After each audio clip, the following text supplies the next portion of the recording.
Chapter 798. What should he call that thing? The suppression of the power of rules? The self-repair of the rules of heaven and earth? Divine punishment or rejection? Unable to find a better way to describe it, Yun Nuoshing was too lazy to think about what it was.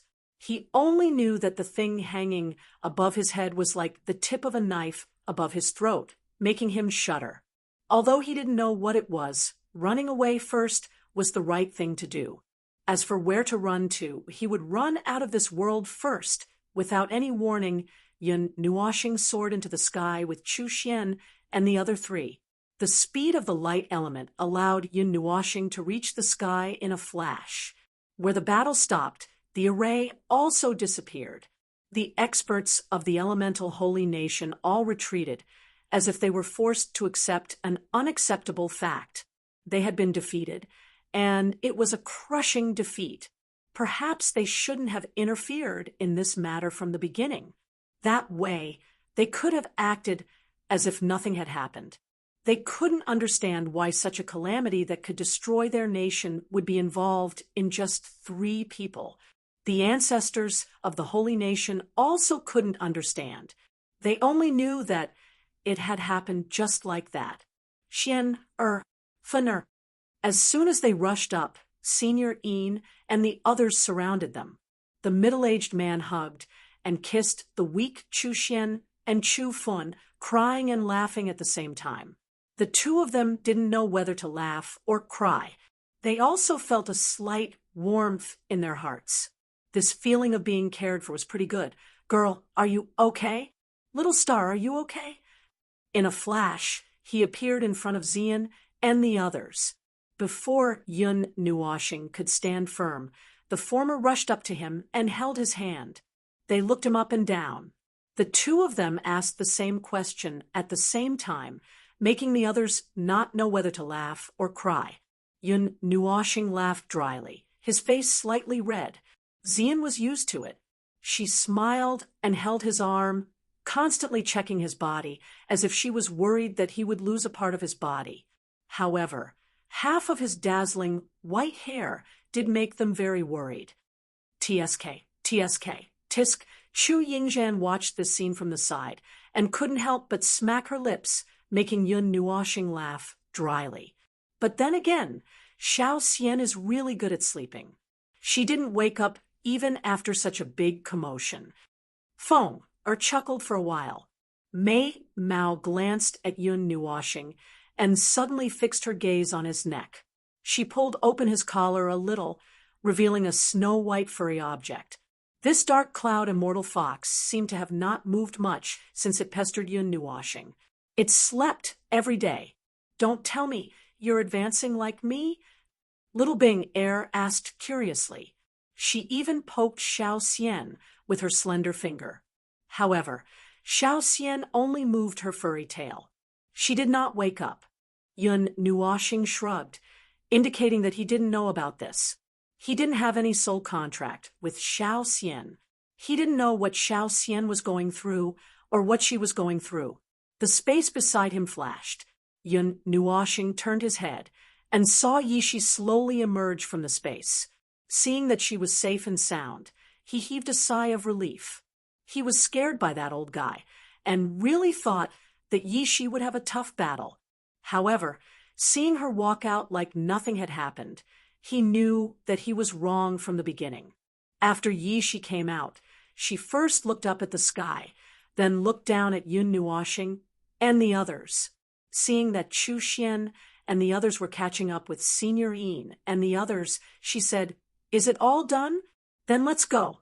I feel that we can't stay in this world for long."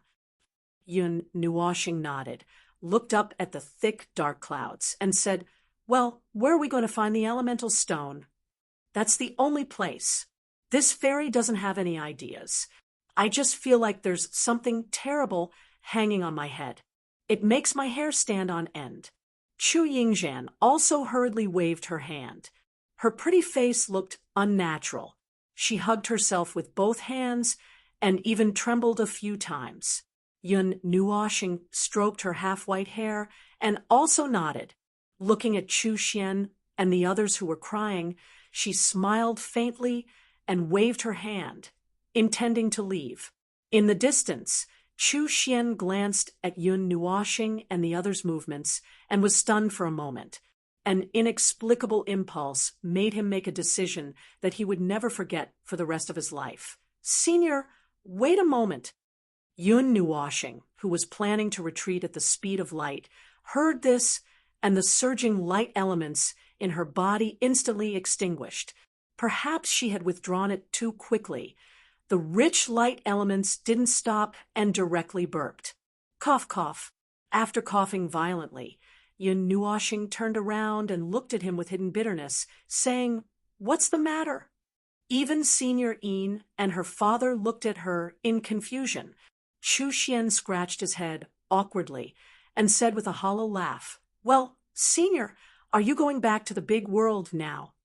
Yun Nuoxing nodded, stretched out his hand and pointed to the sky, and said, "The rules of your world seem to be rejecting us. Really?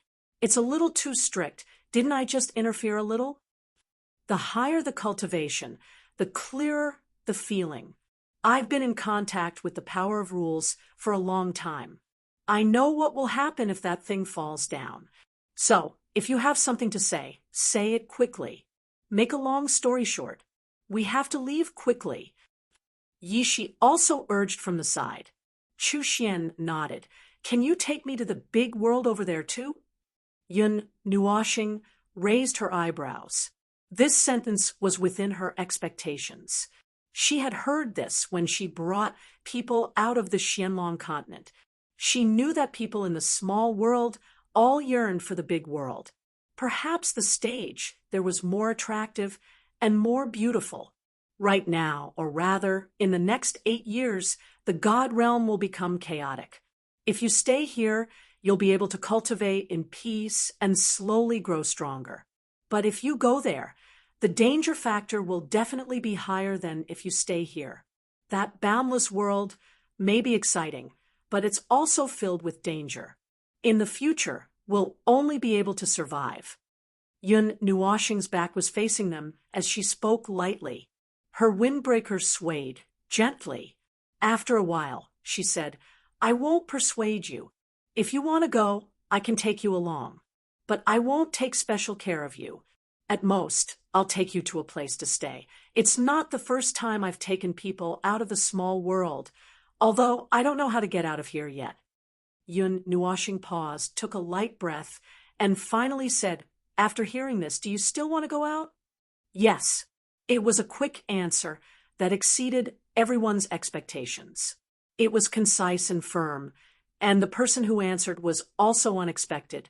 It was not Chu Xian, but Chu Fun, who was curled up in the embrace of the young woman in embroidered clothes. His dark golden left eye was faintly emitting a dazzling light. Although it had not completely opened, it was already extremely dazzling. Chu Xian was stunned by this answer, as if he had expected something. However, he would always listen to his sister. What she said would not be wrong. This made him nod. "Yes, I'll go." As soon as Chu Xian's voice fell, he saw Yun Nuoxing and Yishi's shocked gazes. This made him stunned again. Was this answer so exaggerated? However, he soon realized that he had misunderstood because he saw Yun Nuoxing, Yishi, Feng, and little Bing Er's figures flashed, and they uniformly came to Chu Fun's side and surrounded her. For pairs of bright eyes stared at her, making her feel a little uncomfortable. Chu Xian was dumbfounded. Senior Yin and the others were also a little nervous. They did not know why Yun Nuoxing and the others suddenly surrounded Chu Fun, but there was no malice in their eyes. On the contrary, there was some surprise in their eyes. Yun Nuoxing and the others circled around Chu Fun, then raised their eyes and looked at each other. Yun Nuoxing turned her head to look at Chu Xian's father and said softly, "Although it's a little rude, but she was adopted, right?" Chu Xian and his family were stunned. Only their family members knew about this, and they had never told anyone. How did Yun Nuoxing and the others know about this? Seeing the reaction of Chu Xian and the others, Yun Nuoxing was also certain. Then she sighed, and her colorful eyes looked at Mei Mao and Chu Fun, who had been tightly closed, and said, "Of course I know, because you are a torch dragon." Torch dragon? Chu Xian and the others were stunned, and they looked at Chu Fun in disbelief. She was a torch dragon? In the legends of the realm of the gods, there are 3 types of torch dragons. Feng Er murmured. Then she stretched out a slender finger and said, "The first type is the torch dragon. When its eyes open, it determines the day and night. It is a god that controls the time of day and night, and it has the talent of being a god." Then she stretched out a second finger and said, "The second type is the torch dragon. It can see everything in the world at a glance, and it has the ability to predict the future, which surpasses that of a celestial master. The third type is the torch dragon that is born in the stars, and it is an existence like the sun. When it burns its own flesh and blood, it can bring light to the world." Feng Er stretched out a third finger, then looked at Chu Fun and said, "Which type are you?" "In the realm of the gods, the torch dragon race is also extinct. There are no more than 100 of them left. I seem to have seen one in the past," Yishi said as she scratched her head. After thinking for a long time, she still couldn't remember where she had seen it. She could only say, "It's not impossible to hide in a small world." Chu Fun listened to Yun Nuoxing and the others in a daze, and it was a long time before he came back to his senses. In fact, she also knew that she was different from ordinary people. The original body that she had secretly transformed and the memory fragments hidden in her bloodline had let her know that she was an existence that was different from ordinary people. However, after being born in the Chu family for so many years, she had developed feelings for it. So she didn't leave the Chu family easily. She didn't expect that one day her existence would be exposed. "I should beat the second type, but I don't have such great power, and I can't know everything in the world at a glance. It's just a little similar." After thinking for a while, Chu Fun opened her mouth and said. Her voice was a little uncertain. Judging from the 3 types, only the second type was related to her ability. "The second type, huh? It seems that there's a reason why the life source is so dim." Yin Nuoxing murmured, startling Chu Xian and the others.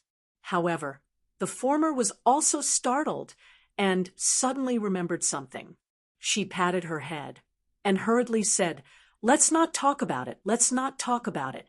Those who are going to the realm of the gods, follow us. Now is not the time to drink tea and chat. If there's anything, wait until we're out of danger." Hearing this, Chu Xian and the others were also startled.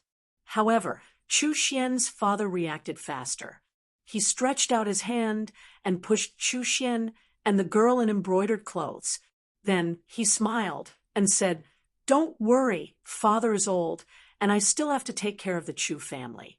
I'm not as hot-blooded as I was when I was young, and I'm not going to explore a new world. This world belongs to the younger generation. Father..." Chu Xian's eyes were slightly red. As soon as he opened his mouth, Yun Nuoxing covered her ears, rolled her eyes, and walked back. Feng and the others couldn't help but chuckle. Every time she saw the scene of others leaving, she wanted to hide. No one knew whether it was because she envied others who could say goodbye to their families, or because she hated these scenes of tears. Back to Xian and Chu Yingzhan's side, Yun Nuoxing saw the 2 girls covering their mouths and laughing from time to time. They seemed to be chatting happily. She was a little surprised. These 2 girls were really familiar with each other, unknowingly. After Chu Xian and the others finished saying goodbye, they flew towards Yun Nuoxing and the others. Yun Nuoxing also looked at the group of people. In addition to Chu Xian and the other 3, there were 2 more people. They were Senior Yin and a young woman. After Chu Xian introduced them, she knew that they were his master and his wife. "When did I say that you're my disciple?" Senior Een rolled his eyes and snorted. Lu Bingyi is my only disciple. Get out of my way. Hearing this, Chu Xian sniffled and leaned on the shoulder of the brocade-dressed girl. He felt sorry for her and said, "You don't like me." Yun Nuoshing and the others didn't know whether to laugh or cry. After a while, Yun Nuoshing felt that it was almost time. She waved her hand, and the netherworld sword enlarged. Carrying everyone, she rushed towards the direction of the elemental stones, leaving behind the melancholy figures of those people. Reluctantly watching the figures of his parents shrink and disappear, Chu Xian sighed softly. Feeling a soft little hand holding his palm, he couldn't help but turn his head. Seeing Lu Bingyi standing beside him, Mei Mao's eyes sparkled, as if she was cheering him on. His mood also improved a little. "You really don't regret going with us?" Chu Xian looked at Ling Feiyang and asked, We've already come this far, and you're still saying this. Now, even my father knows that I've defected. My escape route has been cut off." Ling Feiyang smiled and waved his hand, appearing to be free and easy. If it was an ordinary person, it would not be so easy to abandon that kind of identity. Moreover, I'm also very interested in that so-called macro world. Although I know that this is a good opportunity, I didn't expect it to be so great. Ling Feiyang smiled again. Chu Xian smiled. His gaze turned and fixed on Chu Fun. He walked over gently, squatted down, and said softly, "Sister, are you okay?" Chu Fun, who was kneeling on the netherworld sword, was stunned. She then shook her head. However, a moment later, her pretty face revealed a somewhat dignified expression. She bit her red lips and said, "Xian, help me over there." Chu Xian raised his head and looked in the direction of the sword. What she said was naturally a trip there. Although he did not know what she wanted to do, he still nodded. He bent down and carried Chu Fun into his arms. Then he slowly walked over to Yun Nuoshing and the others. Hearing the footsteps behind her, Yun Nuoshing also turned her head. When she saw them walking over, she thought for a moment and said, "What's wrong? If you want to ask about the journey, it's very fast.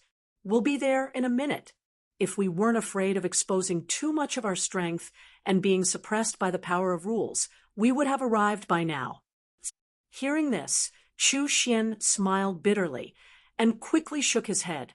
He gently placed Chu Fun on the ground and then retreated to the side. He looked at Chu Fun and then secretly glanced at Yun Nuoshing. There was a trace of surprise in his eyes. It was only when the curtains were drawn that he truly sized up Yun Nuoshing. He did not expect that there would be a man who could be so feminine. Just as Chu Fun was sitting properly, Mei Mao gently flapped her wings and took a breath. Then she bowed to Feng Er, who was beside Yun Nuoshing, and said respectfully, "Your Majesty Phoenix." The sudden action shocked everyone. When they heard the words, they all sucked in a breath of cold air. Chu Yingzhan also blinked hard at Mei Mao and looked at Feng Er in astonishment. She was actually a phoenix? This sudden honorific caused Feng Er's delicate body to tremble. Goosebumps appeared all over her body, and there was some doubt in her beautiful eyes. It was normal for divine beasts to sense each other, but she was still a little surprised when she saw Chu Fun see through her real body. However, this surprise only existed for a moment before it disappeared. She turned around and sighed.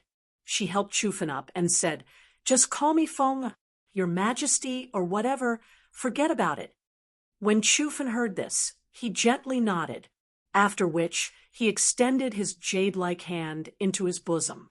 After searching for a while, under the puzzled gazes of the crowd, he took out a feather and handed it over to Feng Er. This feather seemed to be made from a top-quality ruby. Its entire body was circulating with a sacred light. With just a glance, one would feel as if they were looking at a scorching sun that was filled with might. This flame feather, Yun Nuoxing narrowed his eyes and carefully sensed it. Then he looked at Feng Er and said, "It didn't fall from your body, right?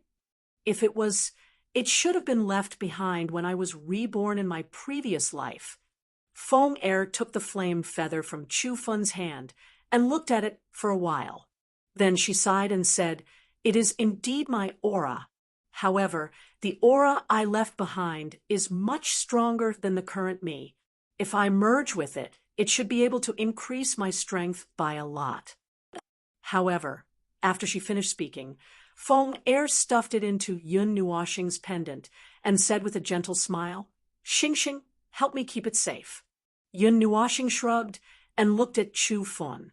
The latter also felt his gaze. After hesitating for a while, he said, "This flame feather has been with me since I was born. In my dream, my biological parents, who I have never met, left it behind. They told me to give it to its owner. However, I never knew who they were referring to until today when I saw Feng Er. Only then did I recognize this aura of the same origin." "Do you remember anything else?" Yun Nuoxing asked curiously. Chu Fun's beautiful eyebrows slightly furrowed. He tried hard to recall, but his mind was hazy. He couldn't remember anything, and his face was slightly pale. "Forget it. Don't think about it. If you don't know, then don't know. I was just casually asking." Seeing his pained expression, Yun Nuoxing quickly waved his hand to stop him. While they were talking, the nether void sword also silently stopped. Yun Nuoxing raised his head and looked at the huge object in front of him. There was some shock in his eyes. "The elemental stone has arrived." Chapter 799. Along with the sound of footsteps, there was a slight surge of energy. Before the person arrived, Yun Nuoxing's nose, which was sensitive to alcohol, smelled a pungent smell of alcohol. It was like a ferocious beast rushing towards his face. He quickly took a step back and waved his hand in disgust. 2 seconds later, on the edge of the second deck, a young man who looked about 25 years old appeared. He leaned lazily on the edge of the ship with a wine pot in his hand. He had messy black hair and wore a simple white singlet.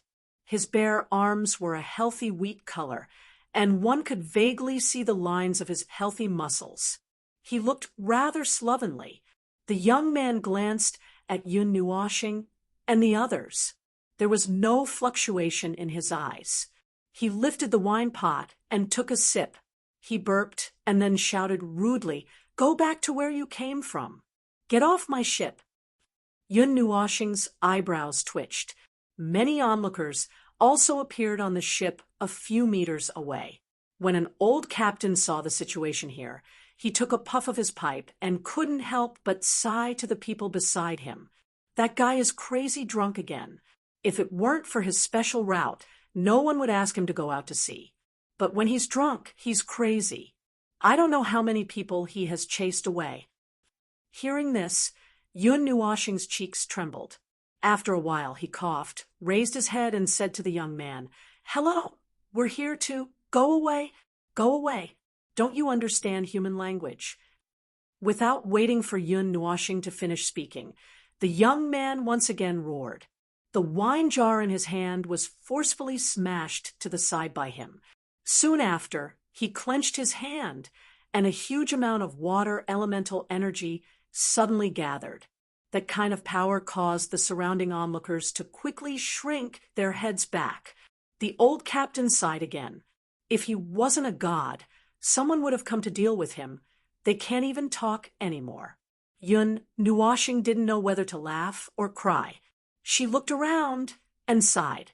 Holding hands with Xian and Feng, she gestured to Chu Yingzhan and the other two and walked down the boat.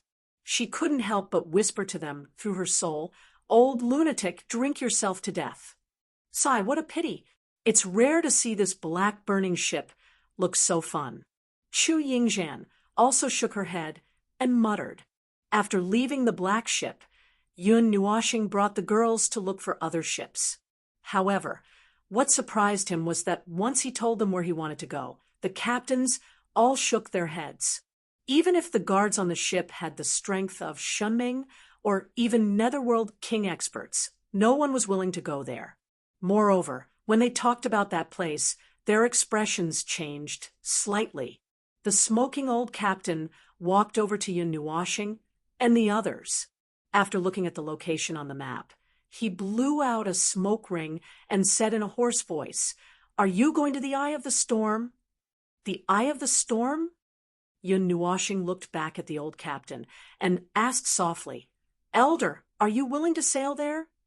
The old captain shook his head, blew out a white smoke, and said, "Among the 6 ports in the sea god domain, you won't be able to find anyone who will sail there.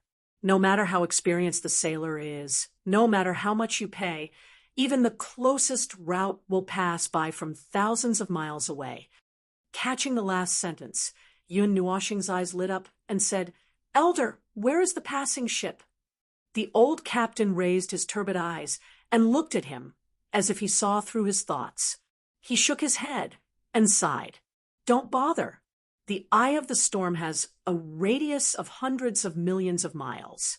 The space is stable, but the power of space is violent. Even if you have a precise positioning array, you won't be able to use it inside. If you disembark there, I'm afraid you will be trapped at sea." Yun Nuoshing frowned. He didn't seem to hear the Golden Princess, and the others say it was so serious. If there was a problem, they would have told him. After thinking for a while, Yun Nuoshing could only use the earring to contact the Golden Princess, who was far away in the northern wilderness, and tell her about it. There are energy changes in the Eye of the Storm every day. The last time we went there, we felt that the power of space was unstable even before we entered the chaotic energy zone. The space was in a state of collapse. What the old man said is probably not a lie. The Golden Princess pondered for a while, then sighed. "If you feel it's dangerous, come back. Maybe Little Ming and the others have nothing to do with it." Yun Nuoshing shook his head. "I'd better go and take a look. Sister Jean, don't worry, we won't. There shouldn't be a problem. In theory." Hearing Yun Nuoshing's insistence, the Golden Princess reluctantly closed the book in her hand and nodded. "Okay, then be careful. If there's anything, just break the space and call us over. I'll go and save you with a brick." "Brick? Why is it a brick?" Yun Nuoshing ended this spiritual conversation, not knowing whether to laugh or cry. Sister Jean was walking further and further down the path of a female rogue. Seeing Yun Nuoshing's expression change several times in just 10 seconds, the old captain thought he didn't want to give up. He took a deep puff of his tobacco pipe, and after a moment, exhaled a large cloud of smoke. Then he patted the pipe in his hand a few times, then pointed at the black ship that looked as if it had been burned by fire and struck by lightning. He said, "The expedition, that drunkard is probably sober now. If you're determined to go to the Eye of the Storm, do you can send you there. That guy is also a guy who values money more than his life." After the old captain finished speaking, he exhaled a smoke ring and turned to leave. His stooped body slowly walked away. Before he left, he couldn't help but mutter, "Little girls nowadays don't listen to advice. They're in a hurry to reincarnate." As soon as he said this, the expressions of Yun Nuoshing and the others became a little subtle. They looked at each other and didn't know whether to laugh or cry. "Okay, reincarnate." Then Yun Nuoshing stepped heavily on the black ship and raised his head to look down at the so-called expedition. He crossed his arms in front of his chest. "What do you plan to do? Tie him up? Or simply brainwash him and make him a puppet to drive the ship?" "I think the second method is not bad," Chu Yingzhan said, as she poked Yun Nuoshing's waist with her elbow. "We're peaceful people. Don't use your hands when you can use your mouth." Yun Nuoshing glanced at her and snorted softly. Chu Yingzhan nodded, indicating that she understood. I know. You're more ruthless than anyone else. Yun Nuwashing. Yun Nuwashing kicked open the cabin door that was removed by Little Bing Air and quickly stepped in. With an unfriendly aura, she passed through a few doors and found the life aura of the person named Duyu. She opened the last door abruptly and was about to speak when she was stunned. There were a few wine gourds lying around the ladder. Half of his body was hanging on the hammock, and the other half was on the ground. There was also a loud snoring sound coming from his nose, which shook the windows a few times. Drunk in a dream, Foam couldn't help but mutter. Yun Nuwashing covered her face speechlessly and waved at Little Bing Air. Bing Air quickly become a popsicle. Little Bing Air exclaimed softly and nodded with a smile. Then she stretched out her hand in front of her and clapped lightly. Following a crisp clap, Duyu, who was in front of Yun Nuwashing, was instantly frozen into ice. His snoring stopped abruptly, and Yun Nuwashing couldn't help but scratch his cheek. He looked at Little Bing Air with a strange expression. He didn't feel any energy fluctuations, and the water elements didn't even show any signs of gathering. Duyu was frozen into ice just like that. Little Bing Air saw Yun Nuwashing looking over and smiled as she held onto his arm and acted coquettishly for a while. Crack! The ice didn't last for long. Duyu's godly aura instantly erupted, shattering the solid ice into pieces. A surge of energy also rapidly condensed. The moment this aura erupted, Chu Yingzhan retreated behind Yun Nuwashing. Her jade-like hands grabbed his windbreaker and pulled him forward. This posture was purely using him as a shield. Yun Nuwashing's face twitched to the point of cramping, but she didn't panic at all. She watched as the blurry figure suddenly attacked. A light barrier fell and protected the person behind her. Then, a black heavy hammer that was more than 6 meters long appeared beside her. She held it with one hand and smashed the handle of the hammer at the figure in front of her without any hesitation. Bang! Bang! 2 muffled sounds rang out at the same time, and a layer of weak ripples appeared on the light barrier in front of Yun Nuwashing. On the other hand, Duyu, who had made a move, was sent flying like a cannonball by the hammer. His speed broke through the sound barrier, causing the black ship to tremble a few times. Looking at the big hole in front of her, Yun Nuwashing put away her heavy hammer. The golden chain drilled out from the space beside her and chased after Duyu through the hole. She dragged him back and casually threw him on the ground. After being smacked until he was dizzy and thrown on the ground like an object, Duyu finally sobered up. He covered his head and shook it. When his vision cleared, he saw Yun Nuwashing and the others in front of him. He couldn't help but frown. Why is it you guys again? We're not sailing today. Go back, go back. The old man beside me can sail much faster than me. After saying that, he rubbed his chest and looked at Yun Nuwashing with lingering fear. He was a little scared. He really didn't know where this little girl got such a terrifying weapon. He was sent flying before he could see what it was. After muttering in his heart, he looked at the group of people in front of him. His gaze was a little bewildered. They looked like a bunch of young girls, and they were a little too beautiful. However, he didn't have the heart to look at their appearances. He was just a little afraid of these girls with unusual temperaments. He didn't think he had offended anyone before. Uncle, the eye of the storm sea, do you want to sail? Yun Nuwashing put her hands on her hips and said bluntly. Duyu immediately narrowed his eyes. He raised the wine jug beside him and took a sip.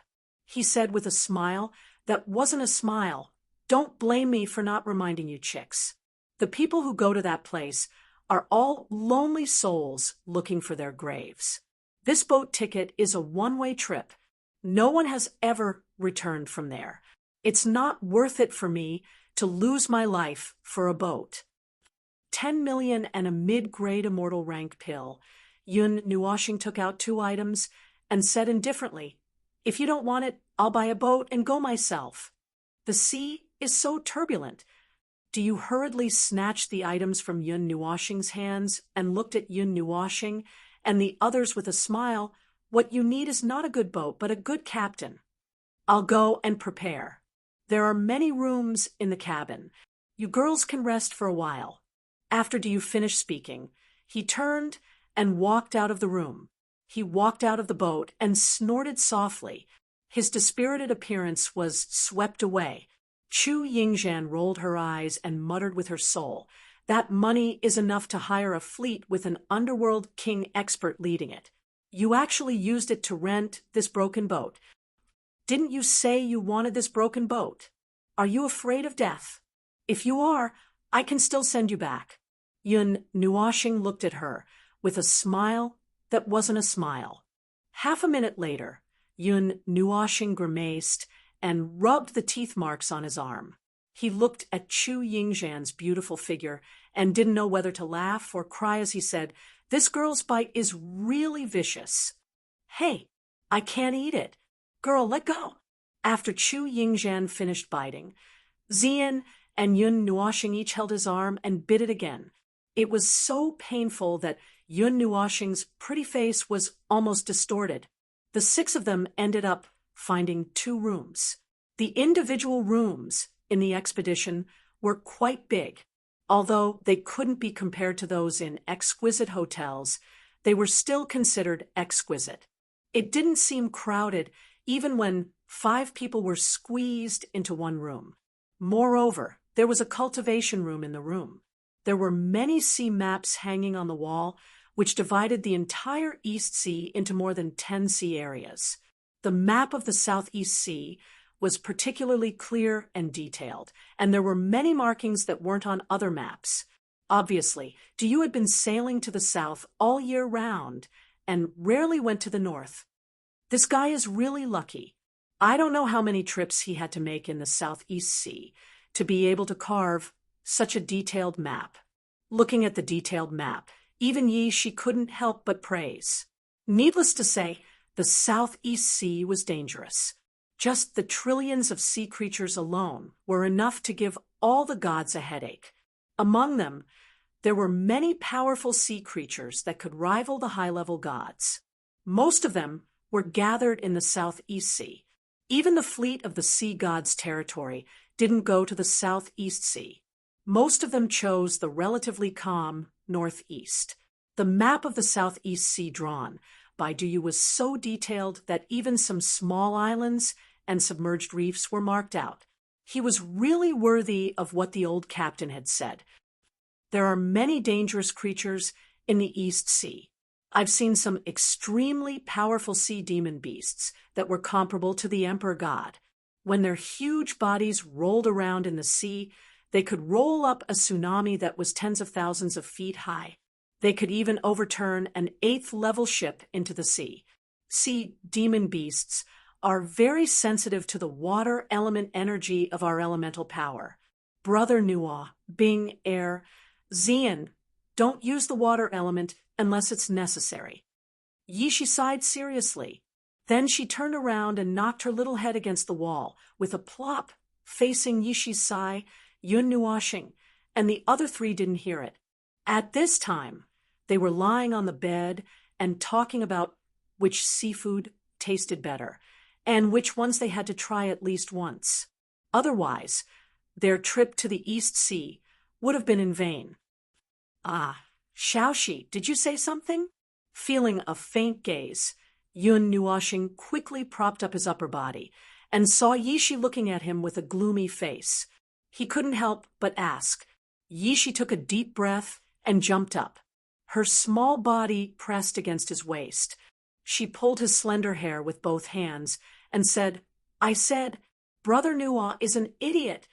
Almost suffocating from the pressure, Yun Nuashing rolled his eyes and said aggrievedly, "I always feel like the whole world has collapsed when I woke up. You guys are all bullying me." Yishi couldn't help but cover her face when she saw his cute appearance. She waved her hand and grinned at Xian and Feng. Feng, Xian, go push him. Yin Nuoshing, no, help. Ah! Inside the cabin, earth-shattering cries that caused those who heard them to weep could be heard. Chapter 800, when Yun Nuoshing and the others came out of the cabin. The sunlight was rather dazzling. The dazzling whiteness in front of them shocked them and made them look puzzled. They were not shocked because the sunlight was too bright, but because the broken black ship in front of them had disappeared. They were stepping on a clean and beautiful white ship with the same specifications. There were also the three big words, "The expedition," on the bow of the ship. This drastic change made Yun Nuoshing and the others think that they were sleepy after taking a short nap. They rubbed their eyes hard, but when they saw that it was still the same white ship in front of them, they were shocked again. Even the ship's pole had become clean and white, reflecting the light. "Oh, the girls are awake." Soft laughter came from the first deck, and the sound of water elements rolling over and over attracted Yun Nuoshing's attention. She couldn't help but walk to the edge of the ship and look down sideways. What appeared in front of him was a rather handsome young man. He was dressed in a neat white robe and had a warm smile on his face. He was holding a large ball of water element in his hand. Inside the ball of water element, there was an unknown black object. Faint streams of water swirled around his body. Complemented by the sunlight, this scene was quite pleasing to the eye. Do you? Yun Nuoshing was shocked and asked in amazement. The young man below, who was at most 20 years old, smiled and nodded. Then he raised his chin and said, "We can set sail in 5 minutes. I just went to change the array device. The last time the expedition rolled around at the bottom of the sea, the black mud stuck all over the ship. I haven't cleaned it yet. Sorry for making a fool of myself." Yun Nuoshing and the others face-bombed. So the ship that was as black as burning wood was stuck to the mud at the bottom of the sea. Speaking of which, when they walked up, they felt that it was hard. How long had the mud stuck to the ship? At this time, the expedition looked very clean. Even the azure arrays on both sides of the ship seemed very bright. Traces of silver-blue spatial energy flowed around the ship's body. This should be the effect of changing the array device. At this time, the ship looked very reassuring. Although it was not comparable to those large ships, it looked very hard, which was enough. "It's a living ship," Chu Yingzhan muttered. Yun Nuoshing didn't know whether to laugh or cry. This ship wasn't alive. After completely cleaning the mud on the boat, Yu habitually picked up the wine gourd hanging by his waist and wanted to take a sip. However, when he saw Yun Nuoshing and the others from the corner of his eyes, his hand trembled. In the end, he resisted the urge to drink. He smiled embarrassedly and ignored Yun Nuoshing and the others. He walked toward the bow of the boat. There was an energy injection point at the bow of the boat. The entire boat relied on this point to carry out a series of controls. Yun Nuoshing curiously went over and took a few glances. This energy injection point was a crystal ball that was suspended on the surface of the boat and connected by an array.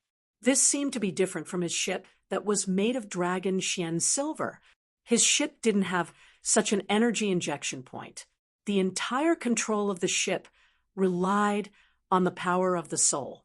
Moreover, the ship itself would automatically absorb the surrounding energy and replenish itself. The person controlling the ship didn't need to expend much energy. Seeing Yun Nuoshing's curious gaze, Yu puffed out his chest and said proudly, "Hee, don't be fooled by my expedition at the beginning. It's a level 7 divine level ship that I spent a lot of money to build. Even if it encounters a demon royal, it can withstand thousands of attacks." Hearing this, Yun Nuoshing smiled faintly. However, she muttered in her heart, "His dragon Xian silver can crush a demon royal to death after sizing up the ship for a while and feeling satisfied. Yun Nuoxing took out the map of the southern Eastern Sea. After looking at it for a while, she raised her head and looked at Duyu. Are we going straight to the eye of the storm? No, we have to go around half of the southern Eastern Sea and avoid the settlements of some powerful sea magical beasts. We have to disembark at the relatively safe western part of the eye of the storm. Duyu shook his head and pointed at the sea god's domain. Then they went in a big circle and finally arrived at the west of the eye of the storm. He said, "This is an extreme zone. There's an island reef here. When the tide is low, a large part of the island will be exposed. When the tide is high, a shore will be exposed on the west side. There aren't many reefs on the shore. The distance from here to the edge of the eye of the storm is only 200,000 miles. Coming here is already my limit. I can still try to leave from here, but if I get any closer, I won't be able to recognize the way. And we don't have any guards or anything on this ship, so if anything happens..." Duyu grinned at Yun Nuoxing. The latter rolled his eyes and said, "Don't worry, just sail the ship. There won't be any problems." Hearing this, Duyu smiled in relief. After being smashed by the hammer, he knew that this young girl was not as simple as she looked. That heavy hammer was probably a high-grade divine tool, or else it would not have been able to knock him, a heavenly god, out with a single blow. Seeing Duyu's relieved smile, Yun Nuoxing shrugged. He said nothing would happen because Feng was there. Although Her Highness Phoenix was still underage, she had no problem dealing with ordinary magical beasts and demonic beasts. As long as she didn't encounter any super magical beasts at the same level as the Void Beast, there would be absolutely no problem.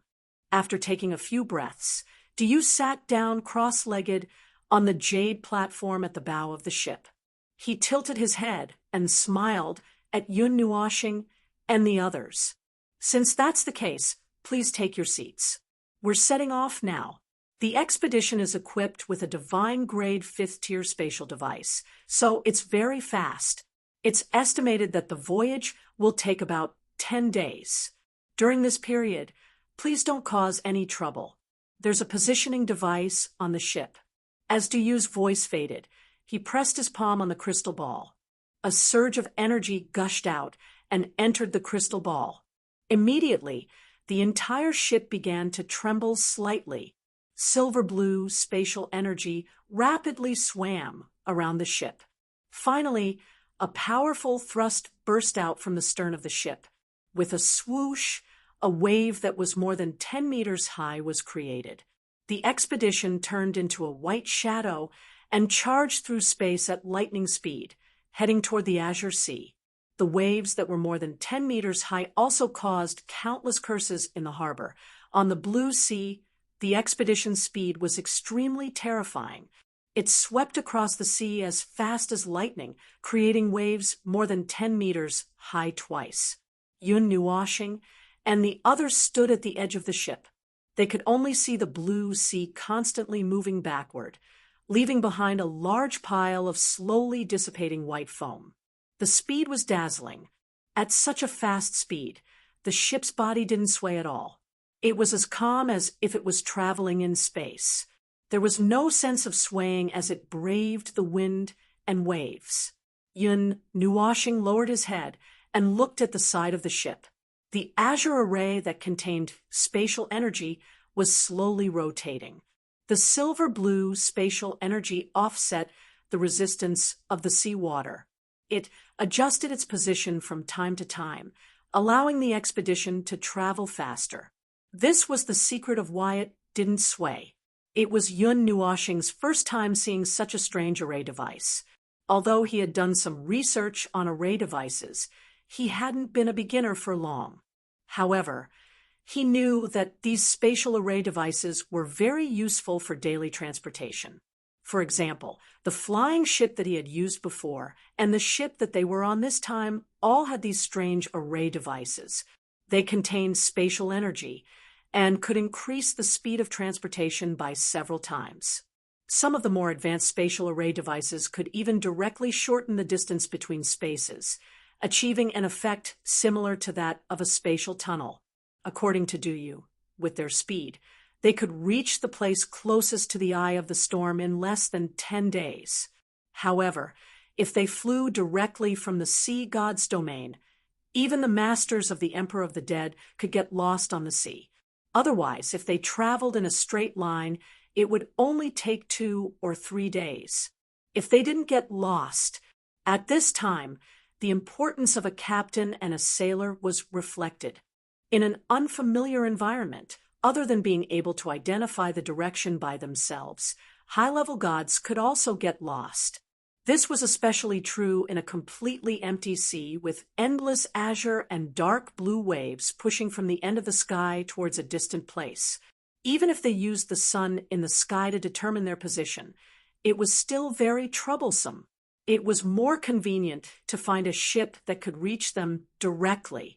Moreover, there was no place to rest on the sea when traveling alone.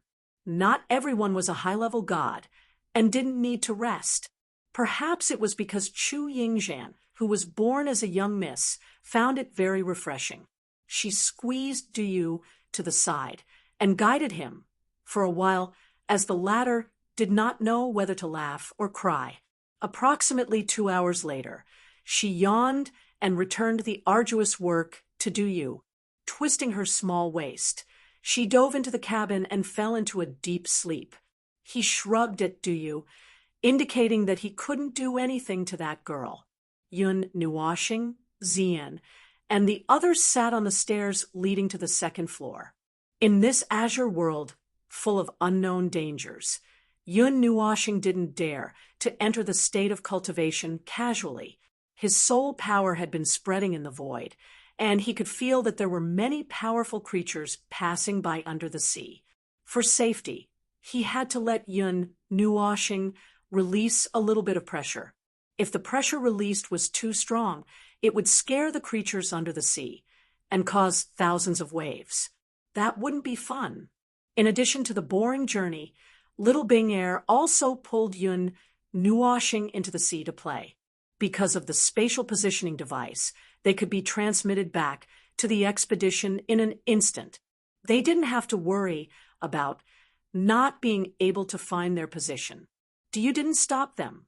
He just responded and reminded them to be careful. Then he let them go.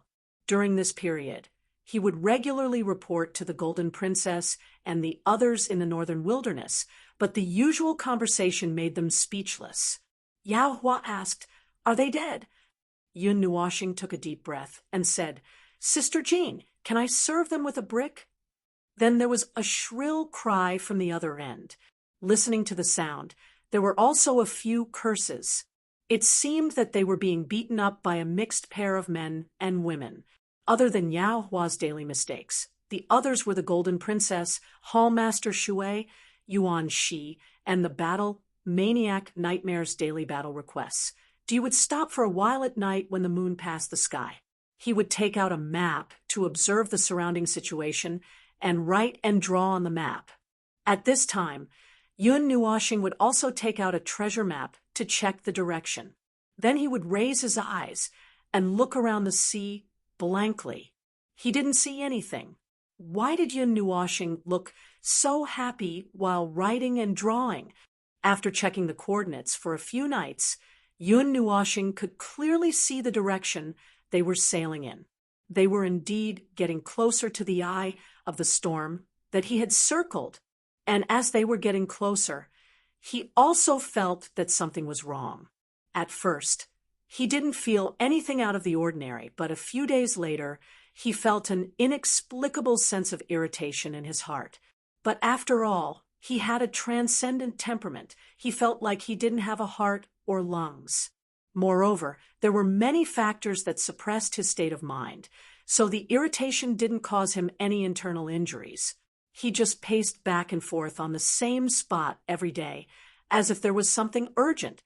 This feeling was most obvious at night. Later on, he even felt as if there was a pair of large eyes staring at them from tens of thousands of miles above his head. That sense of sight was everywhere, and it became clearer as they traveled. This allowed him to confirm one thing. Even if the eye of the storm and little Ming Ming and the others were not involved, there was definitely something wrong there. Ziyi pondered for a long time, but he still couldn't figure out what was going on. Lon Sheener, who had passed the awkward period, came out of the sea of fire. The few of them who were connected by soul immediately knew the news. Little White also stretched lazily, and then they all pretended to think. They seemed to have an idea, but couldn't figure it out for a while. When the last night of the journey came, Diyu said that they would arrive at their destination early the next morning. At this time, they had already entered the interference zone of the eye of the storm. The space was unusually stable, but the power of space was very chaotic. Sometimes they could even feel that the space that was supposed to be on the left side had moved to the right side. They even felt that the expedition was moving backward instead of forward. But these were all misconceptions caused by their senses and the scenery captured by their eyes. In fact, they were still moving forward steadily. I have slowed down a little. We are now in the interference zone of the space. This part of the road is still safe, but if we force our way through at night, there are many submerged reefs nearby. Who knows how many ships have sunk, Diyu said with lingering fear. At this time, under the starry sky, Yun Nuoshing couldn't fall asleep because the restlessness and the sense of being watched grew stronger. What made him feel a little frustrated was that none of the girls around him had the same reaction as him. These few days they had played very happily, so much so that they had fallen asleep from exhaustion. Yun Nuoshing tossed and turned in bed. He couldn't stand it anymore, so he came out in the middle of the night to enjoy the sea breeze. Looking at the bright, starry sky above his head, he couldn't help but sigh. On the dim sea, it was dark. The lights of the expedition were all extinguished, and they couldn't see their fingers in front of them.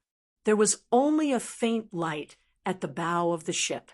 That was Diyu maintaining the voyage, but he had also entered a state of rest. According to him, the nearby sea was relatively safe, and there was nothing wrong with it. These few days, Yun Nuoshing had also taken out the treasure map. He originally thought that the strange map given to him by Xian Yin wouldn't be affected by the chaotic space, but unexpectedly, it stopped working when they entered the interference zone. At this time, it had become a plain map without the red that represented their location. This made Yun Nuoshing feel a little relieved. If they had rushed in like this back then, they would have gotten lost at sea. Yun Nuoshing stood on the platform at the stern of the second deck and looked at the dark sea surface. He was a little frustrated as he played with his colorful long hair. The restlessness had spread throughout his body, making him unable to stand or sit. He only felt that every minute and second was very uncomfortable, but he just couldn't get rid of this strange and inexplicable feeling. Buzz, a very weak and gentle buzzing sound suddenly sounded beside him.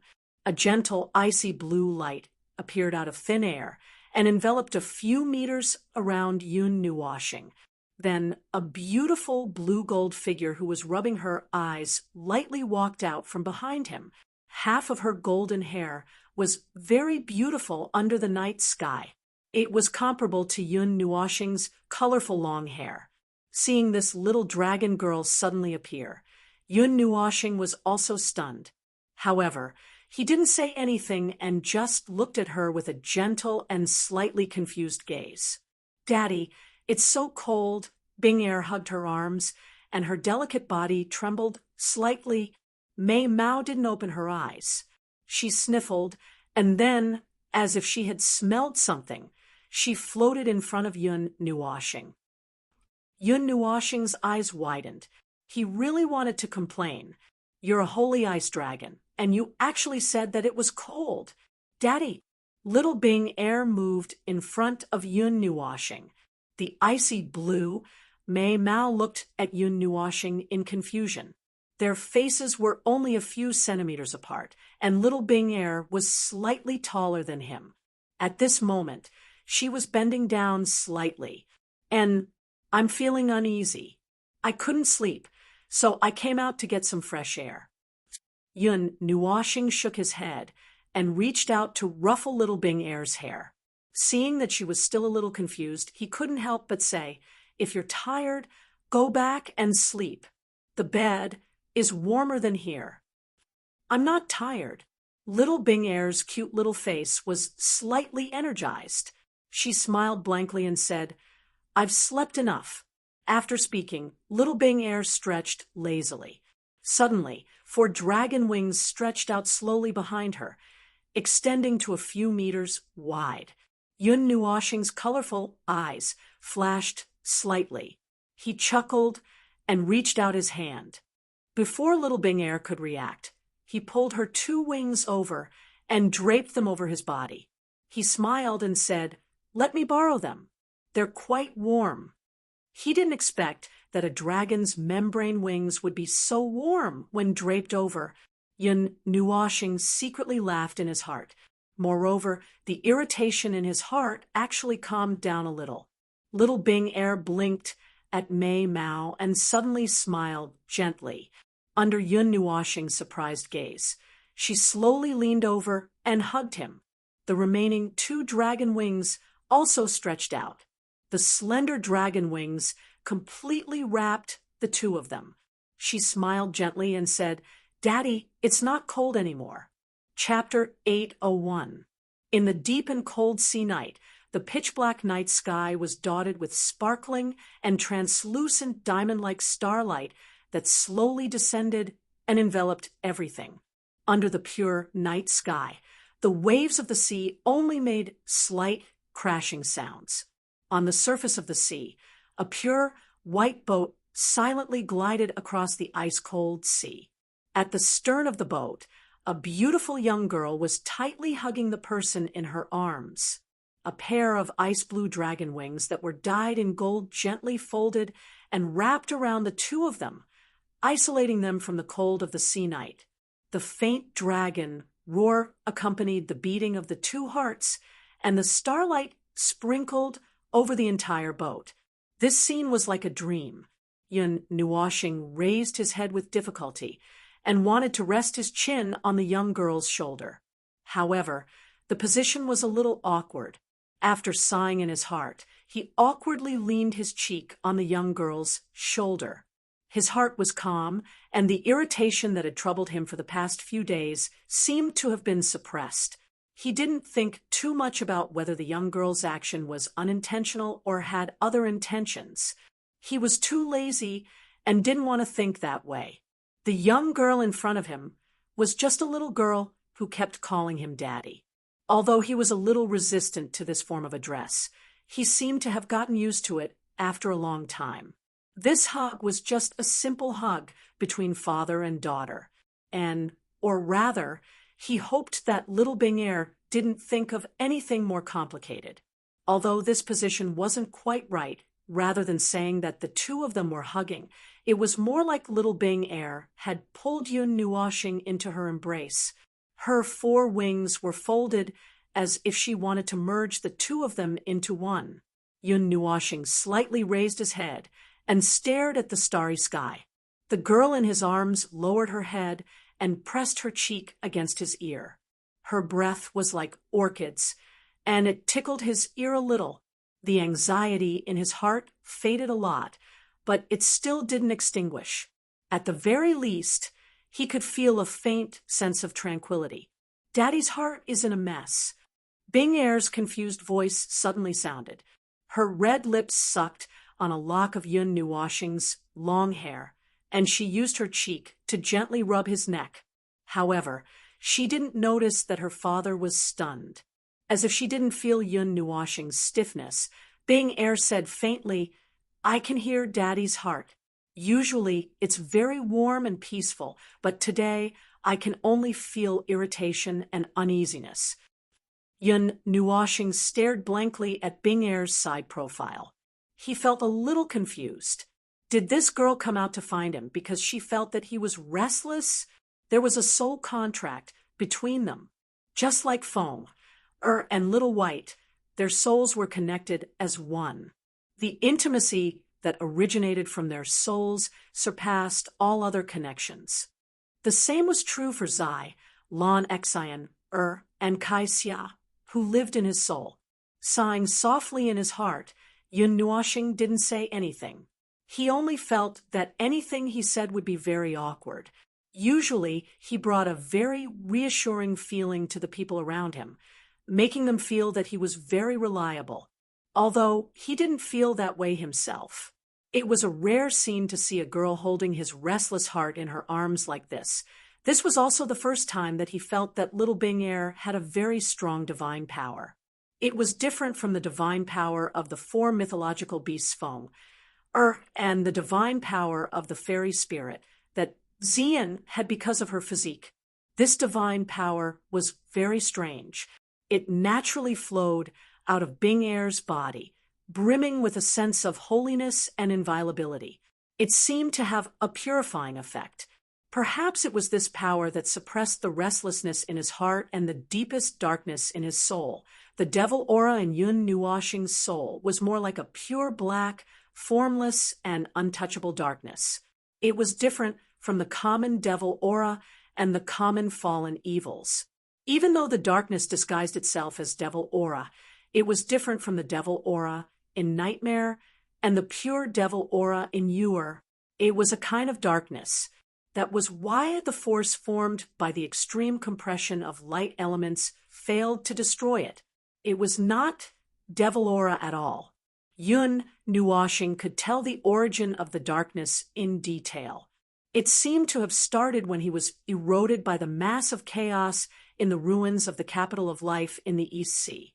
At first, many things in Yun Nuoxing's body were inclined towards devil aura or darkness, such as the Netherworld Ruins sword. That destructive force came from pure darkness. Unconventional forces were always very powerful because they could not be controlled. Darkness, on the other hand, was a deeper and more violent force than devil aura. When Yun Nuoxing used this force, it would also invade his body. However, there were many opposing forces in his body as well. There was a balance between the two forces from the beginning until the erosion of the chaos broke this balance and opened a small hole in his soul. At that time, Yun Nuoxing and Zi Yi did not notice this. Even now, the devil aura hidden in his soul, the darkness, was constantly surging and eroding that mass of light elements, trying to devour it and break through the barrier.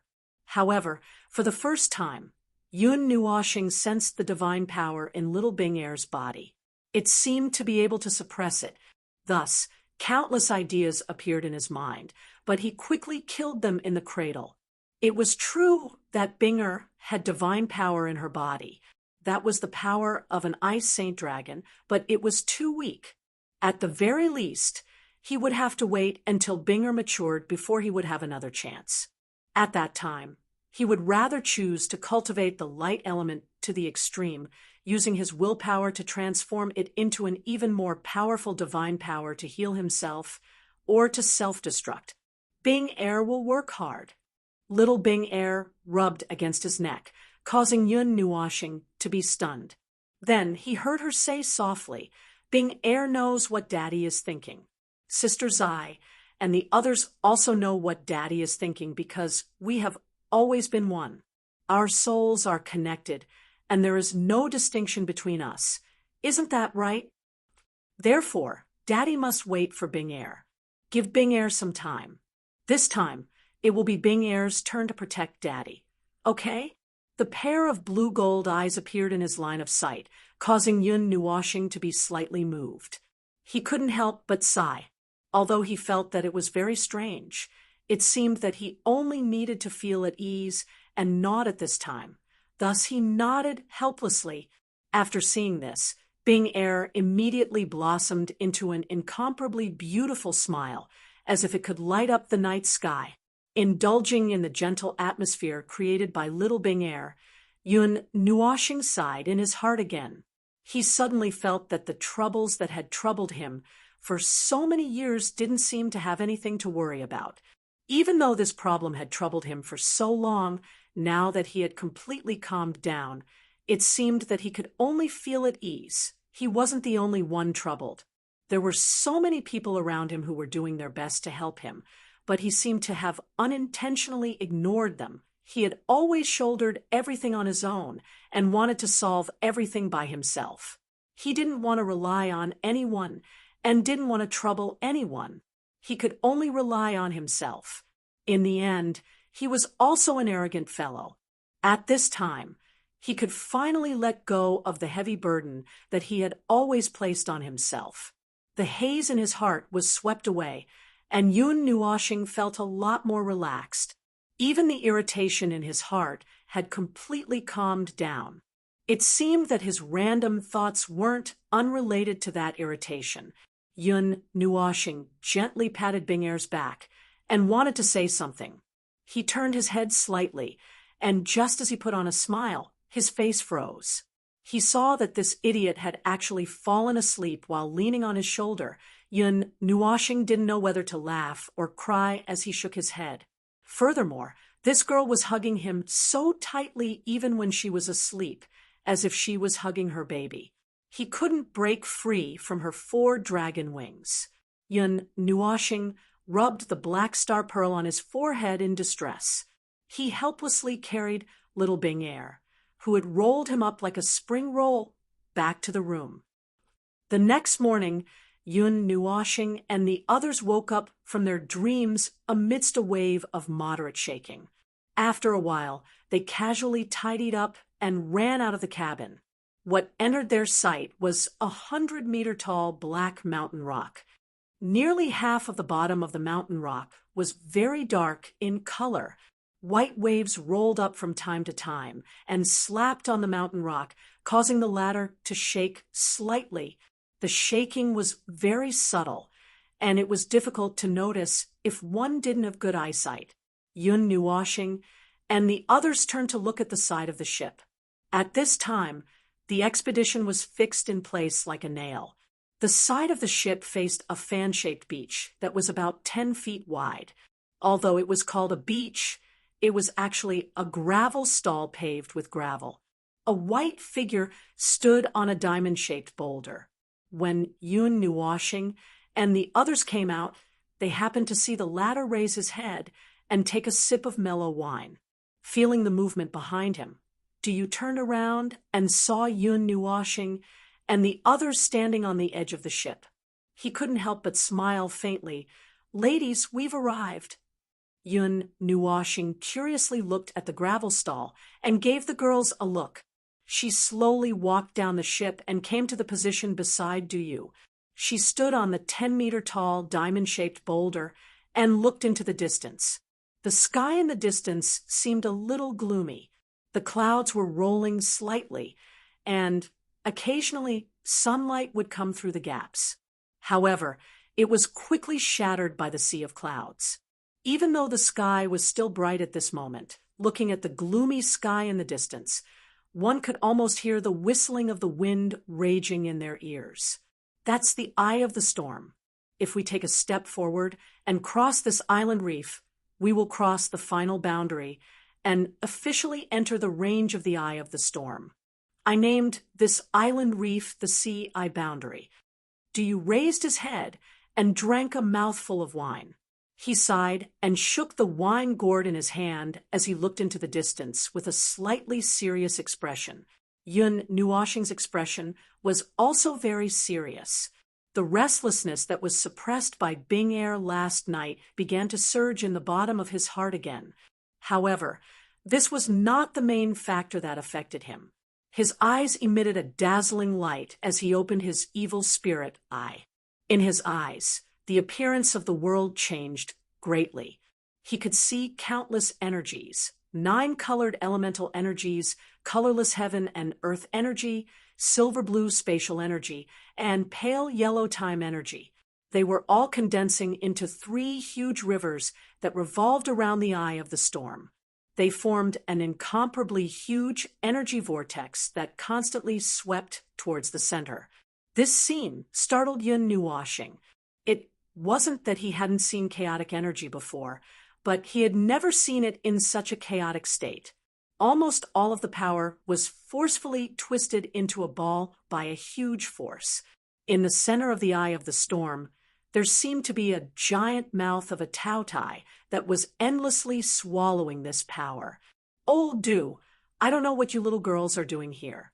Although I feel that you are not ordinary people and have powerful energy, Old Du still has to say something.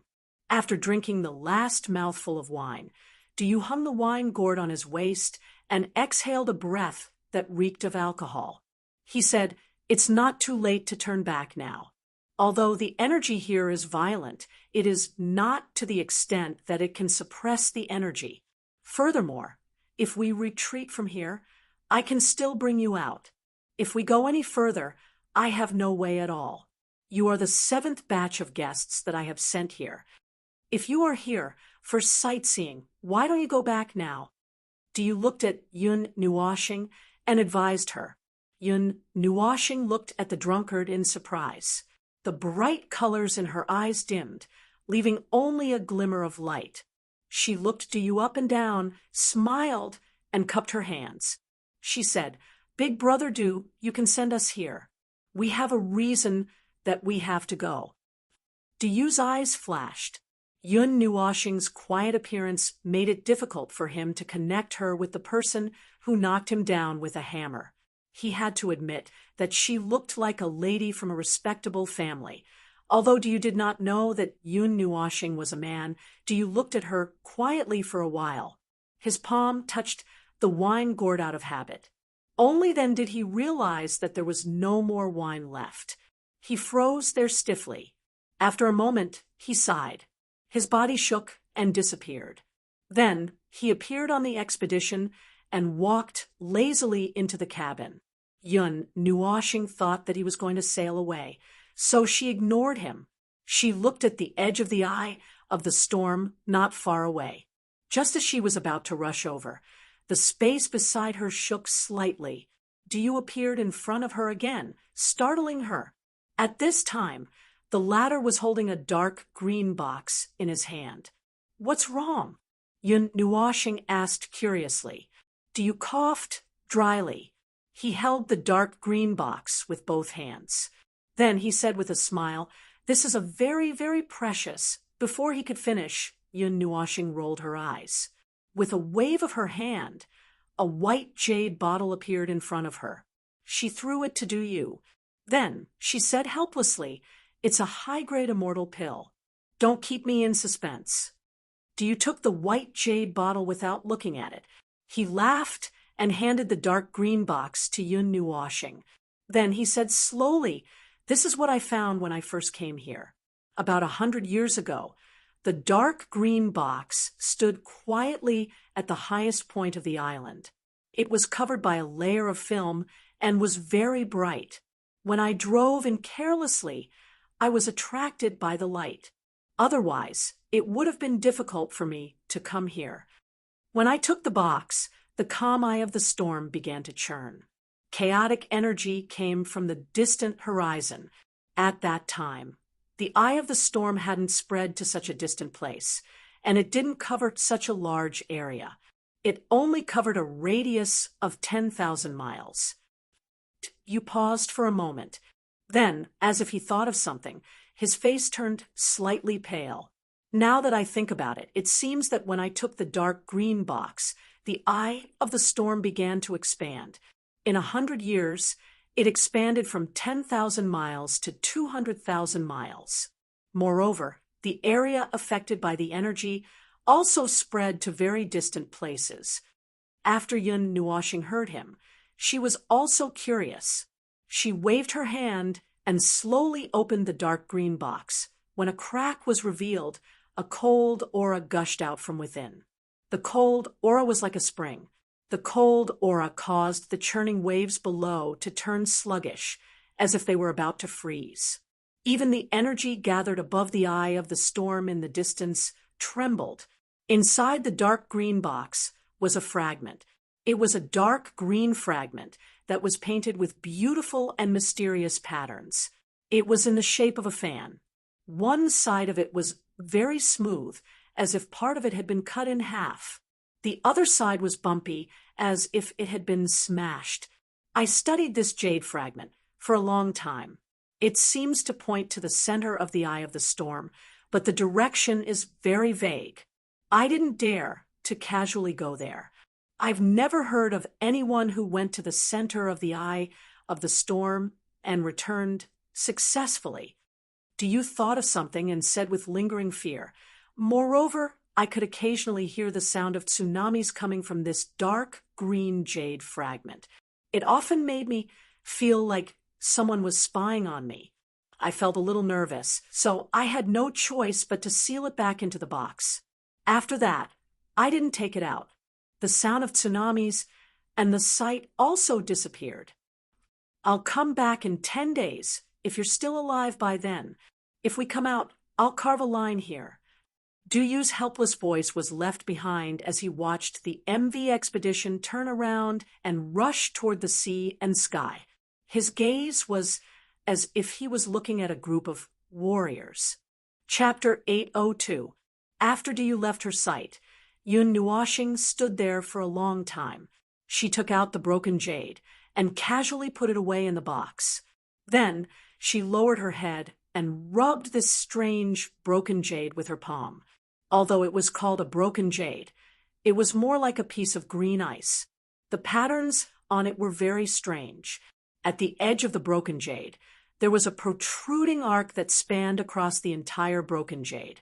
This shape made her feel familiar, as if she had seen it a long time ago. That was something that she had piled up in the corner of the pendant's space to collect dust. It had been a long time since she touched it, and she didn't see any reaction from it. At this moment, when she held this broken jade, she felt that it was emitting a faint light. Yun Nuoxing's expression was strange. She took the item out of the pendant. It was an ice blue broken jade, and it was emitting an extremely cold air. A faint blue light flickered on its surface. After it came out, the broken jade seemed to come alive. The emerald light shone on Yun Nuoxing and the others' serious faces. Do you still remember? I picked this up when I went to the ruins of Rain Country. However, after I got it, I didn't see any reaction from it. Yun Nuoxing said softly, under the girl's gazes. She held the broken jade in each hand. She aligned the two smooth cracks and gently closed them together. Ding! A clear sound rang out in the space, like a wind chime. The two broken jade pieces also gently closed together with this sound. After the two broken jade pieces closed together, the smooth crack in the middle also disappeared. Yun Nuoxing, who was very sensitive to energy, also suddenly felt that the surging sea of energy in the distance seemed to have calmed down a little. Looking at the ice blue and emerald jade pieces in her hand, Yun Nuoxing frowned. She didn't understand why this ice blue broken jade, which seemed to be related to the eye of the storm, would fly to a place as far away as the desolate north. While he was in a daze, he thought that the two pieces of broken jade had been glued together and subconsciously let go of his hand. In the end, the broken jade that had just been glued together suddenly split open and fell from his hand. After Yun Nuoxing reacted, he hurriedly caught it and looked at it strangely. There shouldn't be a mistake between these two pieces. Can't they fit together? He tried a few times, and every time he touched the two pieces of broken jade together, there would be a ding sound, making him think that they had recovered. But when he let go, the other piece would fall down. These two pieces of broken jade formed the other half of something. There should be another half. Chu Yingzhan's jade-like hand gently caressed the semicircular broken jade. After pondering for a while, she said, "Look at this section. It should be the mark left behind after this thing was smashed. Do you think of anything?" Yun Nuoxing smiled bitterly when he saw her looking at him with a burning gaze. This thing was so bizarre that he didn't even know how he managed to collect half of it. As for the other half, how could it be? It seems like before he could finish the negative words in his heart, Yun Nuoshing paused and stared blankly with his eyes wide open. Then, with half expectation and half suspicion, he touched the pendant with his hand. With a flash of light, a thick blue book appeared in his hand. She casually flipped open the book and saw that it wasn't a book but a box. However, it didn't look any different from a book. In the book-like box, there was a colorful, semicircular broken piece. The broken surface was smooth but uneven. It looked like a mark left behind after something was broken or smashed. This is... Chu Yingzhan was stunned when she saw him take out something that looked like a book. She put down her crossed arms. Mei Mao stared at Yun Nuoshing in disbelief. It can't be so coincidental, right? If it's true, how heaven-defying is this guy's luck? Back then, when I went to Nirvana City, I brought it from a map shop. There wasn't any movement. If there's one thing left that is related to the East Sea, this is probably the only thing I have left. Yun Nuoshing said softly. He asked Xian and Feng to take the ice blue and dark green pieces of broken jade and put them together. Then he took out the heavy, colorful semicircular plate. Chu Yingzhan and Mei Mao glanced at the broken parts of the two pieces. Her heart suddenly skipped a beat when she saw that Yun Nuoshing was moving slowly. She couldn't help but grumble softly. She grabbed his wrist and pushed the semicircular plate forward. Then she put it together. The broken parts of the two semicircular plates fit perfectly. It's really... Chu Yingzhan was speechless when she saw that the three pieces had really combined into one. Is this guy still human? The three pieces were so far apart, but he managed to put them together. Just when everyone thought that there would be some kind of reaction when the three pieces were combined and pulled their hands away, the three pieces of broken jade suddenly lost their support and fell from the air. Yun Nuoshing caught them in a flurry. Yishi moved closer to take a look. Then she reached out her small hand from her wide sleeve and gently stroked the broken parts. She frowned. It can't be put together. Although the three pieces are a set, they are missing a core that supports their existence. Without that core, it's impossible for them to be reunited. Yun Nuoshing was stunned. He lowered his head and put the three pieces together again. Then he looked at them. As the pieces of jade were restored, the complicated patterns in the middle were also pieced together like a puzzle. At a rough glance, it looked like an eye, and it was a tightly closed eye. The pieces of jade showed three different colors. Obviously, they weren't completely restored. Tapping his chin with his palm, Yun Nuoshing also frowned. He couldn't think of any useful clues, so he could only look at the other side of the island, in the direction of the eye of the storm. With the appearance of the three broken pieces of jade, the violent energy ocean seemed to have calmed down a little. Even the fierce waves on the ocean showed signs of extinguishing. It seemed that it would return to peace soon. After pondering for a while, Yun Nuoshing handed the three pieces of jade to Xian, Feng, and Bing. These three pieces of jade should have some connection with the eye of the storm, but we don't know anything deeper. Take them and don't go too far away. This thing seems to be able to calm the eye of the storm a little.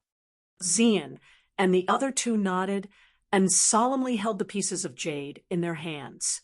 Only Chu Yingzhan pursed her lips and muttered something that Yun Nuoshing didn't hear clearly. The three pieces of jade responded to each other across the air. This was the first time that Yun Nuoshing had seen these three pieces of jade from different places have the same reaction at the same time. This made him even more curious. His colorful eyes looked at the eye of the storm with a solemn expression. He took a deep breath, waved his hand, and took the lead to rush out. Behind him, Xian and the other two quickly followed. The moment they crossed the island, it was officially announced that they had entered the eye of the storm. Their bodies trembled, and the energy in their bodies stopped circulating for a moment. However, this moment didn't last for long. The 3 pieces of jade trembled slightly, and the faint light they emitted suddenly became stronger. They intertwined into a flashing golden energy barrier, covering an area with a radius of 10 meters. The energy that Yun Nuoshing and the others had stopped circulating was also restored under this golden barrier. Yishi raised her head to look at the sky, then lowered her head to look at the dark eye of the storm. She said in a deep voice, "The eye of the storm is really strange. Even my energy was imprisoned in an instant. Without this thing, even if we could enter the eye of the storm, we probably wouldn't be able to take a single step." Yun Nuoshing nodded in agreement. He looked at the 3 pieces of jade with even more curiosity. After a moment, he waved his hand and led the others to quickly fly towards the center of the eye of the storm. The eye of the storm had a radius of 200,000 li. It was completely black, like a piece of obsidian. It was unknown how deep the sea below was. It was so dark that one couldn't even see a shadow. The sea was clearly surging, but with one's eyes, one could only see that the surface of the sea was as smooth as a mirror. It was as if there was a contradiction between one's senses and one's vision. As they got closer and closer to the center of the eye of the storm, the altitude that Yun Nuoshing and the others were flying at also gradually decreased. The energy condensed in the sky slowly became visible to the naked eye. In the end, even without the help of the evil spirit eye, one could see a surging energy waterfall flowing in the sky. It was just that this waterfall was horizontal, and it was swirling towards the center like a vortex. As the energy appeared from nowhere, even she could feel how terrifying the energy above her head was, causing her little face to turn pale. She had no choice but to bring Yun Nuoshing and the others to fly at a low altitude. They were afraid that the energy in the sky would come crashing down, and that would be an indescribable disaster. Yun Nuoshing had been looking at the sky the entire time. Even though her body was descending a lot, she didn't lower her head. After a long time, she hesitated and said, "Soul energy shouldn't be considered as the world's origin energy, right?" "Of course not. Although the cultivation method of the soul can convert the world's origin energy into soul energy, it is not the world's origin energy, but a power born from the soul." Yishi was stunned. Although she didn't understand why he would suddenly ask such a question, she still answered in detail. Yun Nuoshing nodded and pointed at the sky, saying, "Then why is there a weak soul energy in the enormous energy vortex in the sky? It can't be that the energy vortex can evolve into a form of energy on its own, right?" Yun Nuoshing sneered, causing Yishi to be stunned. She immediately raised her head and sensed it. As expected, she sensed the soul energy that the former was talking about. However, this soul energy was extremely weak. It was only the weight of a drop of water in the boundless energy waterfall. Soul energy that was not controlled by anyone was extremely weak. It was actually not crushed by the modeled energy, causing Yishi to be extremely curious. However, it was clearly not the right time for her to express her curiosity. After asking that question, Yun Nuoshing lowered her head and continued flying, not wanting to get to the bottom of the matter. With the help of the light element, the group quickly arrived at a position close to the center. Yun Nuoshing's figure landed 1 meter above the surface of the sea. Divine weapons spiraled out from his body, slowly revolving around the group. That terrifying energy fluctuation spread out, causing the eye of the storm to make a corresponding response. The energy in the sky also became berserk. 100 kilometers in front of the group, The energy waterfall in the sky was entangled in the center of the vortex. Then, like a funnel, it slowly dropped down to the pitch-black surface of the sea. The pitch-black surface of the sea was really like a mirror. From the surface of the sea, one could see that the energy vortex was swirling and surging towards the bottom of the sea. From the looks of it, it seemed that the energy vortex was rushing towards the bottom of the sea. Yun Nuoxing felt a headache coming on. What happened next made her head tremble in pain. As they approached the source of the vortex, the ice-blue broken jade in Xian's hand suddenly trembled. Under everyone's astonished gazes, a thumb-thick energy beam shot out. When that beam of light approached the huge energy vortex, it suddenly turned and followed the vortex down to the bottom of the sea. Seeing this light beam that seemed to be guiding the way, Yun Nuoxing's cheeks fiercely twitched. After a long while, she could only accept this fact, not knowing whether to laugh or cry. She looked at the pitch-black surface of the sea with lingering fear. As far as her eyes could see, the energy vortex had already shrunk from its funnel shape to a thin beam of light, continuously surging towards the bottom of the sea. There seemed to be something waiting for their energy to be delivered there. All right. It seems that we have to go down to the sea again. Go down to the sea. Yun Nuoxing put her hands on her hips. She looked like she didn't care at all. She spoke lightly, but Xian and the others could hear that she was gnashing her teeth. She originally planned to use the light element to rush to the bottom of the sea in one go. Yun Nuoxing was already in a horse stance because of this, but she suddenly recalled Chu Fun's warning to be careful. She abruptly stopped the rapidly surging light element and inexplicably frowned. Slow down, go down. Yun Nuoxing let out a hollow laugh. Her floating figure slowly landed on the surface of the water. She opened the barrier of the divine armament, enveloping the barrier formed by the 3 pieces of broken jade. Then she slowly dove into the sea. Xian and the others looked at each other in dismay and shrugged their shoulders. They had already made preparations to resist the impact. They didn't expect that a certain person who always acted recklessly would choose not to use the light element to rush to the bottom of the sea in one go. However, they didn't say anything. When Yun Nuoxing slowly dove into the sea, they also dove into the sea. The sky was completely covered by dark clouds. There wasn't a trace of sunlight. It was dark and empty. The sea was also dusky. Yun Nuoxing had no choice but to condense the light element into a ball and hang it above her head to act as a light source, illuminating the sea within a kilometer of her. Yun Nuoxing's line of sight was fixed in the distance. There, the converged energy currents formed a gorgeous ray of light, illuminating the dark sea. That ray of light even shone on them, who were 100 kilometers away.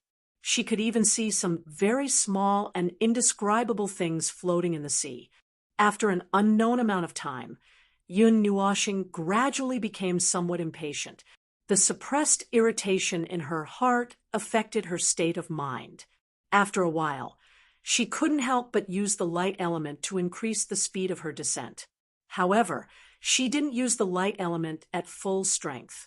She only sped up a lot.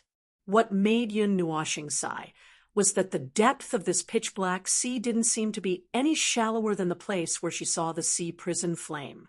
It was similarly dark, so dark that it made one's heart palpitate. This place was also filled with surging energy that the latter didn't have. That was the concentrated energy that was inadvertently separated from the energy ray. It was divided in the sea, causing the sea to be filled with an unimaginable amount of chaotic energy. This dive continued for a long time. They seemed to have reached the end. Yun Nuoxing wasn't clear whether it was the end. However, she saw that the energy ray abruptly disappeared when it sank to a certain place. The depth is unknown. The proportion of energy in the sea is 70%. It's close to the domain of a divine emperor. There's no power of law in the surroundings, nor any other energy. Yishi analyzed the energy distribution at their current location like a machine. Then, she slowly approached the point where the energy disappeared. She extended her small hand and gently and carefully touched it. A layer of fine ripples appeared in that space. Feeling the resistance from her small hand, Yishi clenched her fist and said, "Spatial displacement barrier and energy elimination barrier." If Brother Nuwa had used the speed of light to collide with these two barriers, I would have been seriously injured. Yishi glanced at Yun Nuwashing and shrugged her shoulders. Her indifferent words made him break out in cold sweat. He couldn't help but pat his chest. Fortunately, he hadn't been rash. Could it be that girl can really see something? After rejoicing, Yun Nuwashing thought of the girl who reminded him to be careful and scratched his head. The two barriers weren't a big problem. For Yishi, rashly colliding with them might cause trouble, but it didn't mean that she didn't have a way to go around them. In just a few breaths, Yishi stuck a formation array on the two barriers and carefully led everyone through. After passing through the enchantment, the sudden weight caused Yun Nuwashing to be stunned.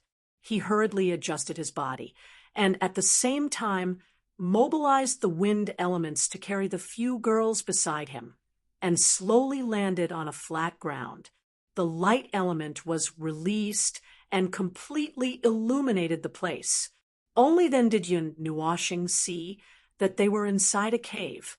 There was no seawater, and the top of the barrier was a kilometer above their heads. The surging energy current passed through the barrier and hung in the sky like the Milky Way, emitting a terrifying energy pressure. Without the obstruction of seawater, they could even hear the sound of rolling thunder. After stabilizing himself and counting the number of people, Yun Nuwashing heaved a sigh of relief when he saw that no one was missing. He looked in the direction of the Milky Way and suddenly widened his eyes. At the front, there was actually a huge palace built from ice. An icy aura was continuously emitting from it. It looked simple and unadorned. Yun Nuwashing was shocked. Other than the huge ice palace in the middle, there were even more ruins of palaces in the surroundings. They were all made of ice and had collapsed into ruins. The falling ice had smashed into the ground and covered the ground with ice shards. In his eyes, this might be the ruins of an ice palace.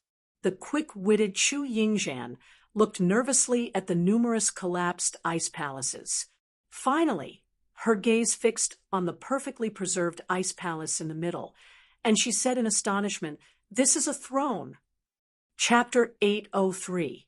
In the sky above the dilapidated ice palace ruins, a torrent of energy quietly streaked across the space. It circled above the former, and finally slowly converged into the seemingly frozen, throne-like building, causing the light it emitted to be slightly brighter. In front of the ice palace ruins, Yun Nuwashing and the others stopped 3 meters away. Ice-blue cold air floated faintly from the ruins. When it touched their bodies, they could feel that the temperature had suddenly dropped by a few hundred degrees. The space here was not frozen. They thought that there was a special form of energy that existed here.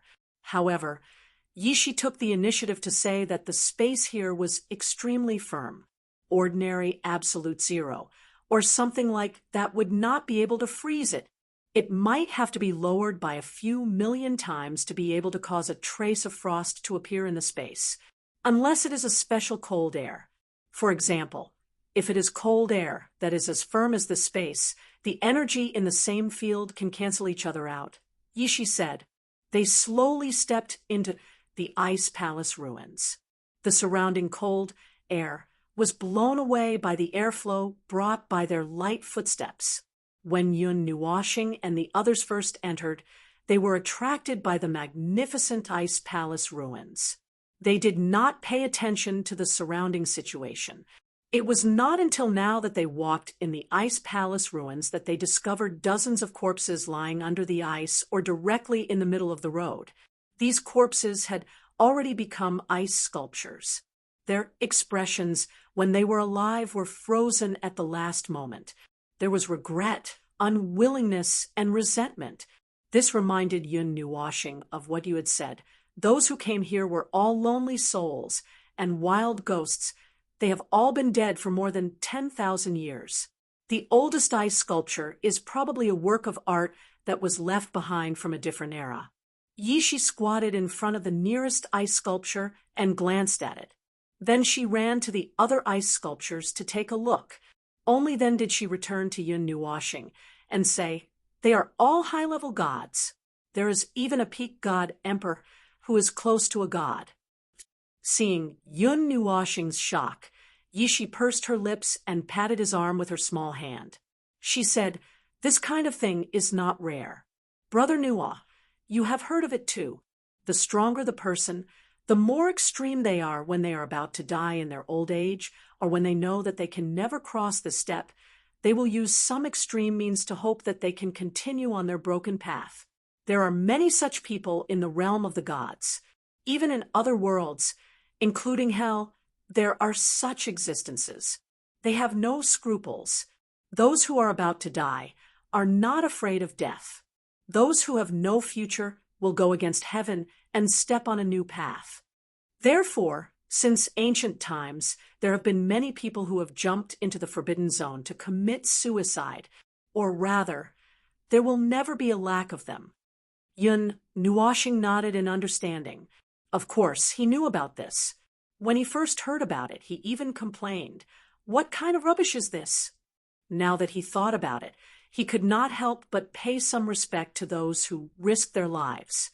In a higher sense, they were all pioneers. At least their existence allowed the later generations to explore the Forbidden Zone better. "Have you heard of this place?" After looking around, Yun Nuwashing finished searching through the few memories in his head with difficulty. However, he could not find any information that matched his description. He had no choice but to look at the others.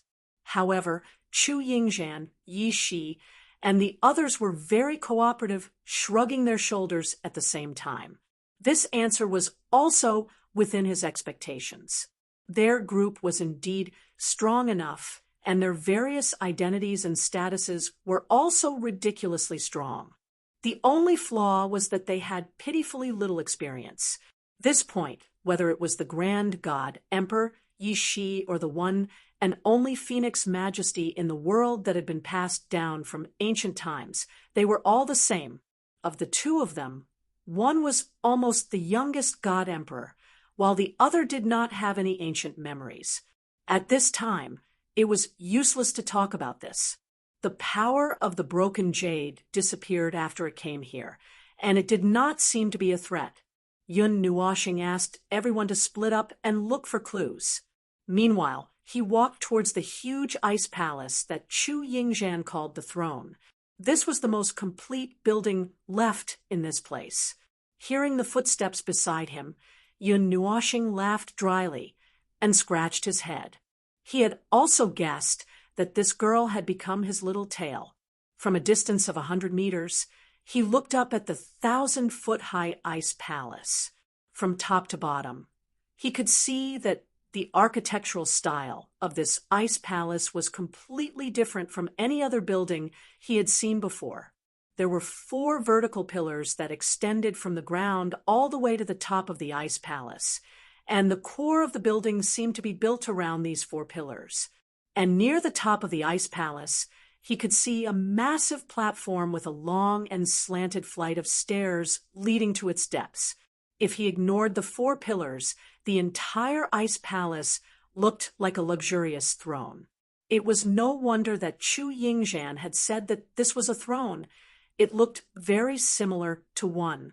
After walking carefully for a while, Yun Nuwashing stopped when he was about 300 feet away. He could see a transparent barrier standing in front of him. When he touched it gently with his hand, he could see the barrier tremble.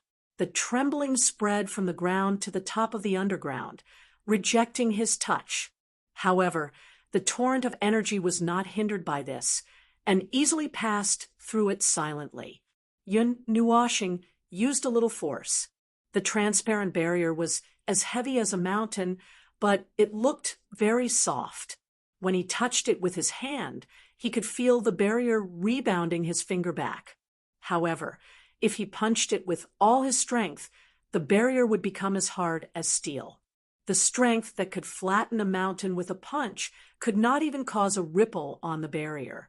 Yun Nuoshing felt that even the Netherworld Ruins sword would not be able to cut it open.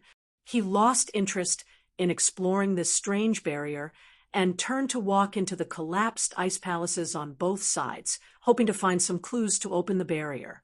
Unfortunately, these collapsed ice palaces were very clean.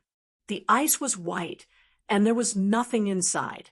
This news was brought to Yun Nuoshing by the way, when everyone gathered. Yishi even used her hands to touch inch by inch, but she couldn't find anything carved on the walls. Bing-air, can you remove this ice without affecting the corpse inside? Yun Nuoshing asked little Bing-air as he walked in front of a corpse sealed in ice that was about 10 feet wide. Little Bing-air frowned and thought for a while, but she did not give an answer. She walked in front of Yun Nuoshing and squatted down. She touched the ice sculpture gently with her jade hand. An icy blue light flashed on her hand and then disappeared. Then Yun Nuoshing saw that the ice that had been condensed for tens of thousands of years suddenly began to disappear unnaturally. It did not melt or shatter. Instead, it was as if the frozen state was being wiped away. The ice was disappearing silently. A few pairs of eyes stared nervously at the disappearing ice block. When they touched the head of the corpse, they slowed down for a moment, but returned to normal after a while. The corpse that was sealed in the ice block was safely revealed. It was a middle-aged man who looked like he was sleeping soundly. Unlike the other ice sculptures that were full of colorful expressions, he looked like he was sleeping soundly. After the ice completely disappeared, the man also landed steadily on the frozen ground. However, after a few seconds, the man's body also disappeared silently like the ice just now. He was inexplicably erased until not a single trace of him was left. Seeing the man's body disappear suddenly and completely in just a few seconds, Yun Nuoshing could not do anything even if she reacted. She could only look at Bing-air helplessly. His body has already become a part of the ice and cannot be completely separated. In addition to the power of time, he will not be exposed for more than 10 seconds after being exposed from the ice. Bing-air explained softly. Then, her blue-gold eyes turned, as if she had thought of something. Except for the deities, their bodies exist forever. Yun Nuoshing covered her face. It was useless to talk about the deities now. She could not believe it and asked Bing-air to open all the ice sculptures. Every time the ice completely melted, the ancient experts sealed in different clothes and styles would disappear after 7 seconds. Even the experts who were close to the post-god level would not be left behind. In the blink of an eye, the dozens of corpses had completely disappeared, and not a single one was left. What kind of enmity or grudge do you have with them? You don't even want others to collect their corpses. Helpless, Chu Yingzhan used her elbow to poke Yun Nuoshing's waist and teased. Yun Nuoshing rolled her eyes. No one will collect their corpses anyway. Can't I send their corpses to be reincarnated? Reincarnation doesn't seem to be under your control, right? Chu Yingzhan put her hands on her hips. Just as she was about to retort, Yun Nuoshing suddenly closed her mouth and rolled her eyes at Chu Yingzhan. She snorted and walked towards the place where she saw the barrier just now. It was obvious that she did not want to quarrel with this girl. Chu Yingzhan also gave a light snort. Her footsteps didn't slow down in the slightest as she followed them. However, Ziyen and the other girls who were following behind them couldn't help but cover their faces and sigh when they saw the two of them quarreling in such a strange manner. After standing in front of that strange barrier for a long time, Ziyen and Yishi tried countless methods, but to no avail. Yun Nuoxing even threw out all kinds of weapons, but it was still difficult to shake the barrier. In the end, everyone could only come to a conclusion. This barrier was soft if you used a soft method, but if you used a hard method, it would only be harder than you. When two forces were superimposed, they still had to use the hard method. Moreover, it didn't take time to switch halfway, so using both soft and hard methods was useless. In the end, Yun Nuoxing did not give up and threw out a netherworld final slash. In the end, it did not even make a splash. The full power of the final slash did not even explode before it was neutralized by the barrier. It was as if the barrier had swallowed it in one breath. This won't do. We can't beat this thing.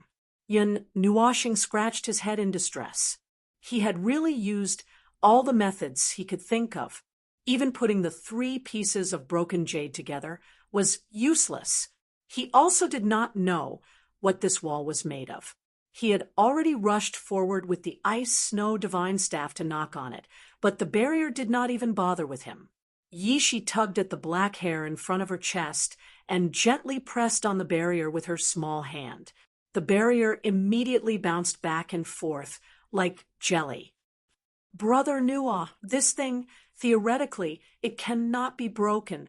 Yishi smiled bitterly, as if she had realized something. Please explain. Yun Nuoxing adjusted his posture and reached out to pick his ear, indicating that he was all ears. Yishi reached out and knocked on the barrier. After organizing her words, she said, "This is an energy-stripping barrier. It can strip away all the energy that comes into contact with it. It is stripping, not resisting. In a fundamental sense, it is eliminating energy. But this thing is in another world, a world that I have been to before. It is called an information stripping barrier," Yishi said in distress. Information stripping? Yun Nuoxing extracted the key word in confusion. Yishi nodded. This world is also in the 8 elements realm. It is the same place as the plane we are in. It is a world that has developed in a different direction from the God realm. In that world, this barrier is no less important than the forbidden formations set up by the divine masters of this world. In simple terms, all the manifestations of this world can be summed up as information that an object can display. Yishi paused and pointed at Yun Nuoxing with her little finger. Colorful hair, 1. 8 meters, trench coat, flames. For example, the most basic information, weight, temperature, color, volume, and so on. It is because we can sense these things that they exist. Yishi shook her finger and said, when all the factors that define an object, or in other words, all the information, are removed, the object will go from existing to not existing. Because there is no information that defines it, it cannot be recognized, observed, or judged. In a fundamental sense, it does not exist.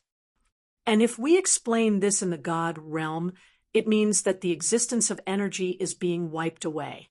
It is very similar to what Bing Air did just now.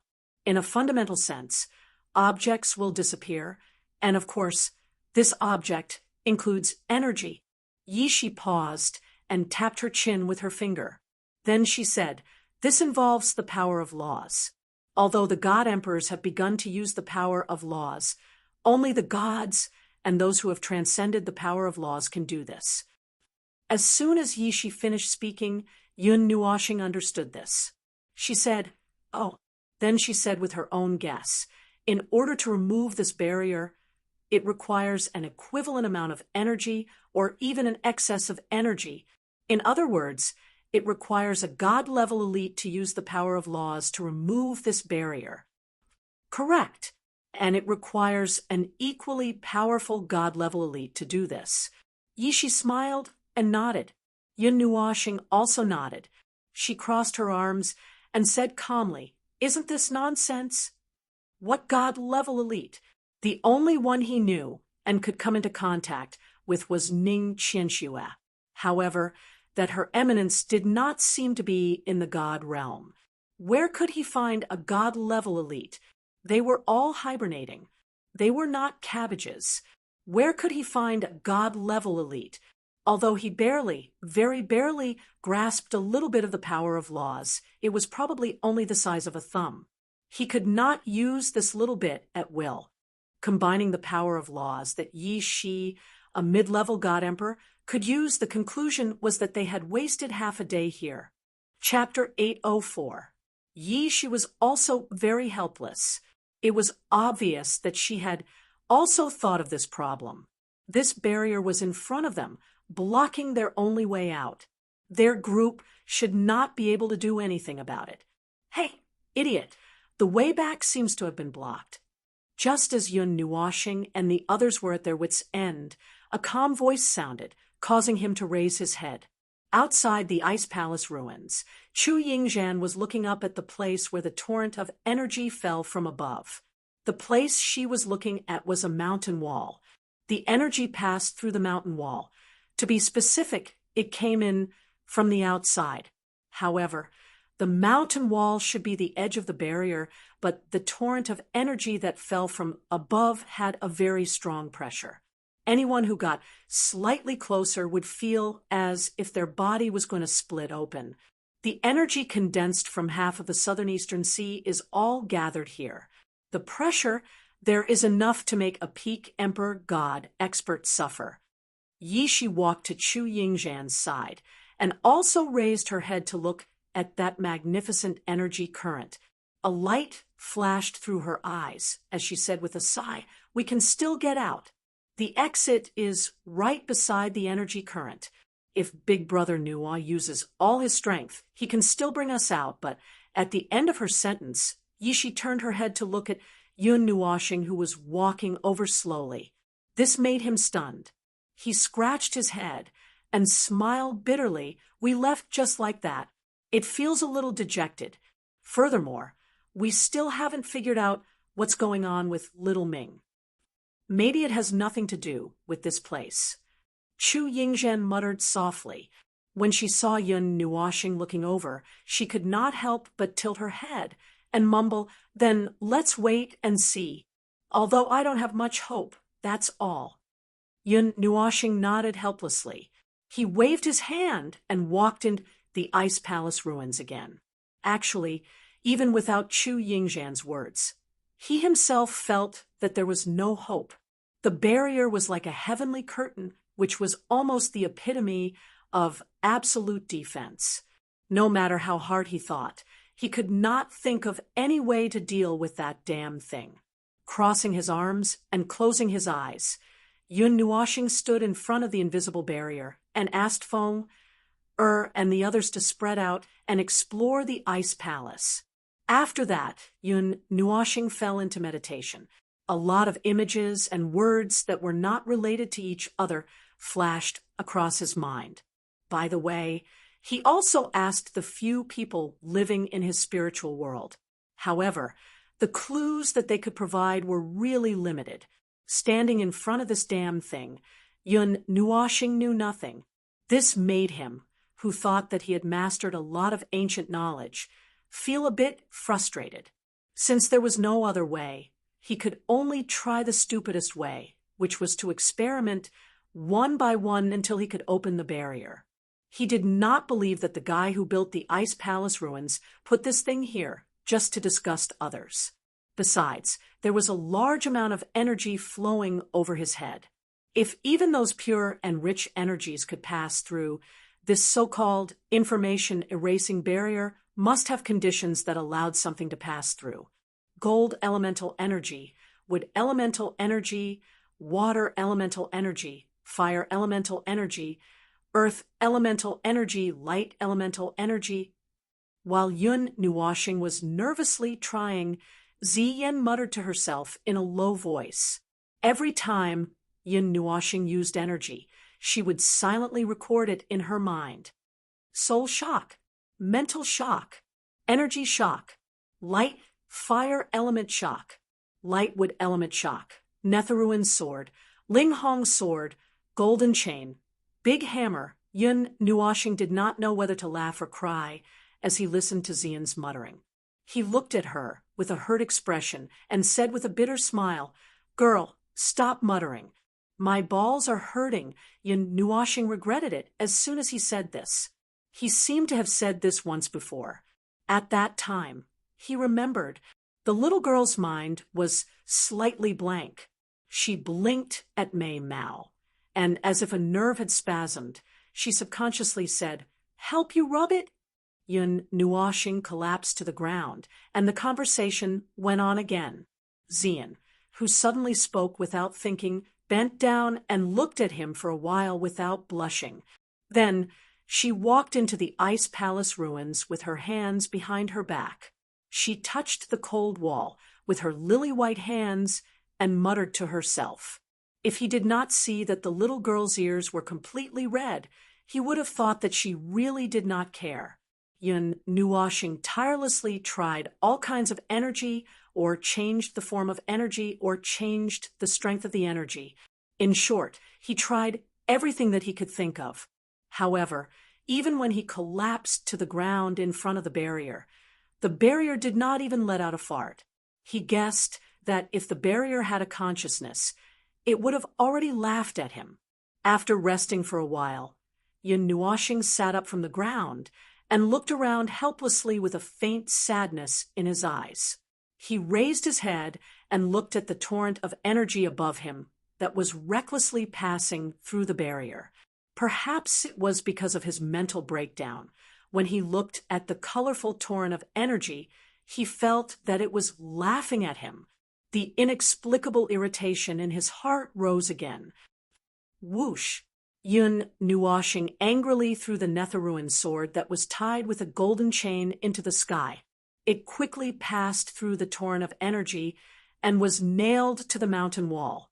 A moment later, Yun Nuoxing pulled it back from the sky. The Netherruin sword in his hand was surrounded by a powerful energy. It was a part of the energy that it had stolen when it passed through the torrent of energy. Yun Nuoxing's multicolored eyes coldly glanced at the multicolored energy on the Netherruin sword. He let out an impatient snort and waved his hand, causing a vast amount of energy to surge out of his body. The Netherruin sword slashed through the air and shot out a 1,000-meter-long purple-black sword beam. What was different this time was that the tip of the sword beam was wrapped in a layer of multicolored liquid. That was the torrent of energy that he had borrowed. Bang! Just as Yun Nuoxing vented the anger in his heart and was about to sit down cross-legged to continue thinking, a violent collision sound suddenly came from in front of him. Accompanying the collision sound was a strange, shattering sound that made everyone's heart skip a beat. After the loud shattering sound, Zian and the others in the Ice Palace ruins stopped what they were doing and turned in the direction of the barrier in a daze. Even Yun Nuoxing raised his head in shock. He saw that the barrier in front of them, which they had been helpless against, had suddenly shattered into specks of light that filled the sky. It was like a mirror that reflected their stunned faces. Everyone. Perhaps because the development of the situation was too inexplicable, Yun Nuoxing and Ziyan all maintained their last-second movements and stared blankly for a long time. They didn't dare to believe it, especially Yishi. Her wine-red eyes were wide open. This scene was too inconceivable for her. "Idiot! What are you waiting for? Come on in." The first to react was Chu Yingzhan. He rushed into the barrier, turned around, and quickly shouted at Yun Nuoxing and the others. The latter shuddered and quickly ran behind the barrier. Fortunately, the barrier did not seem to heal automatically. If Yun Nuoxing were to do it again, he might not be able to deal with it. Just like this time, he did not know what happened. He only remembered that he used the energy in the sky, casually swung his sword to vent his anger. And then, Brother Nuwa, how did you open it? Yishi could not help but ask. This barrier must have been left behind by a god-level master, and it involved the unfathomable use of the power of laws. She would not believe that Yun Nuoxing broke it randomly, but what made her not know whether to laugh or cry was that Yun Nuoxing's answer seemed to be randomly breaking the barrier, making her instantly feel that her future was bleak. However, this might have been a loophole deliberately left behind by the person who set up the barrier so that the gathered energy could pass through the barrier. Moreover, the energy was so huge that it was enough to make all the masters below the god level feel intimidated. No one dared to try to steal the energy there. Those who had the courage would have already been turned to ashes by the energy torrent. This time, they accidentally encountered Yun Nuoxing's power, which was out of the norm, and accidentally used the energy torrent's power to hit the barrier's weak point, and accidentally shattered this extremely powerful barrier. Not long after they stepped into the barrier, Yun Nuoxing and the others did not even have time to size up the entire ice palace. A strange energy fluctuation suddenly came from the huge throne in front of them, making them tremble, and their bodies involuntarily float up. Yun Nuoxing was shocked. Demonic aura burst out of his body, and the Nethervoid sword and Ling Hong's sword quickly fused together. He wanted to borrow the power of the divine weapon to break through this strange power. However, the ice palace in front of him only released an even stronger power, which immediately froze his hand that was holding the divine sword. Yi Shi and the others could not break free from the shackles and could only watch as they were sucked into the ice palace. Seeing that they were about to collide head-on, Yun Nuoxing was so scared that he closed his eyes. However, the collision that he expected did not happen. He only felt a slight chill on his body, and after a few seconds, his body fell heavily to the ground. Only then did he open his eyes. What appeared in front of him was a frozen palace. The palace was at least 10,000 feet tall, and they did not know where it extended to. It looked boundless. The frozen ground and the frozen pillars were somewhat similar to the ice palace ruins outside, and there was no sign of life at all. If it were not for the cold air floating down from the pillars, Yun Nuoxing would even think that even time was wrapped in ice. He looked around and saw that Xian and the others were thrown to the ground. Other than the pain from the fall, there was nothing wrong with them. Yun Nuoxing quickly helped them up, and then looked around the empty ice palace. A faint cold air lingered around, and it felt a little misty. Other than the front and back paths, there were no other paths on the sides of the palace. Using his eyesight, the scene in the distance only became more and more blurry until he could not see anything at all. However, if he took a few steps forward, the scene would become clearer. Kacha! A cracking sound was heard, and Yun Nuoxing and the others, who were walking forward nervously, trembled. They looked around like birds startled by the twang of a bow. Yun Nuoxing even took out his heaven-grade weapon with a clang. Chu Yingzhan had goosebumps all over her body because she heard this strange sound as soon as she landed. She immediately exclaimed and jumped behind Yun Nuoxing, her jade-like hands nervously tugging at his sleeves. He lowered his head slightly. It was a golden skeleton, covered in cracks, lying quietly on the ground. One of the arm bones had been shattered, and it was obvious that Chu Yingzhan had just stepped on it. Another deity of a generation has fallen here. Yun Nuoxing slowly squatted down, took a look, and let out a sigh. He had already seen a golden skeleton once. The last time he saw it, it was the weight of a hall. He didn't expect to see another one here. Yishi squatted down, took a look, and said, "There's not a trace of energy left. It seems that countless years have passed, but it's not as serious as the last time we saw it." The bones, they're turned into powder with a touch, but this one can still be preserved. Seeing that the others were still looking at the golden skeleton with interest, Chu Yingzhan felt a chill in her heart. She pulled Yun Nuoxing's arm and said with some worry, "Idiot, let's go back. This place looks so scary. If you said you were scared earlier, I would have thrown you back just now. Now that we're here, there's no way out, little girl." Yun Nuoxing sighed and looked at her with a strange expression. His expression made Chu Yingzhan's little face turn slightly pale. Chu Yingzhan fiercely ground her silver teeth. Taking advantage of Yun Nuoxing's inattention, she bit his shoulder. Then she angrily flung his arm away and walked forward with large strides. Yun Nuoxing grimaced and sucked in a breath of cold air.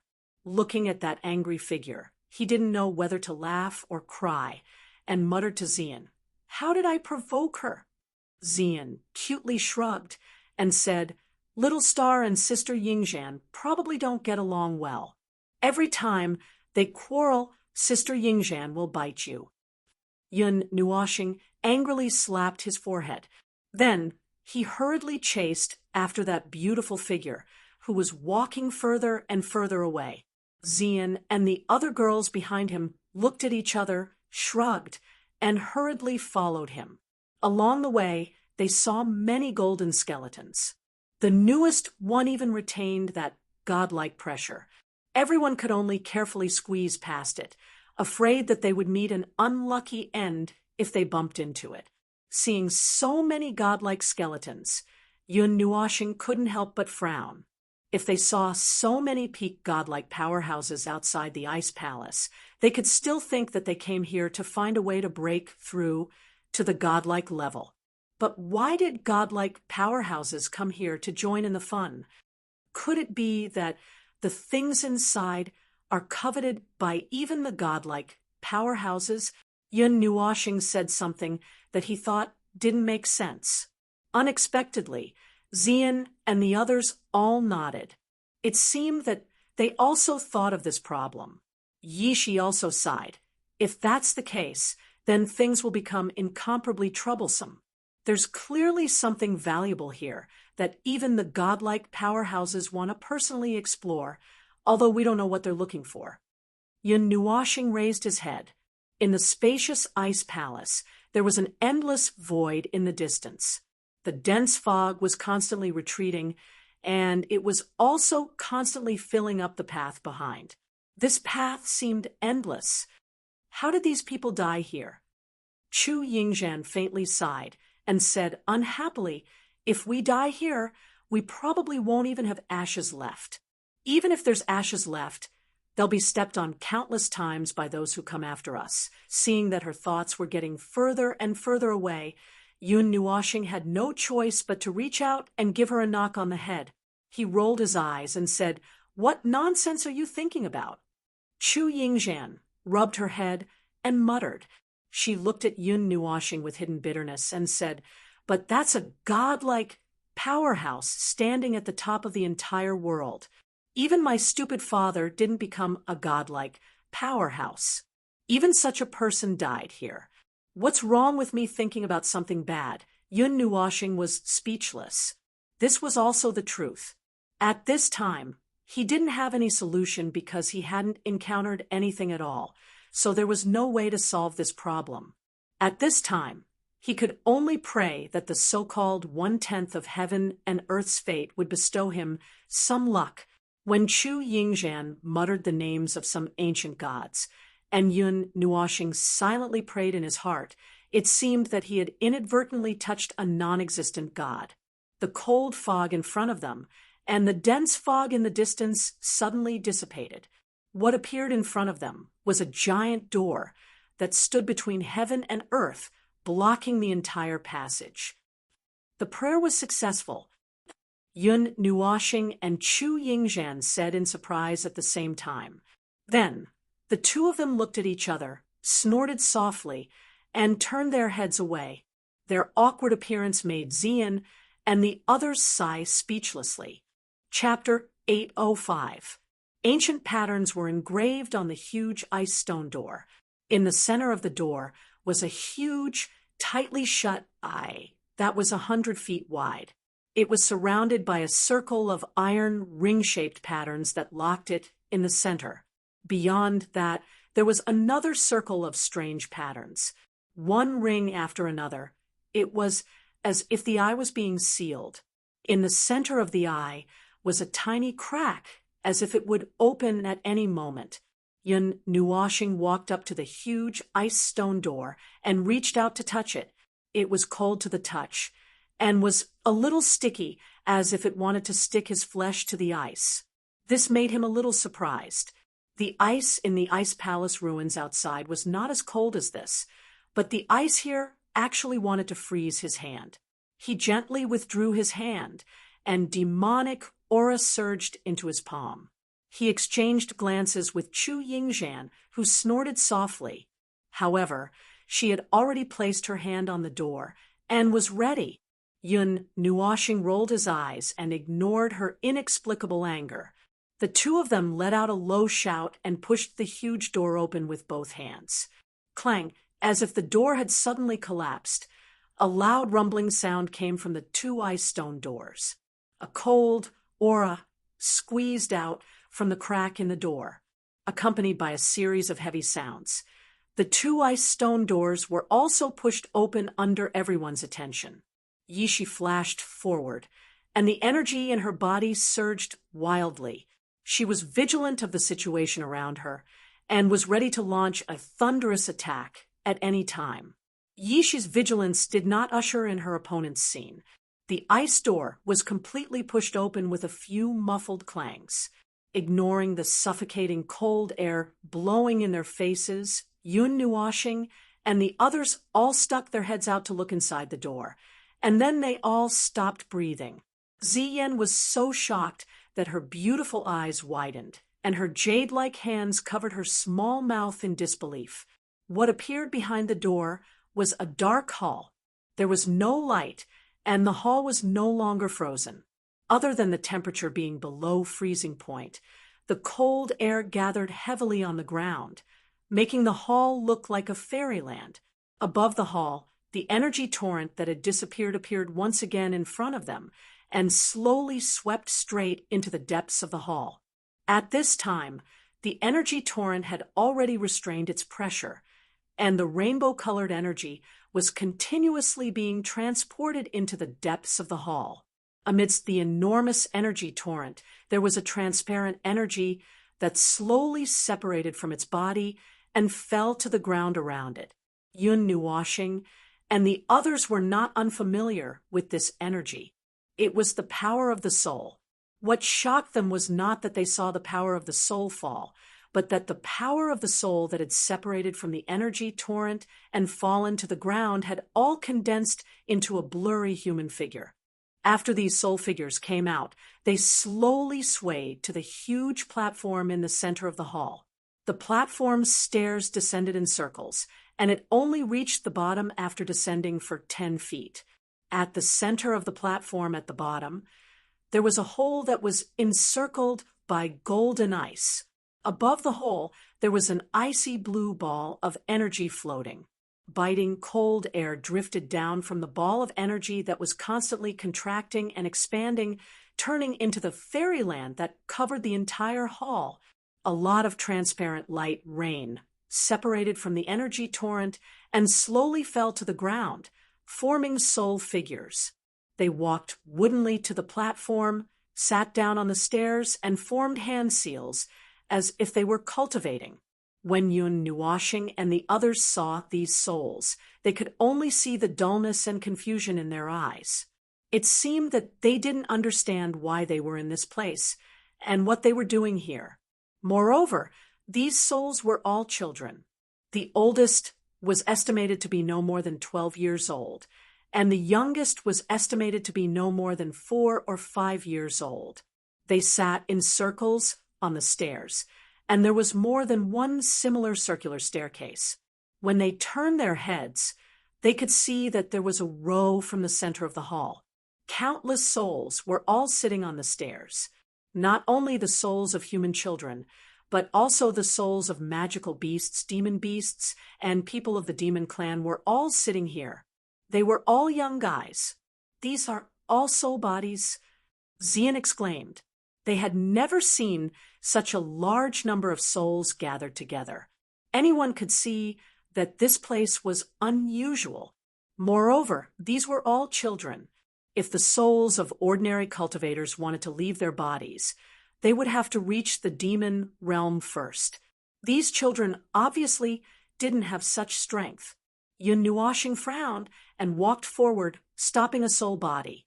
The soul of the little boy raised his head and glanced at him. His empty eyes were dull and deep. Then he walked around him, walked to the stairs, and gently sat down. "Hey, who are you?" Chu Yingzhan also stopped a little girl and couldn't help but ask, "Who?" The little girl shockingly replied. However, she also seemed to be at a loss. Her eyes were lifeless and empty. She only glanced at Chu Yingzhan before lowering her head, minding her own business as she walked towards the stairs. Other than that one word, she did not say anything else.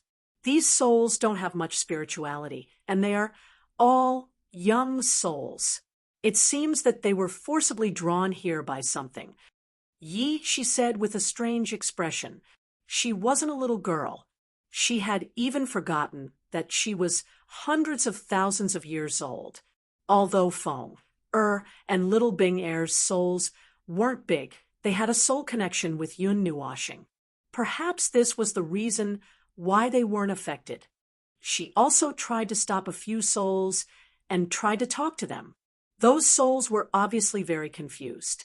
Their memories were in a mess, and they couldn't even answer who they were.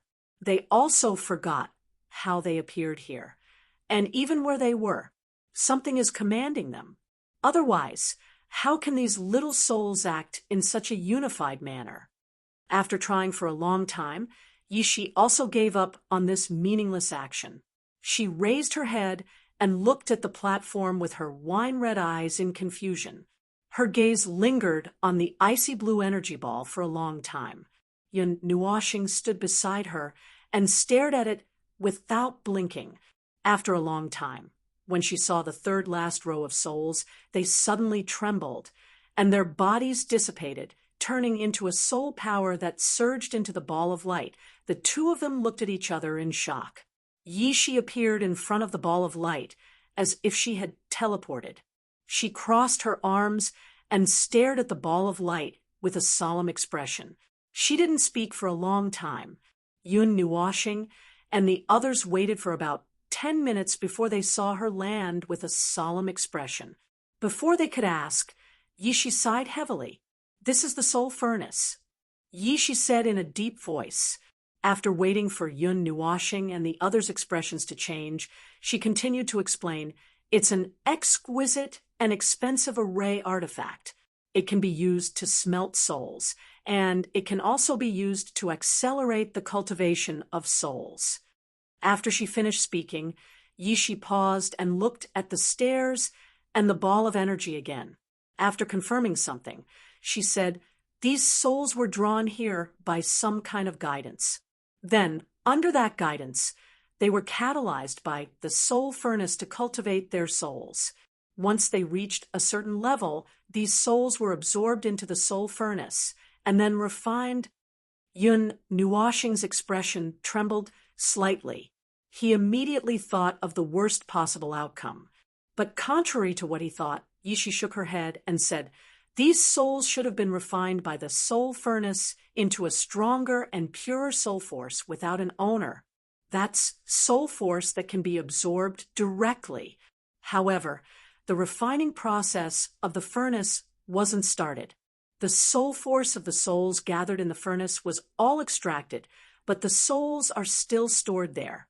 Moreover, the recovery speed of those souls isn't slow. The wool comes from the sheep's back." Yun Nuoshing swallowed his saliva, and his face turned pale. This meant that a group of souls were being raised to provide soul force. Hearing this, Yishi clenched her teeth and shook her head, causing Yun Nuoshing to be at a loss for a moment. Yishi sighed and continued to explain, "It doesn't seem like it, because the soul force of an individual soul is very little. If it really is being raised, then with the recovery speed of the soul furnace, it would definitely be able to extract all the soul force. However, this will harm the souls. I don't think that the person who did this would care about what happens to the souls of these children." Scratching her wine-red hair, Yishi was distressed for a moment. She then looked at the soul furnace and said with uncertainty, "It's more like someone is using these souls for something. What's important is the number of souls, not the amount of soul force." Although Yun Nuoshing didn't understand as well as Yishi, he still understood. However, he was also very confused. Who was controlling these souls? What was he doing? Why did he need so many souls? Moreover, they were all children's souls. Just as Yishi said, if he needed powerful soul force, then he could just raise them. Why would he need to spend so much effort to find the souls of children? The latter was so large in number that it was much more difficult to deal with than the former. Just from a rough count at the entrance, there were at least tens of millions of souls piled up in the 6 soul furnaces in this hall. It was unknown if there were similar soul halls in other places. Tens of millions of souls came here, which meant that tens of millions of souls of humans, monsters, and beasts had left their bodies. Moreover, all of their souls had left their bodies. Their physical bodies should have fallen into a deep sleep. However, Yun Nuoshing had never heard of a group of people suddenly falling asleep in the East Sea. Perhaps there were too many lives in the East Sea. The number of humans in the sea god's domain alone was about 1 trillion, let alone the vast East Sea. Yun Nuoshing wouldn't be surprised if there were trillions of lives in the East Sea. In comparison, the millions and tens of millions of souls here were quite small. Now, I'm 80% sure that Little Ming and Little Purple Soul should have come here as well. Yun Nuoshing frowned with unconcealable worry. The 2 girls had gotten into trouble in the East Sea. It was said that their souls had drifted to other places. Now, nearly 9 years had passed, and they still hadn't woken up. However, their bodies hadn't deteriorated at all. Looking at the situation, their souls should be in good condition. Which bastard made this? When he thought about how the souls of the 2 little girls had left their bodies and stayed in this dark place for 9 years, and how their souls were still occupied by that unknown person, Yun Nuoshing was filled with anger. He wished that he could split this place apart with his sword. Yishi shook her head. There were no ancient books that recorded the situation in the eye of the storm sea. No one knew what had happened because the people who came here, including the gods, were all lying outside, frozen into ice sculptures. Leading the girls, Yun Nuoshing carefully walked past the many small souls that had fallen down. Every time they passed by a soul furnace, Yun Nuoshing would go down to take a look, trying to find the soul aura he was familiar with in that furnace that was filled with millions of souls. However, he returned disappointed every time. It seemed that the souls of the 2 girls were not here. After checking 6 soul furnaces along the way and finding nothing, Yun Nuoshing and the others came to the end of the hall. It was a circular platform. There were 3 circular steps that made the platform descend 100 feet. They had to carefully walk down a narrow staircase in the center. In the center of the platform, there wasn't a furnace bigger than the 6 furnaces. Instead, there was a small golden circular platform. It was less than 3 feet in diameter. Ice blue patterns kept flashing on the circular platform. This is an ancient teleportation device. It's powered by the power of the soul. Yishi squatted down and looked at the golden circular platform. After a while, she said in surprise, "This thing is still running. As for where it's going, it shouldn't be teleporting outside." Yun Nuoshing nodded. He held the netherworld ruins, sword, and stepped onto the circular platform. Then, a transparent light rose around him. In less than half a second, his body disappeared from the sight of Xian and the others. Xian and the others saw this and quickly stepped into the teleportation device. After a few seconds, Yun Nuoxing's eyes focused again. He shook his head and looked at the scene in front of him with shock. What appeared in front of him was another dark hall. A row of ice-blue balls of light floated a few meters above the ground. Countless souls sat on the stairs in an orderly manner. This was another soul hall, and there were 8 huge soul furnaces. The furnaces were several times larger than the ones in the hall. They were like ice-blue balls of light that were 100 feet in size. Wow, there are at least 10 million souls in each of these soul furnaces. When Yi Shi and the others saw this scene, they all sucked in a breath of cold air. Yi Shi's words made the cold air become several times colder. Yun Nuoxing's face was gloomy. Did they steal all the souls in the East Sea? This hall was filled with 80 million or even close to 100 million souls, although 80% of the souls here belonged to magical beasts. And Yun Nuoxing's heart was still very heavy. In an instant, he thought of many strange things. However, he didn't have any evidence to support his thoughts. He could only suppress his unease. When he suddenly raised his head, Yun Nuoxing discovered that the inexplicable restlessness in his heart had disappeared. The energy that disturbed his state of mind had mysteriously disappeared. Now that he thought about it, it should have disappeared after he arrived at the Ice Palace ruins. After hurriedly passing through the Spirit Hall and checking the 8 furnaces, Yun Nuoxing once again received a disappointing result. Yun Nuoxing's heart was also uneasy. At the end of the hall, there was another hall with the same teleportation device. Walking to the entrance of the hall, Yi Shi turned her head strangely, as if she had noticed something. However, at this time, Yun Nuoxing had rushed into the teleportation device in a hurry. She could only suppress that thought and chase after the former. Chapter 806. Every time they passed through a teleportation device, they would see a soul furnace that was even bigger and more terrifying. The soul light that was thousands of feet tall was strangely quiet. Inside it, there were billions of souls that quietly intertwined with each other.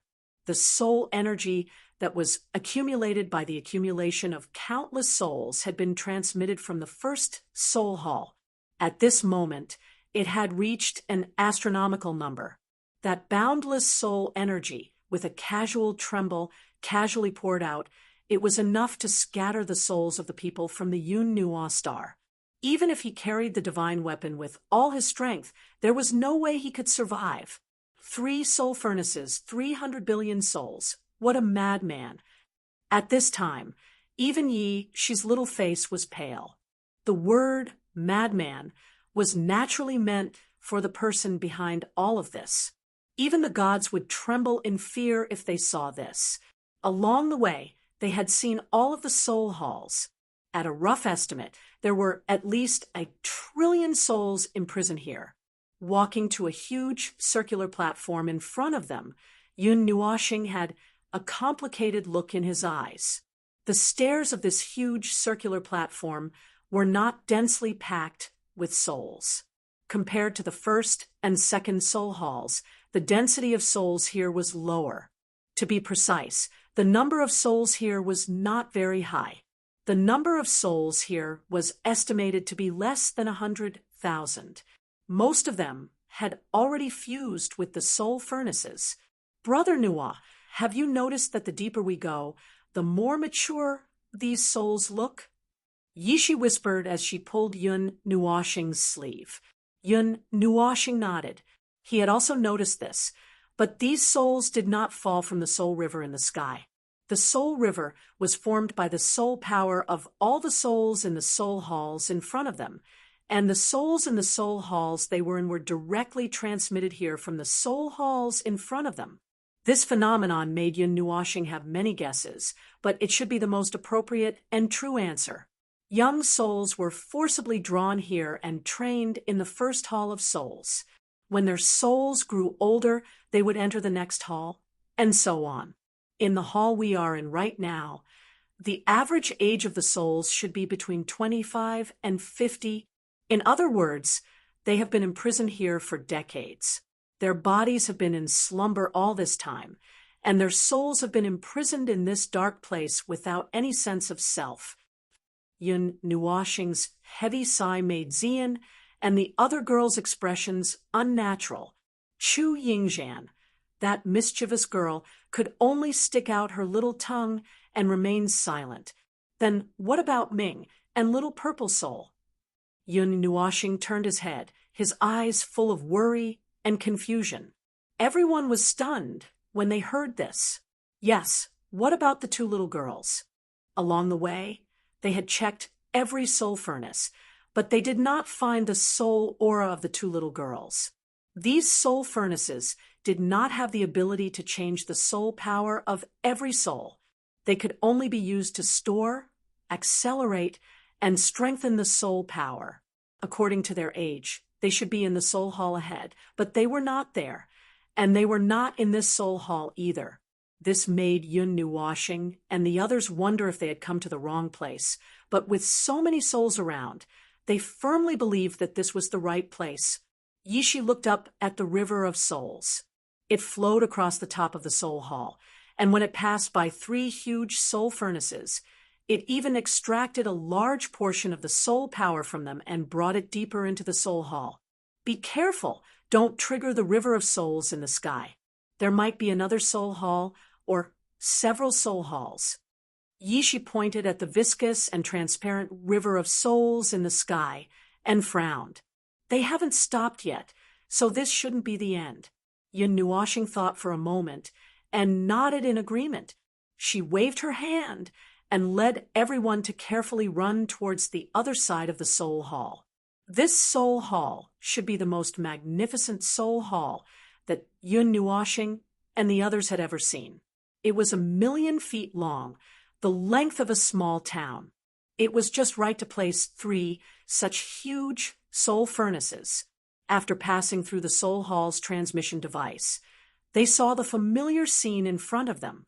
Dim, icy blue balls of light, as well as the sunken ground in the distance. This was still a soul hall.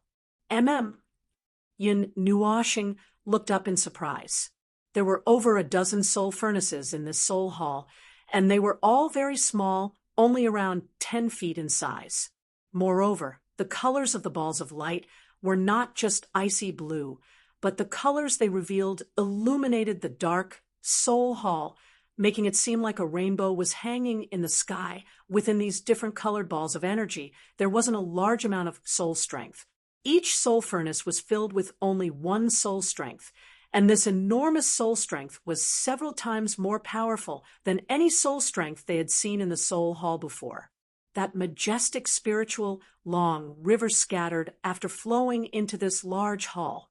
It turned into the purest spiritual strength that scattered over every inch of space, causing the spiritual strength in this place to become so dense that it could almost turn into paste. These soul furnaces are specially made to be used by only 1 soul, and they're nurturing those souls. She was a little shocked. There were trillions of souls, and all of their soul strength had been gathered here just to nurture these dozen souls. Yun Nuoshing also had a strange expression. This didn't make sense. Xian and the others also looked at this space strangely. From the moment they entered until now, besides the soul furnaces, they hadn't seen anything else. They hadn't seen any soul bodies. More newcomers have come? This time, they're here a lot earlier. In the spacious hall, a chatty chuckle suddenly sounded. There seemed to be some joy in the voice as it approached Yun Nuoshing and the others. In front of them, the fog formed by spiritual strength slowly dissipated, and a few blurry figures gradually appeared from within. More newcomers. It's good. It's more lively now. Okay, welcome. This time, there are so many people. They're all girls. It's good to balance things out. From the soul fog came a joking and relaxed voice. Those figures also slowly appeared in their line of sight. They were 8 young figures, 5 men and 3 women. Their divine bodies were translucent. They were obviously the soul bodies of this soul hall. This surprised Yun Nuoshing's team.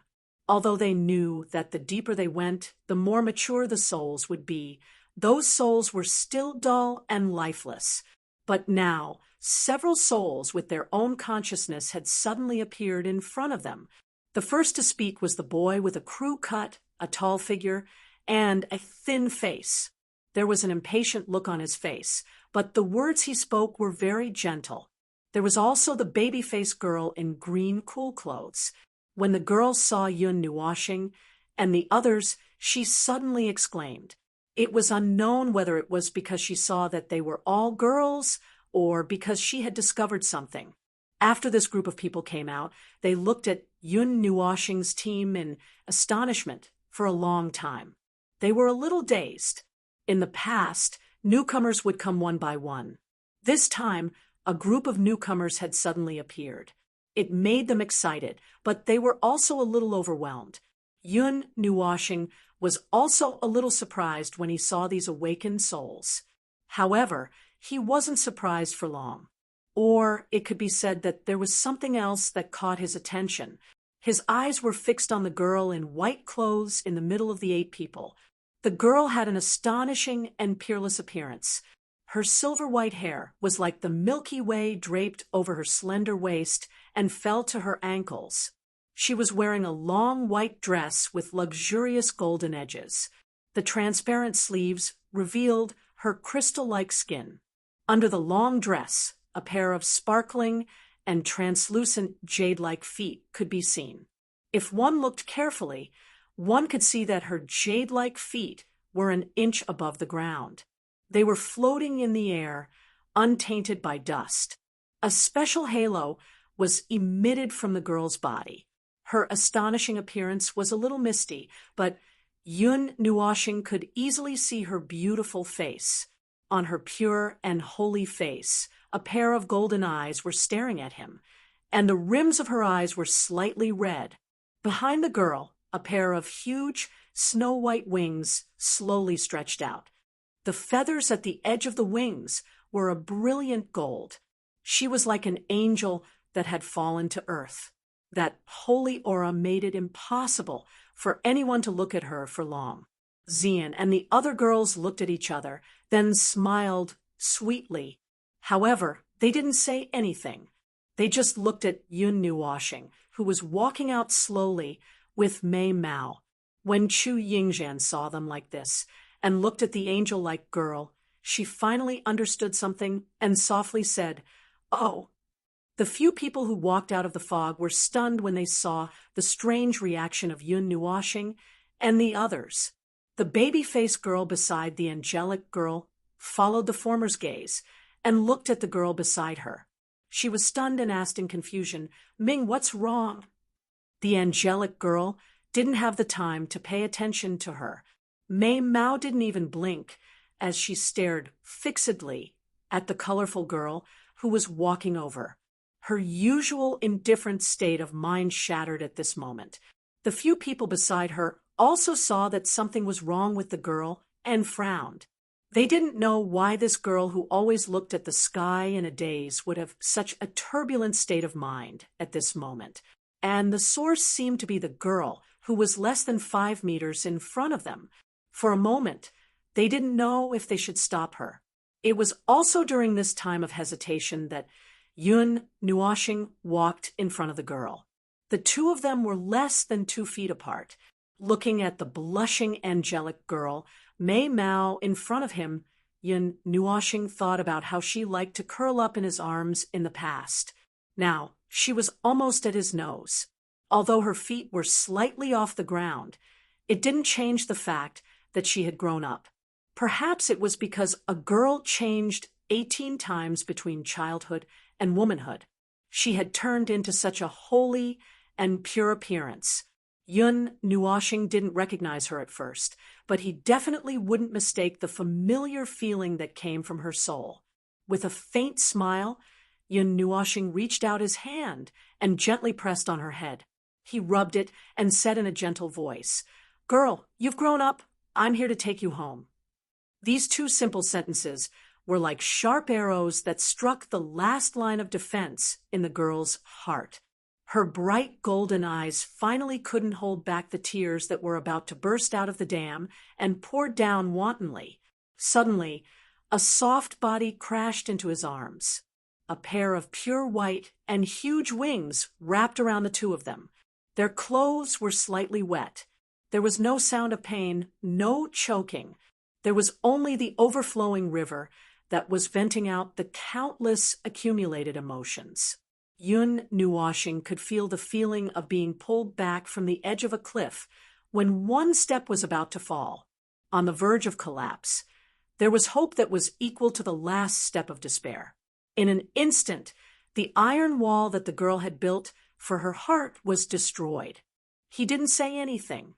He only reached out his hand and tightly held the warm and fragrant jade in his arms.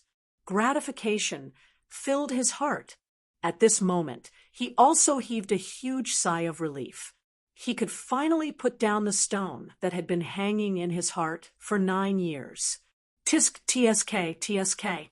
This scene is so touching. It's so sad. This fairy's tears are about to fall. Before the reminiscing of the past had even begun, just as the warmth was brewing to its peak, an untimely and even somewhat dampening sentence suddenly came from the scene. Yun Nuoshing speechlessly raised his head. His eyes filled with hidden bitterness as he looked at Chu Yingzhan, who had moved closer, and said, "Will you die if you don't speak?" "Yes, of course I will. Didn't you see that you've carved 7 statues here?" Chu Yingzhan pointed to the side in annoyance and interrupted the reunion of the siblings after so many years. "If you have anything to say, if you have anything to talk about, let's talk about it after this matter has come to an end." Yun Nuoshing was stunned for a moment and nodded. He was too relaxed.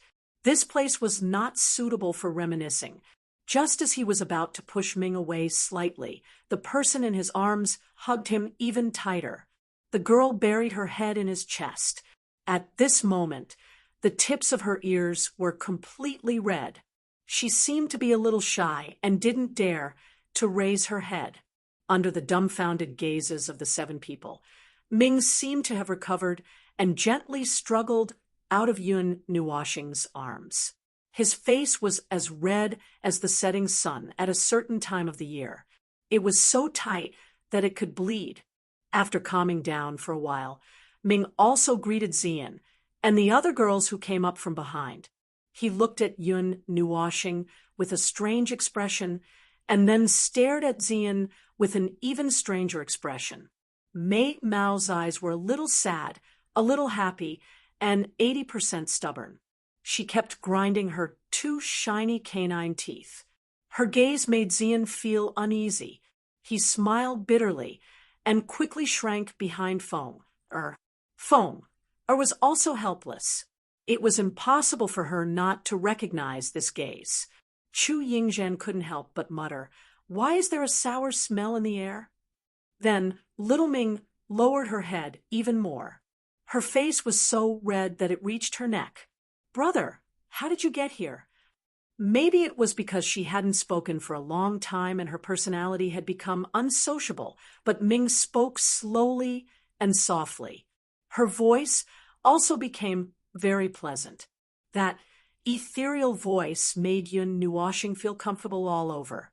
It had a healing effect. Before Yun Nuoshing could answer, Chu Yingzhan whispered in Ming's ear, "Let me tell you, this 10,000-year-old Lulakan harem demon beast returned to the 9 deities' temple and saw that you had been sleeping for 9 years.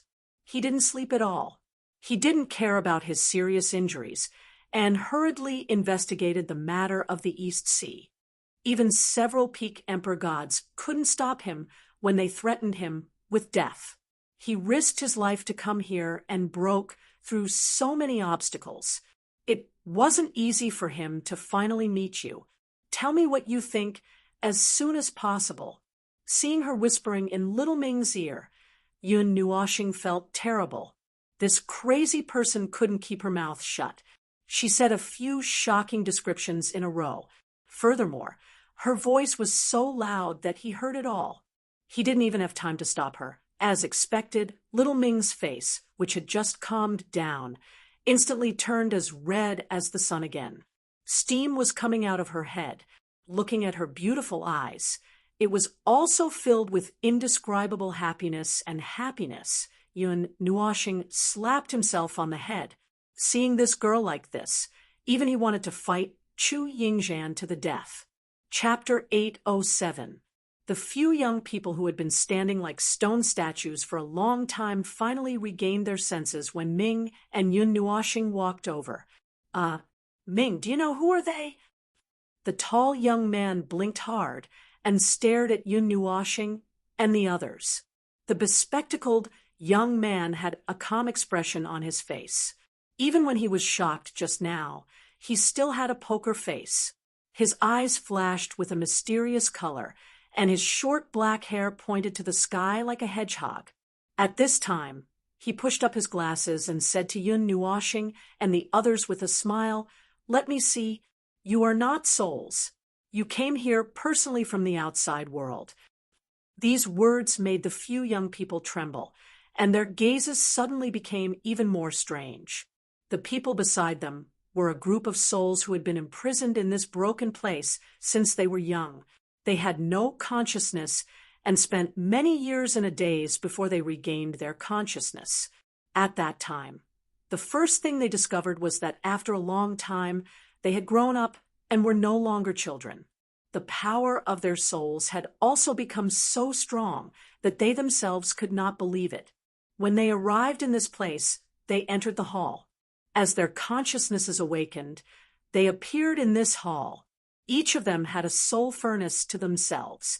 Apart from that, their lives were no different from that of ordinary people.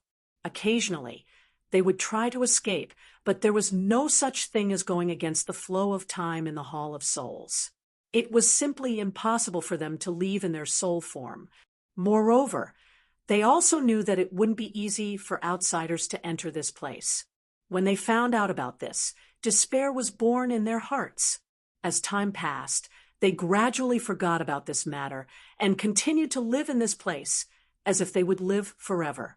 Today was the first time they saw people coming here from the outside world. In addition to their strange feelings, they also had some hope that Yun Nuoxing could take them out.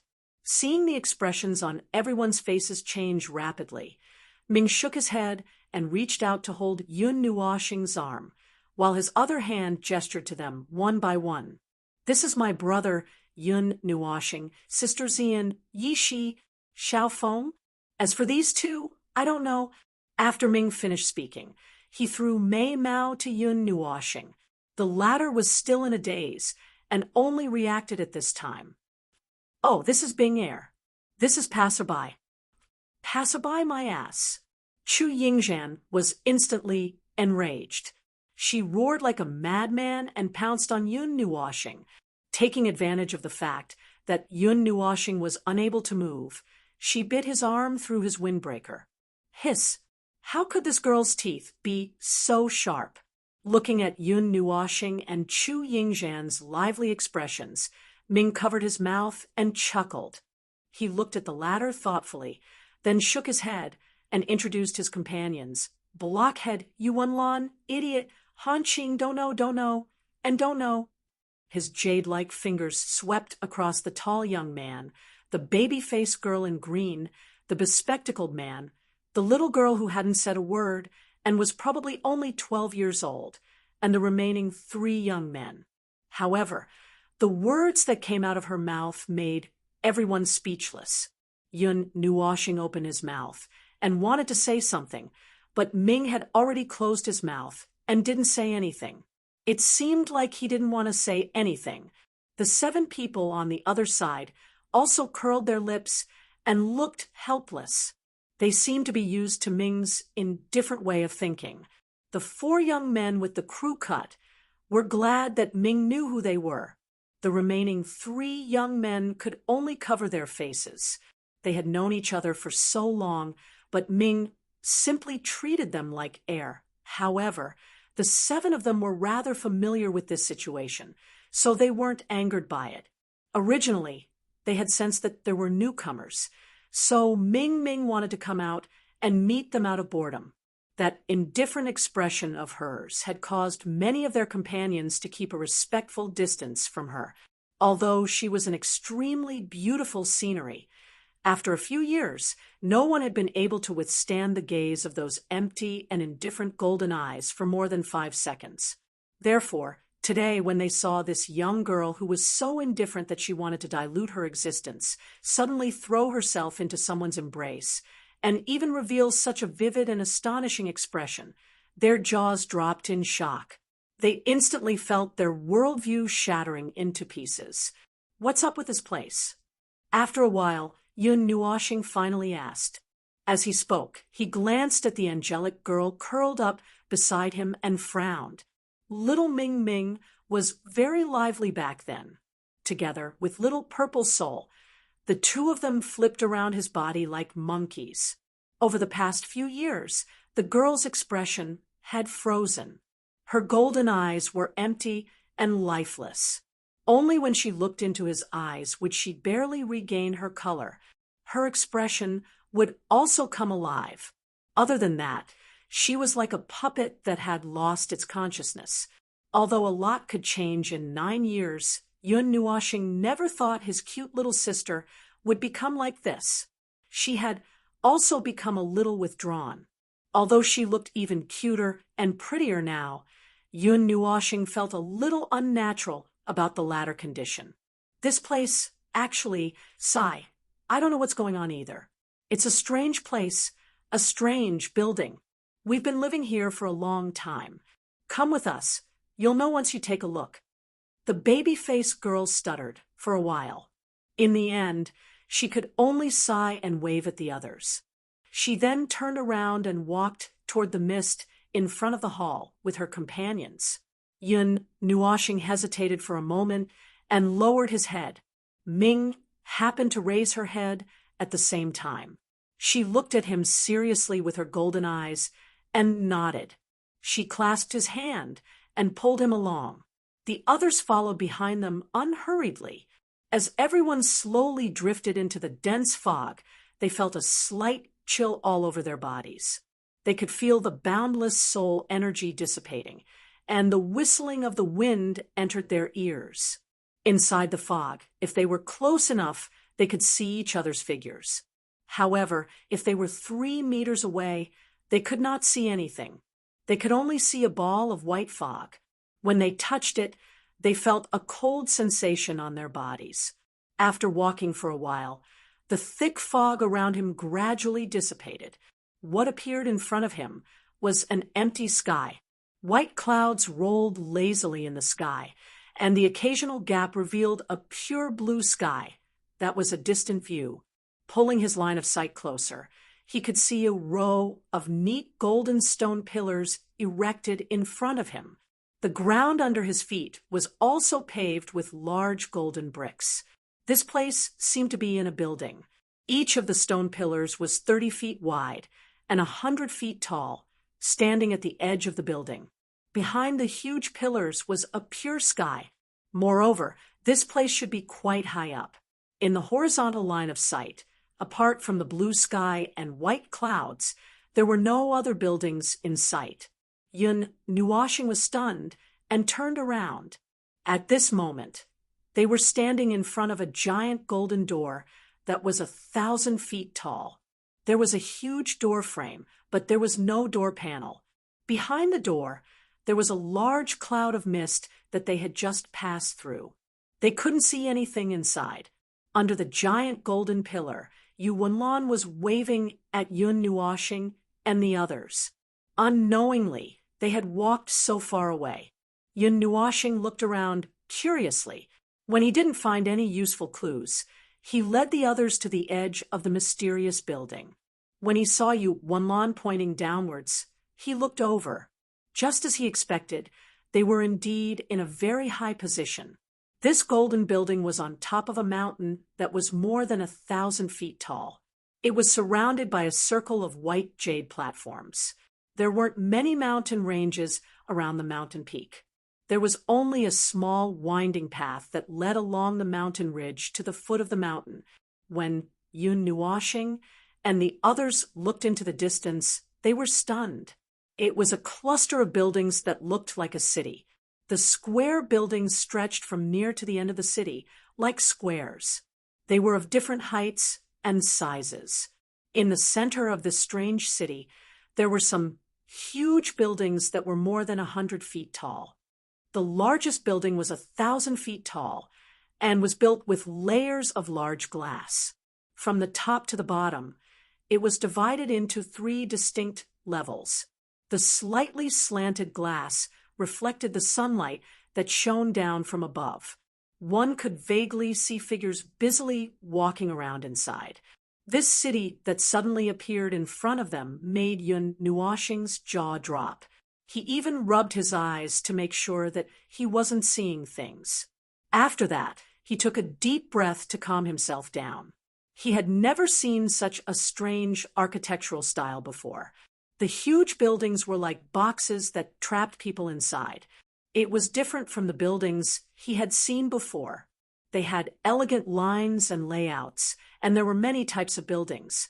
He knew of thousands of different buildings in different places in the realm of the gods. However, he had never seen rows and rows of boxes like this before. Even the clothes of the people inside the boxes were very strange. There were no loose robes. They were dressed in simple white clothes. It looked like a few pieces of cloth were glued together. As for the pants, why would someone wear them when there was such a big hole in the knee? Where is this place? In this strange situation, Yun Nuoshing could only spit out these strange words. Then he looked at the person in his arms with a puzzled expression. His mind worked very quickly. When no one was controlling him, he could think of even stranger things. Now, the only thing he could think of was that they were in a small world or some other world. To his surprise, Ming Yuanlan and the others shook their heads. They also looked very confused. It was the young man with the crew cut who tried to explain. At first, we were sent to the hall that we just came from. The fog was the only passage that connected this place. When we came to this strange world, we had physical bodies. We were no longer souls. When Yun Nuoshing heard this, he was stunned. Only then did he realize that their bodies were no longer translucent. They felt as if they were made of flesh and blood. Moreover, they were wearing strange clothes. They were the same strange clothes as the people inside the boxes he had just seen. We don't know where we are either. The soul furnace contained a lot of knowledge about the realm of the gods. However, we couldn't find any information about this strange world. The people in this world are all ordinary people. They don't have any energy reaction. Even us, after entering this world, our soul energy was suppressed. At most, we are slightly stronger than those ordinary people. The young man with the crew cut side, hearing this, Yun Nuoshing was shocked. He hurriedly checked himself. A second later, he got the result. He couldn't feel any energy in his body. It didn't seem like he was suppressed or sealed. It was as if he never existed. As for how much stronger he was than ordinary people, he didn't know. He didn't know how ordinary people lived in the realm of the gods, so there was no way to compare. Yun Nuoshing's mind was filled with things that he cared about. At the same time, he didn't want to admit defeat. He searched his mind for information about these strange things. Zai and the others, who could still communicate with the people in the soul world, were also searching. For the time being, they didn't find anything. They probably wouldn't be able to think of anything after a while. Seeing Yun Nuoshing's expression become more and more strange, Yuanlan hurriedly said, "The disappearance of energy is only temporary. Everything will be fine once we return to the other space. Yun Nuashing didn't care about this. When he turned his head and saw Xian and the others, he only panicked for a moment before returning to normal. He knew that they quickly understood the current situation. The only thing he didn't understand was this strange world that he had never seen before. Speaking of which, the streets below, they should be the streets, right? What are those things flying around? Yun Nuashing looked a little awkward as he looked at this unfamiliar city. He didn't know what to do. They are the streets. They are much bigger than the world we live in. Those things flying around, I heard they are called carriages. You can just think of them as carriages. Although there are no horses, and I don't know anything more about it. The crew-cut young man scratched his head. He looked at the city below and said with a complicated tone, "At first, when we came to this unknown place, our companions panicked. However, we gradually became familiar with it. Right now, there are some other companions in the city. They are also conscious souls, but there are only 26 of us in total. At first, we always gathered together to think of a way to leave this place. Although this world is very novel and attractive, we are still from the God realm and are familiar with everything there. Naturally, we want to go back. Although I only lived in the God realm for 10 years before I was kidnapped and brought here," the young man scratched his face awkwardly. "However, there are quite a few companions who let nature take its course. Other than going back to cultivate every day, most of us stayed in this world, trying to find a way out from any clues. Unfortunately, we have been awake for 5 to 6 years.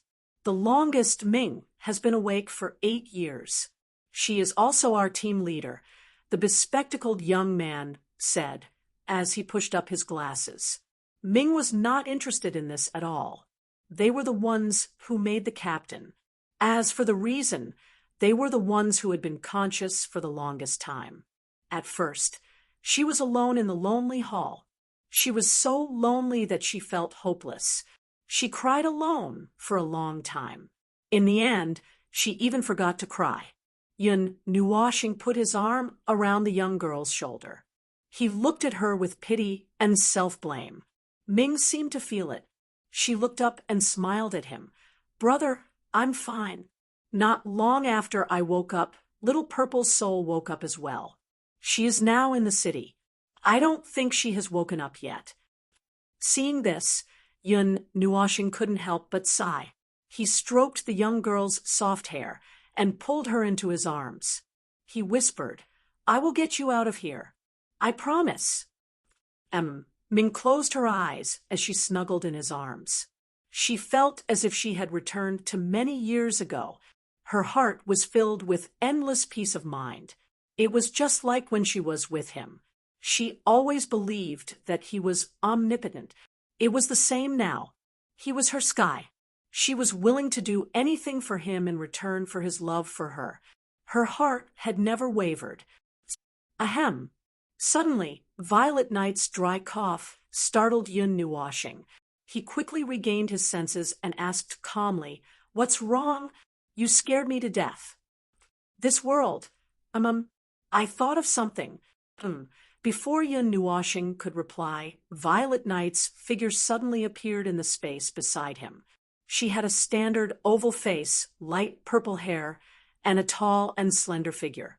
Furthermore, she was holding a book in her hand. The book was as long as 2 palms. It was made of yellowed parchment and had black borders. It looked ancient and dignified. A lifelike scepter was drawn on the cover of the book.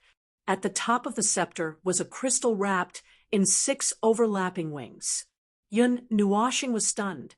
This ancient book was the diary of the first great deity, Gray Flame Meteor. It recorded the life of that supreme deity in the lower realm. Yun Nuashing was stunned. The lower realm? He could still vaguely remember some of the contents of the diary. Although there were only words and no pictures, It might not be the same as what the author wanted to describe, but the things written in the diary, everything recorded, Yun Nuoshing linked what he thought and saw together. He tried his best to imagine it. It seemed to be somewhat familiar, even if I don't know whether it is the same or not. Violet Knight tapped the book in her hand and smiled. But it is somewhat similar to the world that deity once mentioned. Chapter 808, the first great deity of the mythological era, the god of destruction, had once learned about a world that was different from the realm of the gods from a few words in his diary. It was a simple description, but it made people yearn for it. It was a world formed by mortals located in the third elemental realm, which was very far away from the eighth elemental realm. Ziyi tapped the ancient book in his hand lightly. Yun Nuoshing took it and flipped through it, looking for the fragments that had once left a deep impression on him. From time to time, he would raise his head and look down from the mountain that was more than 300 meters high.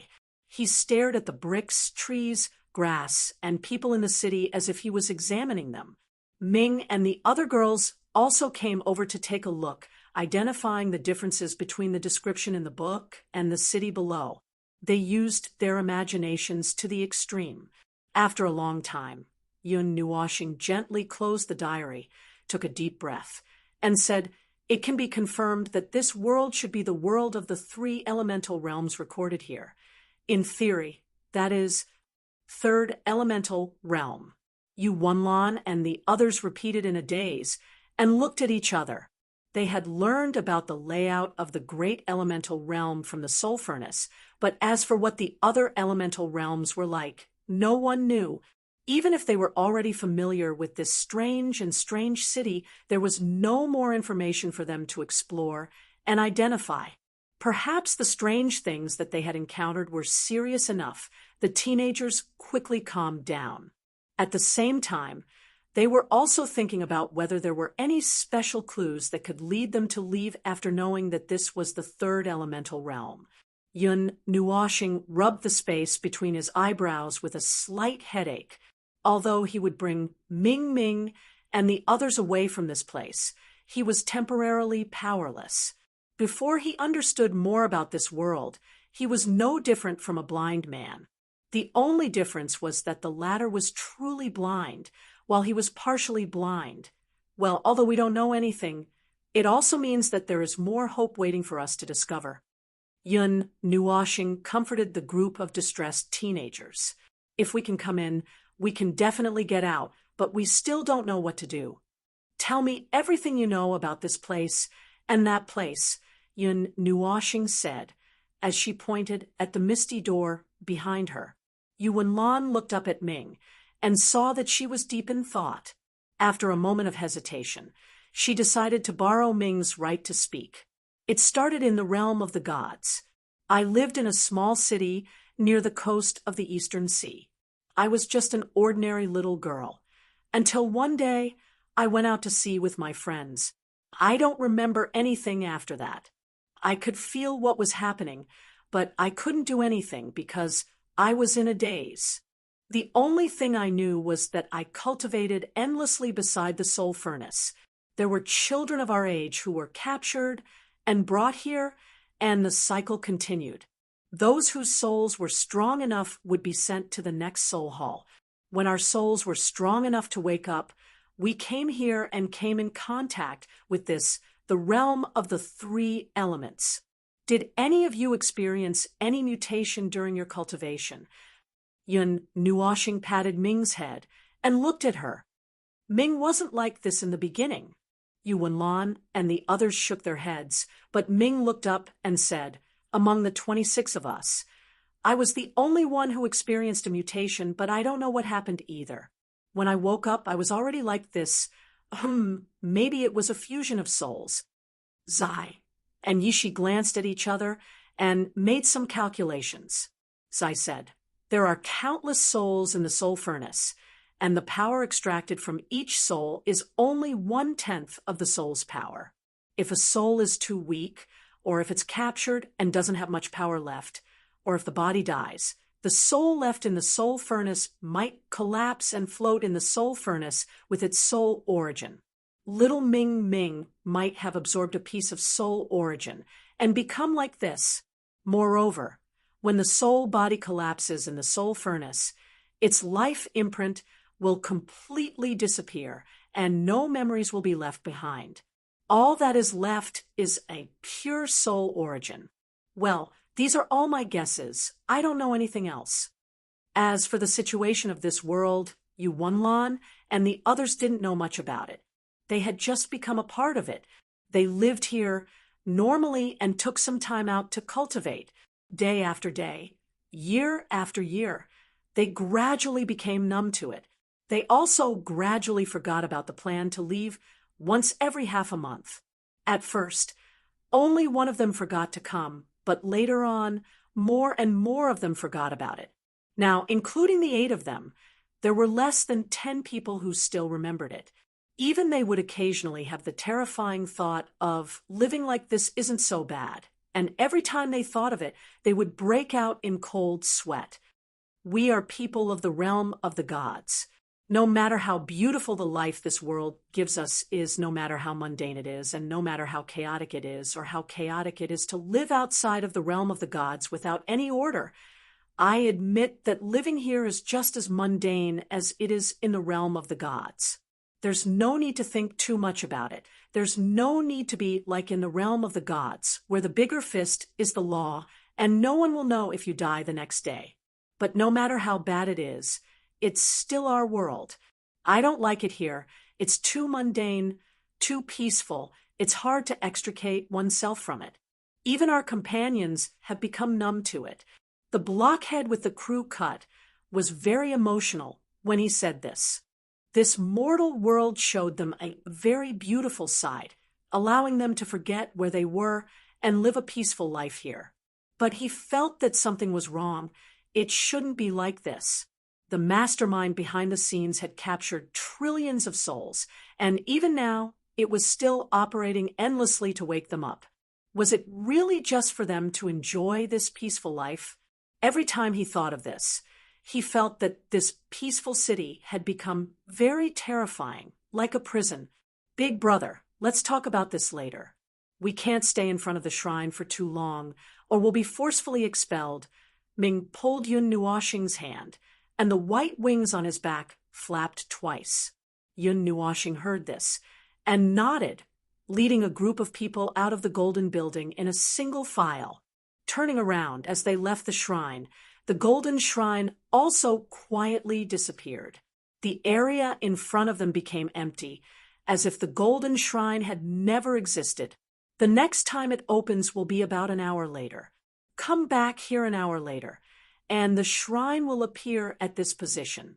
The people in the city won't be able to see the shrine and the mountain, Yuanlan explained.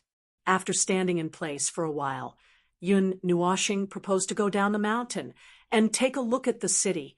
Everyone nodded.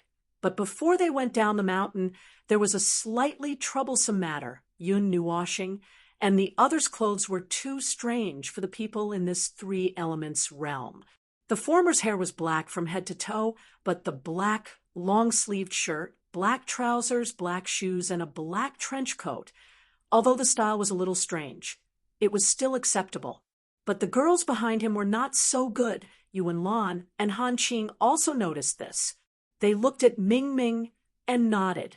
Then they worked together to drive the boys far away. Then they pulled Ziyin and the other girls to the side of the forest. It was said that they were going to change their clothes. Although all my abilities have been sealed after coming to this world, I have gained a strange ability, a portable space. It's like a spatial container. I just need to consciously move the space around me, and I'll be able to touch it. The crew-cut guy explained to Yun Nuoxing with a smile, then instantly touched the space beside him. Suddenly, ripples appeared like a mirror, and his hand reached into it. When he reached out again, there was a brick in his hand. Air. Seeing Yun Nuoxing's strange look, the crew-cut guy froze for a moment and quickly threw the brick back into the dimensional storage. He scratched his head with a dry smile and said, "Well, I've been moving bricks recently. Cough. The currency in this world is earned through work. There are no quests or bounties like in the celestial realm. This world is very peaceful, and peace is its main theme. If you want money, you have to work. But we won't starve to death. Maybe we want money because we like some gadgets or something, or maybe we want to experience life since we have nothing to do anyway." The crew cut guy paused for a moment, then sighed. "This world, how should I put it? I think it's okay. It's okay to have fun and experience life, but you have to be careful not to fall into it. The ordinary life wears away our hot-bloodedness," the man in glasses said as he pushed his glasses up. "According to this world's saying, the people of the realm of the gods can be divided into two categories, warlike and hot-blooded. The peaceful life here wears away the warlike factor hidden in our blood. After a long time, people will lose their fighting spirit. If we return to the realm of the gods in this state, we'll probably be useless." The crew cut guy glanced at him, then whispered in Yun Nuoxing's ear, "Don't be fooled by his appearance. He's actually an idiot." Ming said so too. Yun Nuoxing was speechless. Not long after, a rustling sound came from the nearby forest.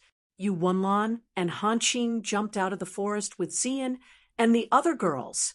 Yun Nuoxing curiously looked over, and the first thing she saw was the two girls' bitter faces. They couldn't stop sighing, and even their eyes were slightly dazed. It was as if their world had turned gray. Before Yun Nuoxing could figure out what was going on, Xian anxiously ran over from the side. She was wearing a bright, green short-sleeved shirt, and her white legs were exposed to the air. Her lily-white hands were constantly tugging at her clothes. "It's so small. Is it appropriate?" Xian pulled at her clothes with some regret. She felt a little uncomfortable. Yun Nuoxing finally realized that Xian's buttocks were too plump. The clothes were too small, and even her belly button was exposed. No wonder Yu Wenlan and Han Qing looked like they were about to cry. It turned out that letting this girl wear their clothes was a blow to themselves.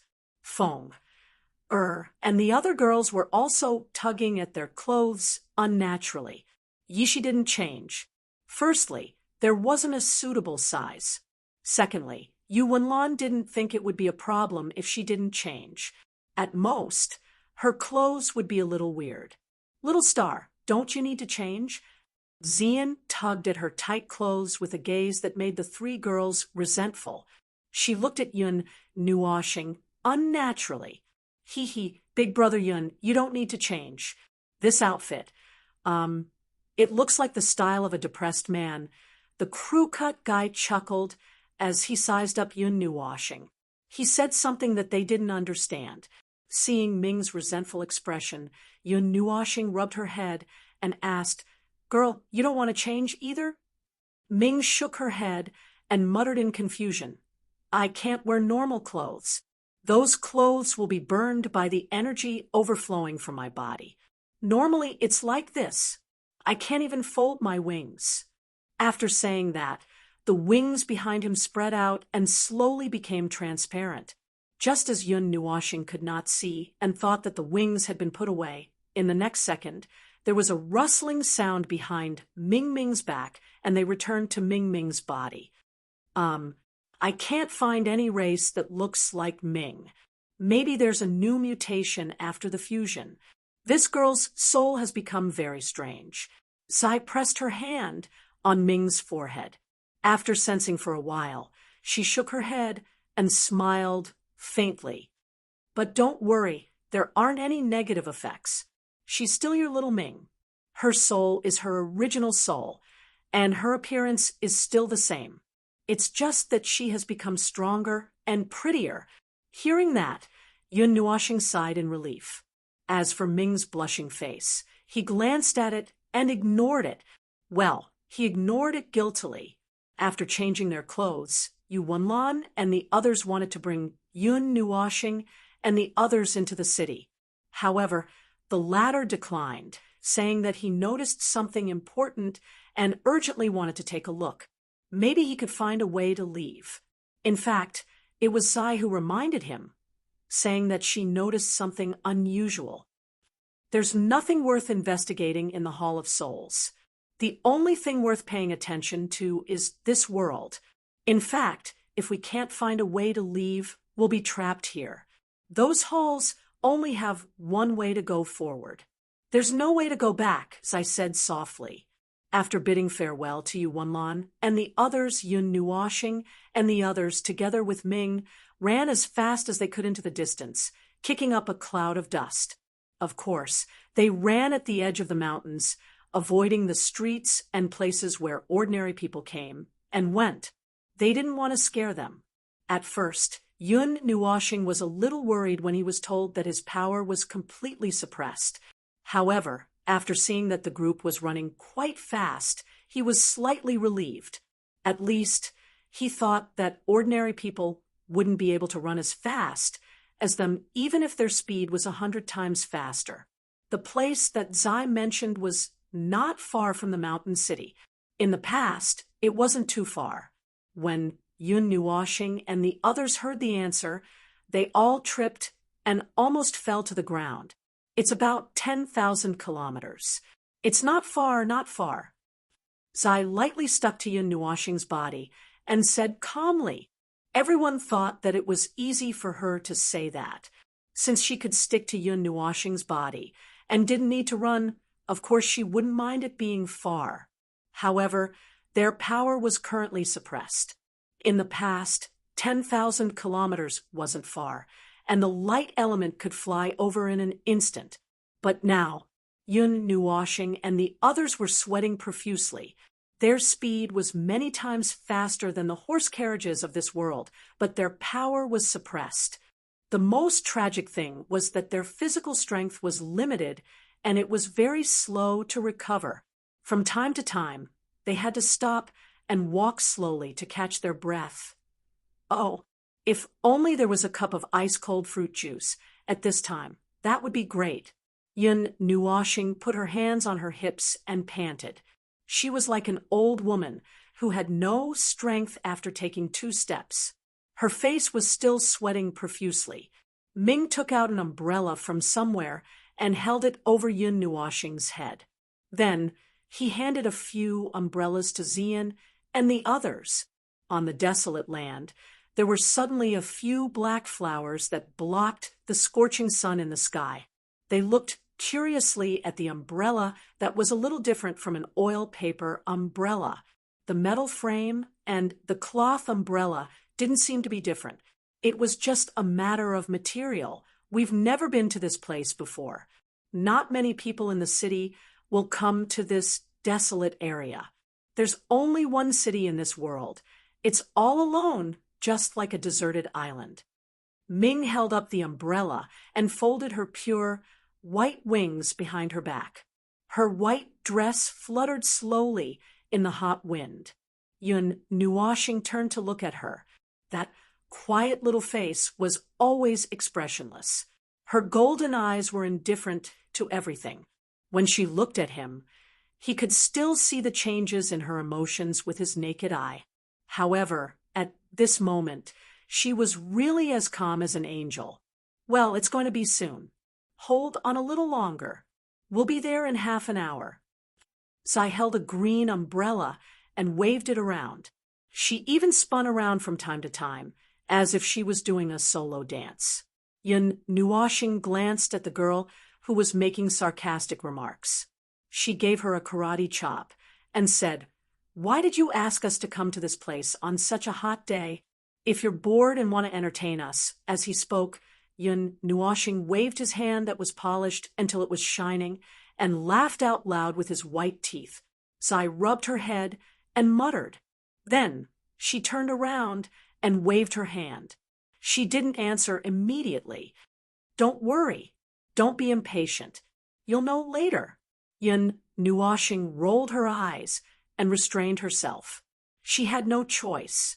Zai seemed to be the only one in their group who knew something. What could she do if she didn't say anything? They were in the west of the city. It had been 3 hours since they left the city. They could vaguely see a white fog on the horizon. As they approached, it filled their entire vision. It was neat and tidy, like a wall blocking the white fog. However, when they reached out their hands, they didn't feel any resistance. Yun Nuoshing raised her head to look at this strange phenomenon. She frowned. It feels like we're at the edge of the eye of the storm. This isn't the eye of the storm. Zai closed her umbrella. Then, with a whoosh, she threw it forcefully into the white fog. After the intact green umbrella rushed into the white fog, it suddenly froze. It stopped very abruptly. It did not fly very far in at all. It was probably because the entire umbrella froze in an instant after it rushed into the white fog. Then, under the gazes of the people from planet Yun Nua, it slowly began to disintegrate. The skeleton and the surface of the umbrella separated and began to fall apart. It was even disintegrating into small particles that could not be seen. After 10 seconds, it completely turned into green dust and floated in the white fog. The scene that happened before their eyes could only be described as strange. Zai squeezed under Yun Nuoshing and Ming's umbrella.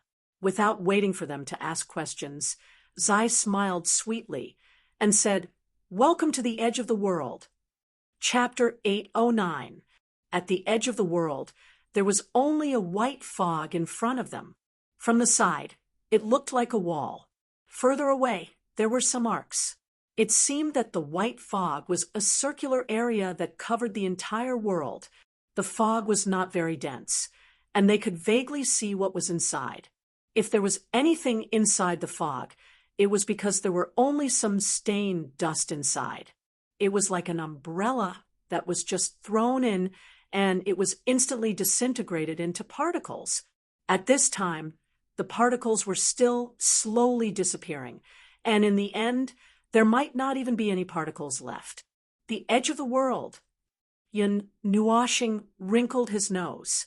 It was the first time he heard this term, and he did not know what it meant. He knew the literal meaning.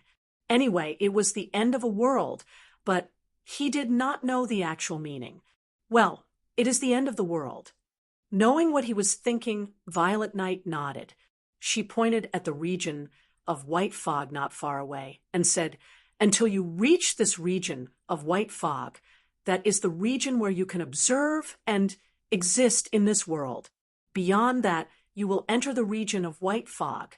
That is an area that has yet to be fully developed. There are no specific rules, no specific meaning, and no specific rules. Everything inside is not bound by any known knowledge." In other words, this white fog area is an undeveloped area. It is an area with nothing. Anything that enters, it will also be disintegrated by the chaotic power of the rules. Ziyi explained. Yun Nuoshing kept nodding, indicating that he understood. Then he said, "And then, until this chaotic and uncontrolled area. Is there any special meaning?" "Of course there is." Ziyi rolled her eyes at him and wrinkled her small nose. She said, "This means that this world was created, and it is a small world that failed to be created. The chaotic area here is the best proof.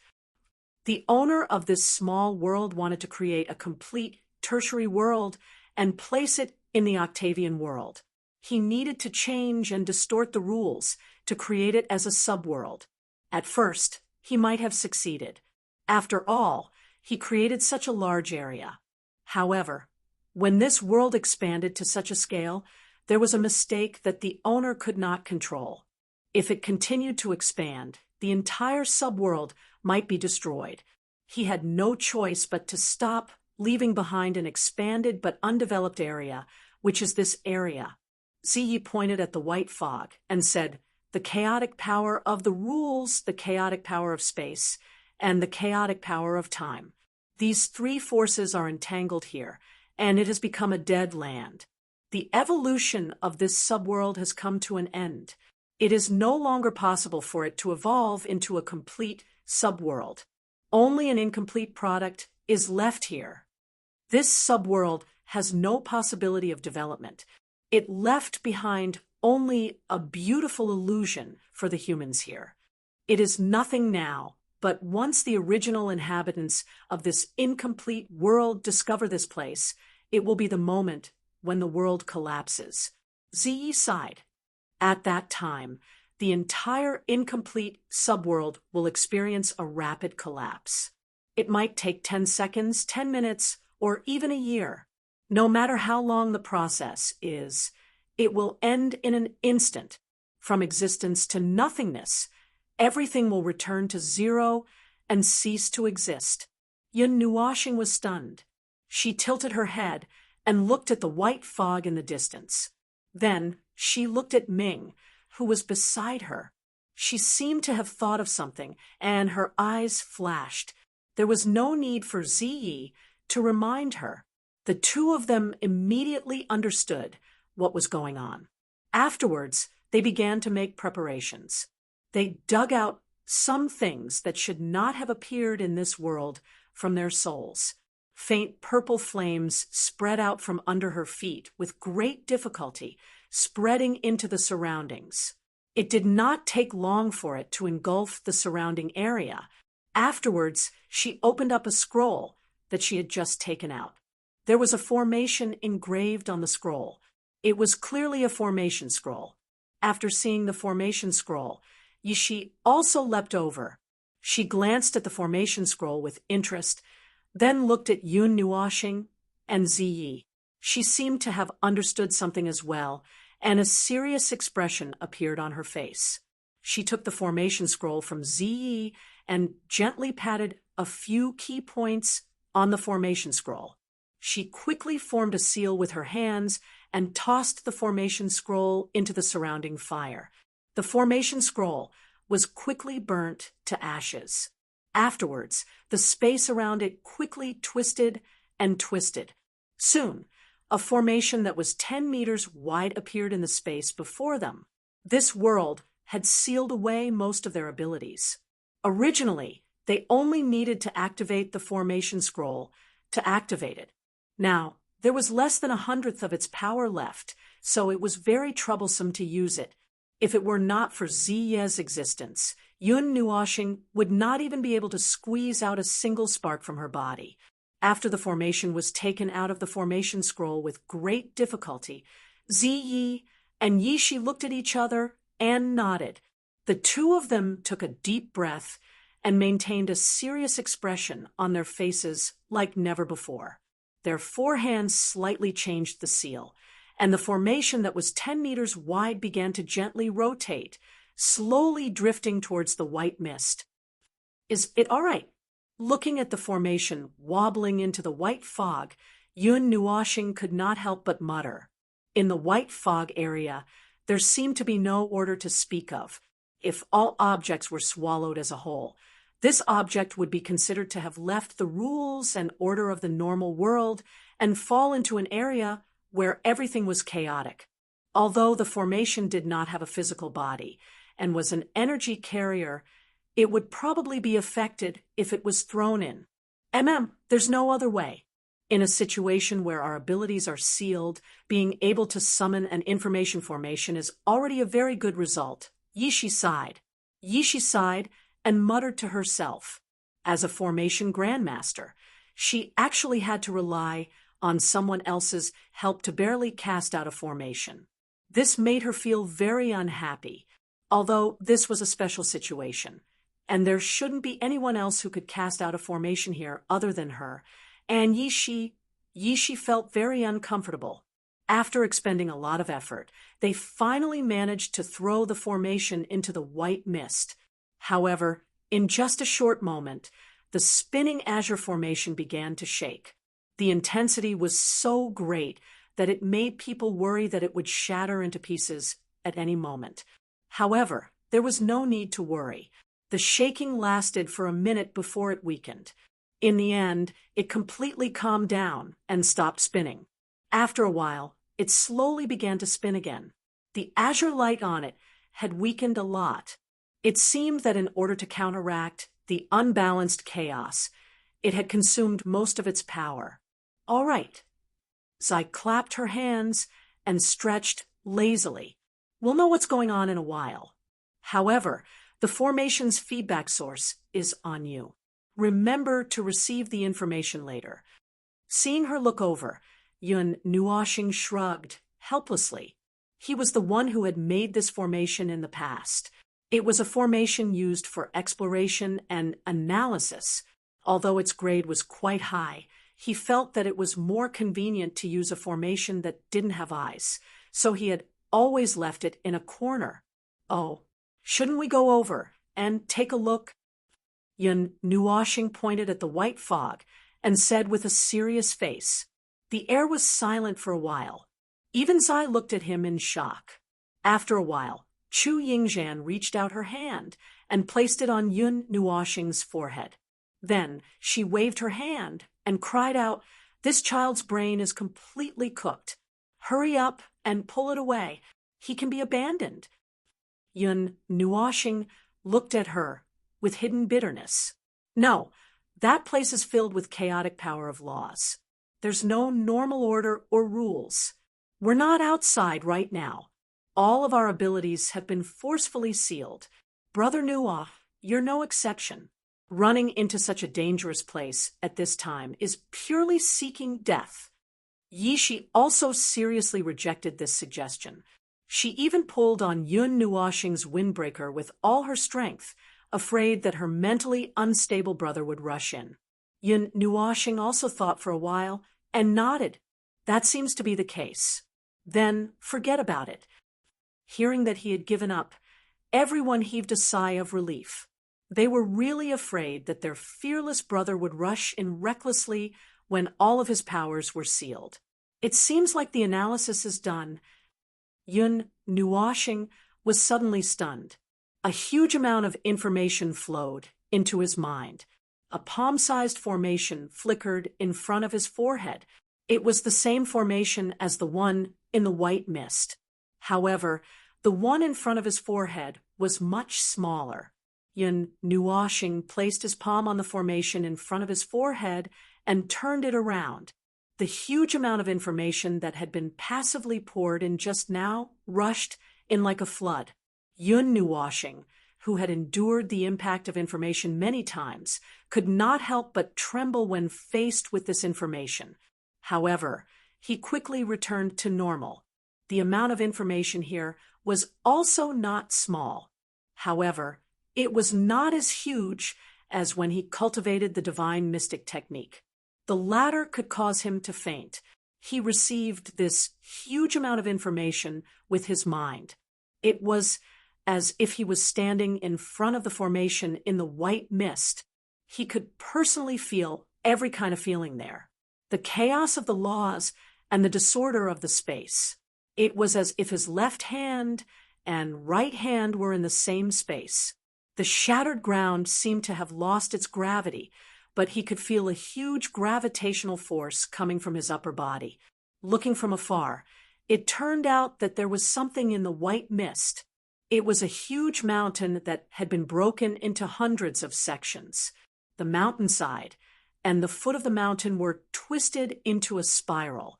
The top of the mountain was pulled into a long and thin section like a rubber band. The edge of the mountain was constantly turning into granules and drifting in the air. The rate of decomposition there seemed to be quite slow. There were also broken building fragments floating beside him. The sky and earth had been torn apart to the point that they could not be recognized. Moreover, the sky and earth seemed to have turned upside down in the distance. The broken earth and stone floated above, and below one could see the blurry sky floating. The whole scene looked very absurd. The scene had turned into a pure black and white painting.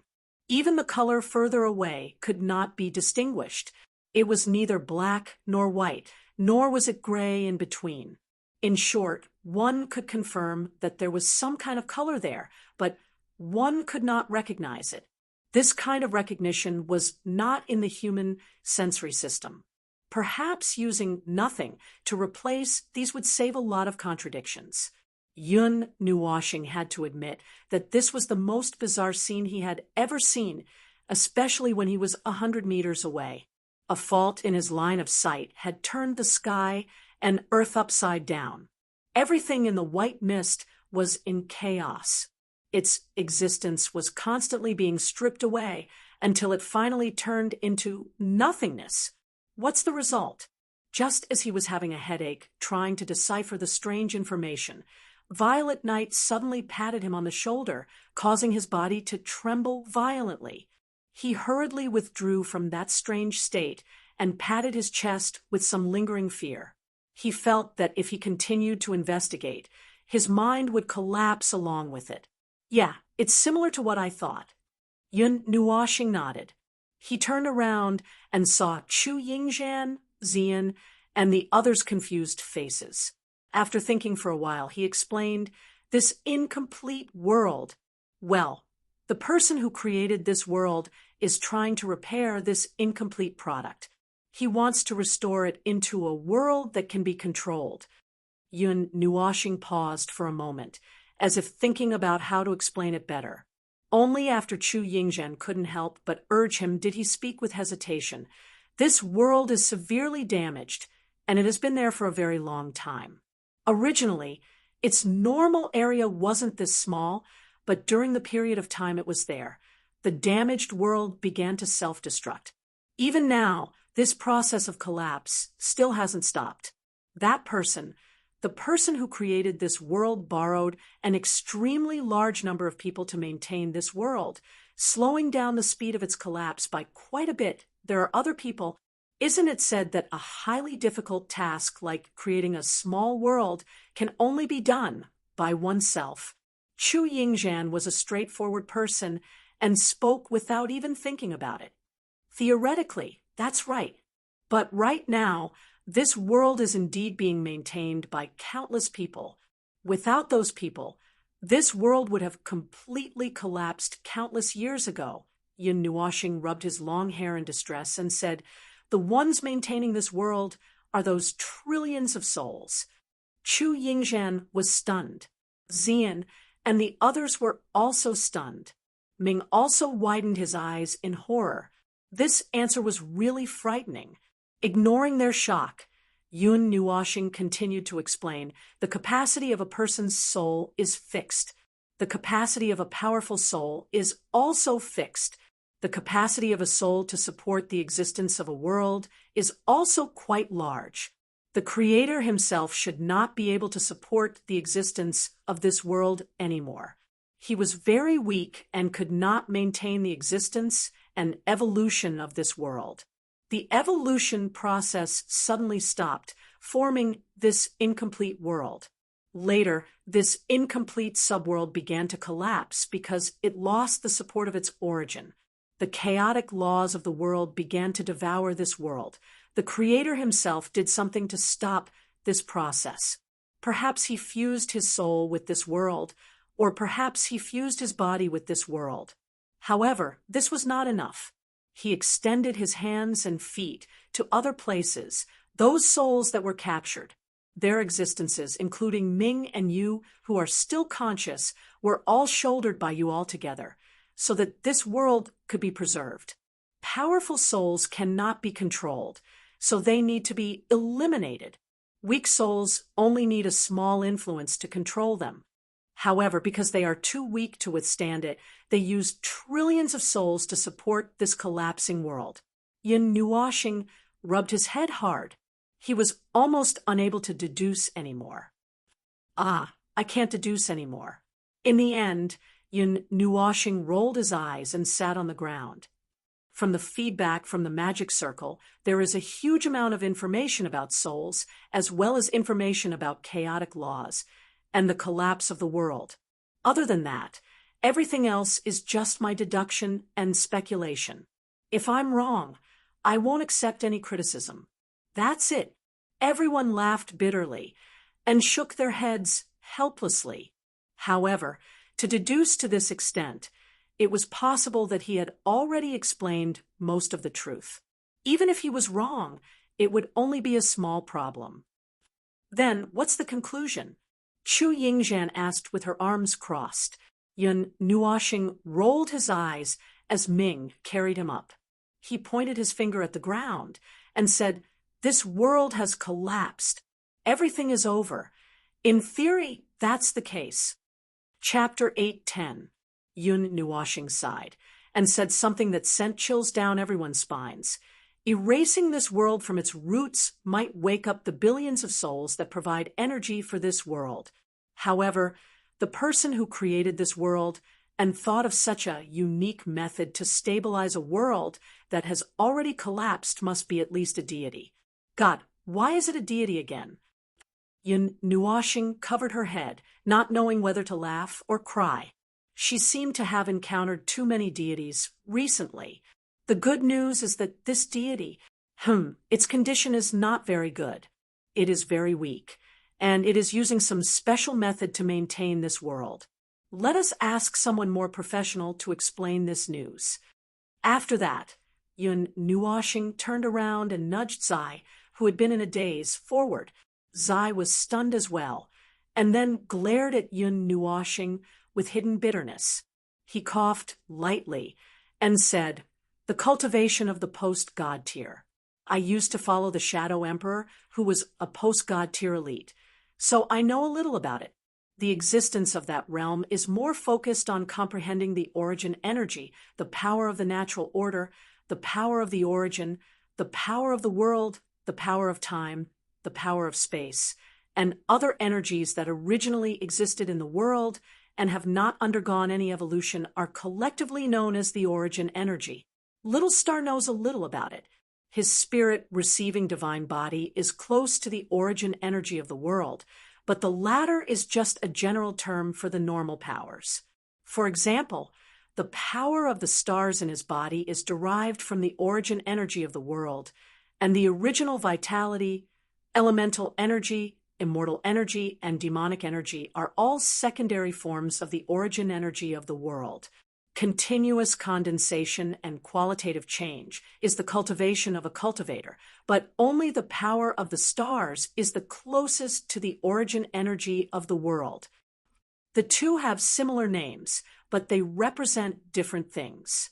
The cultivation of a deity focuses on sensing the former, and in the last major stage of cultivation, the final compression of the divine energy into a power that surpasses the origin energy of the world, divine power, which is more powerful than the power of the stars. That is it. The next cultivation direction is to comprehend the origin energy and temper the godly right. The latter is very difficult, but for the former, there is no better way to comprehend the origin energy than to create a world. In the process of creating a world, one can comprehend the birth of a new world bit by bit. If one world isn't enough, then create two.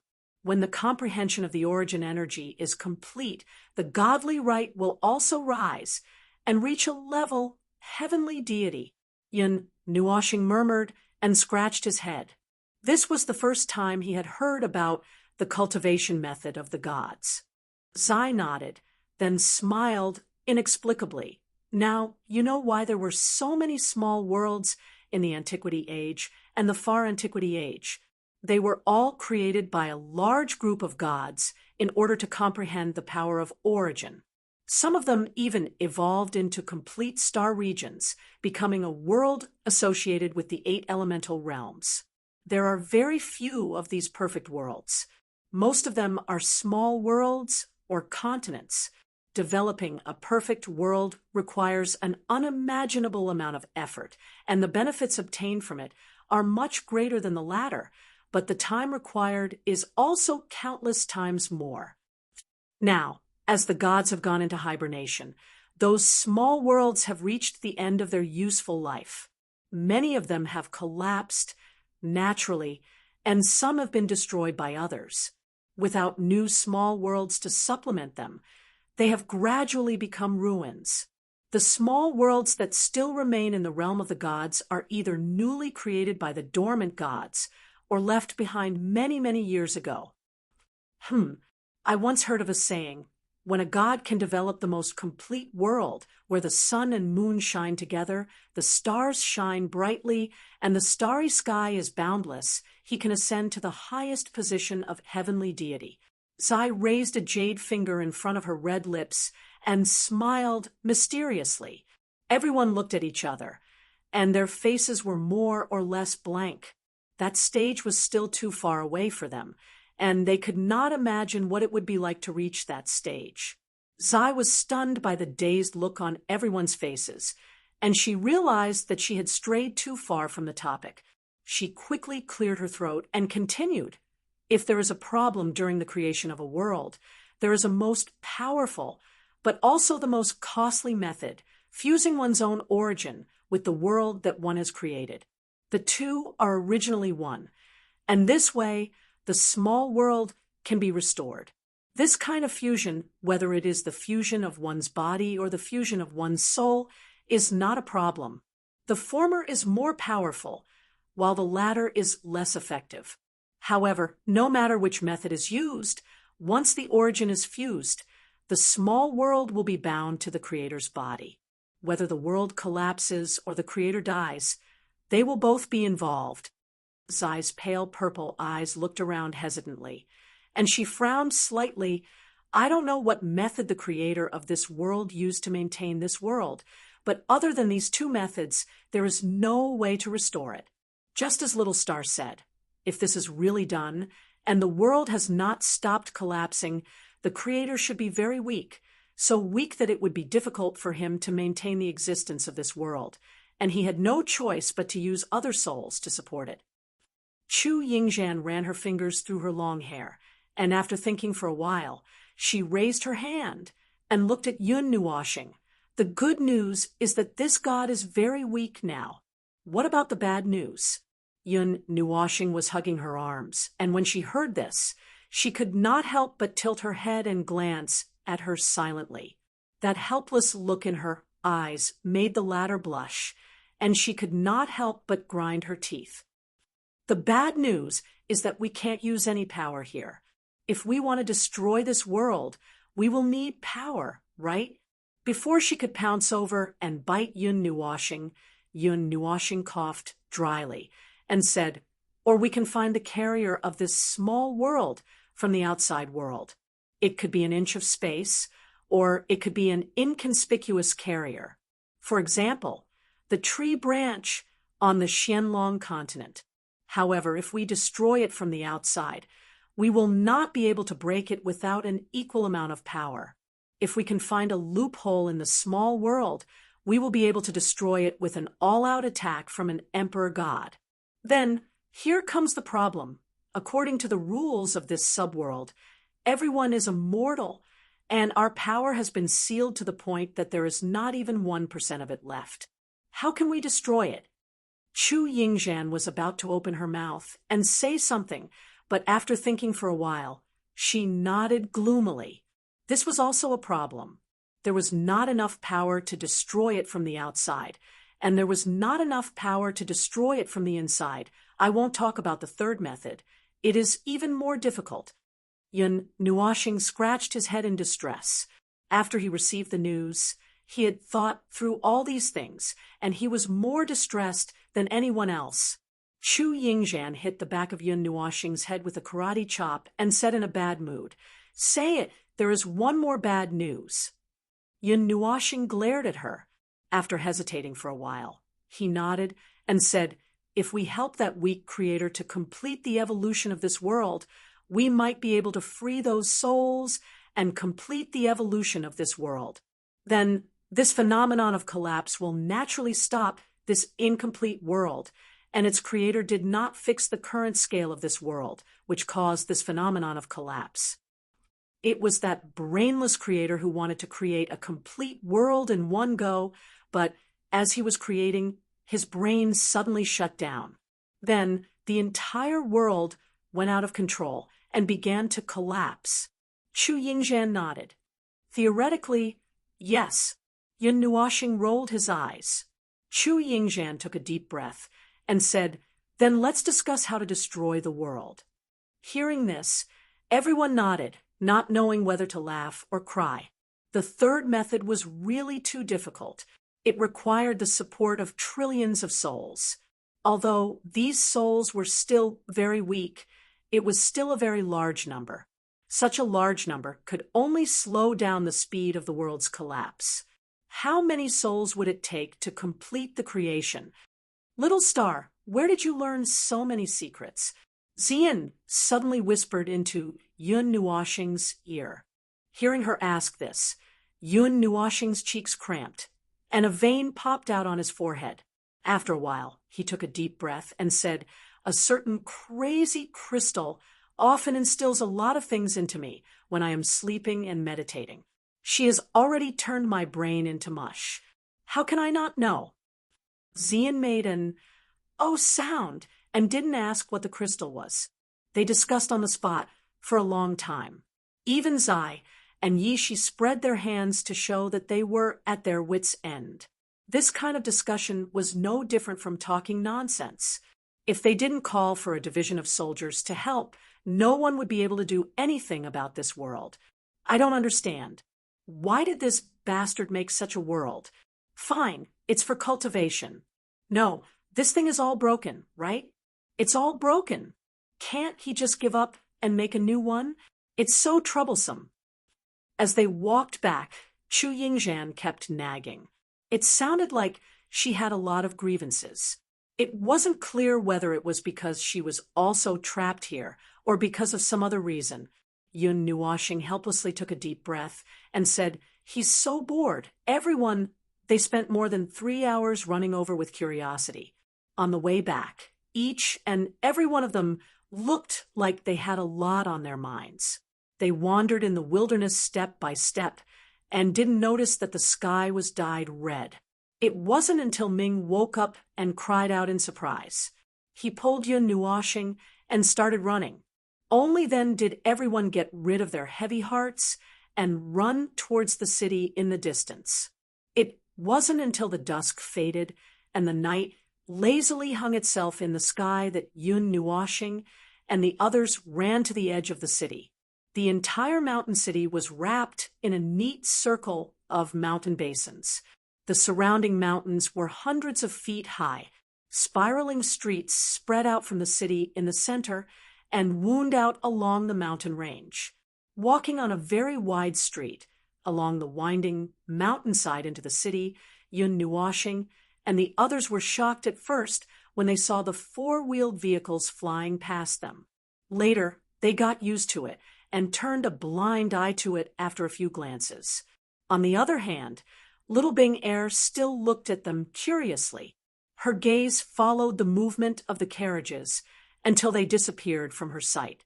Then she looked for a new target to observe.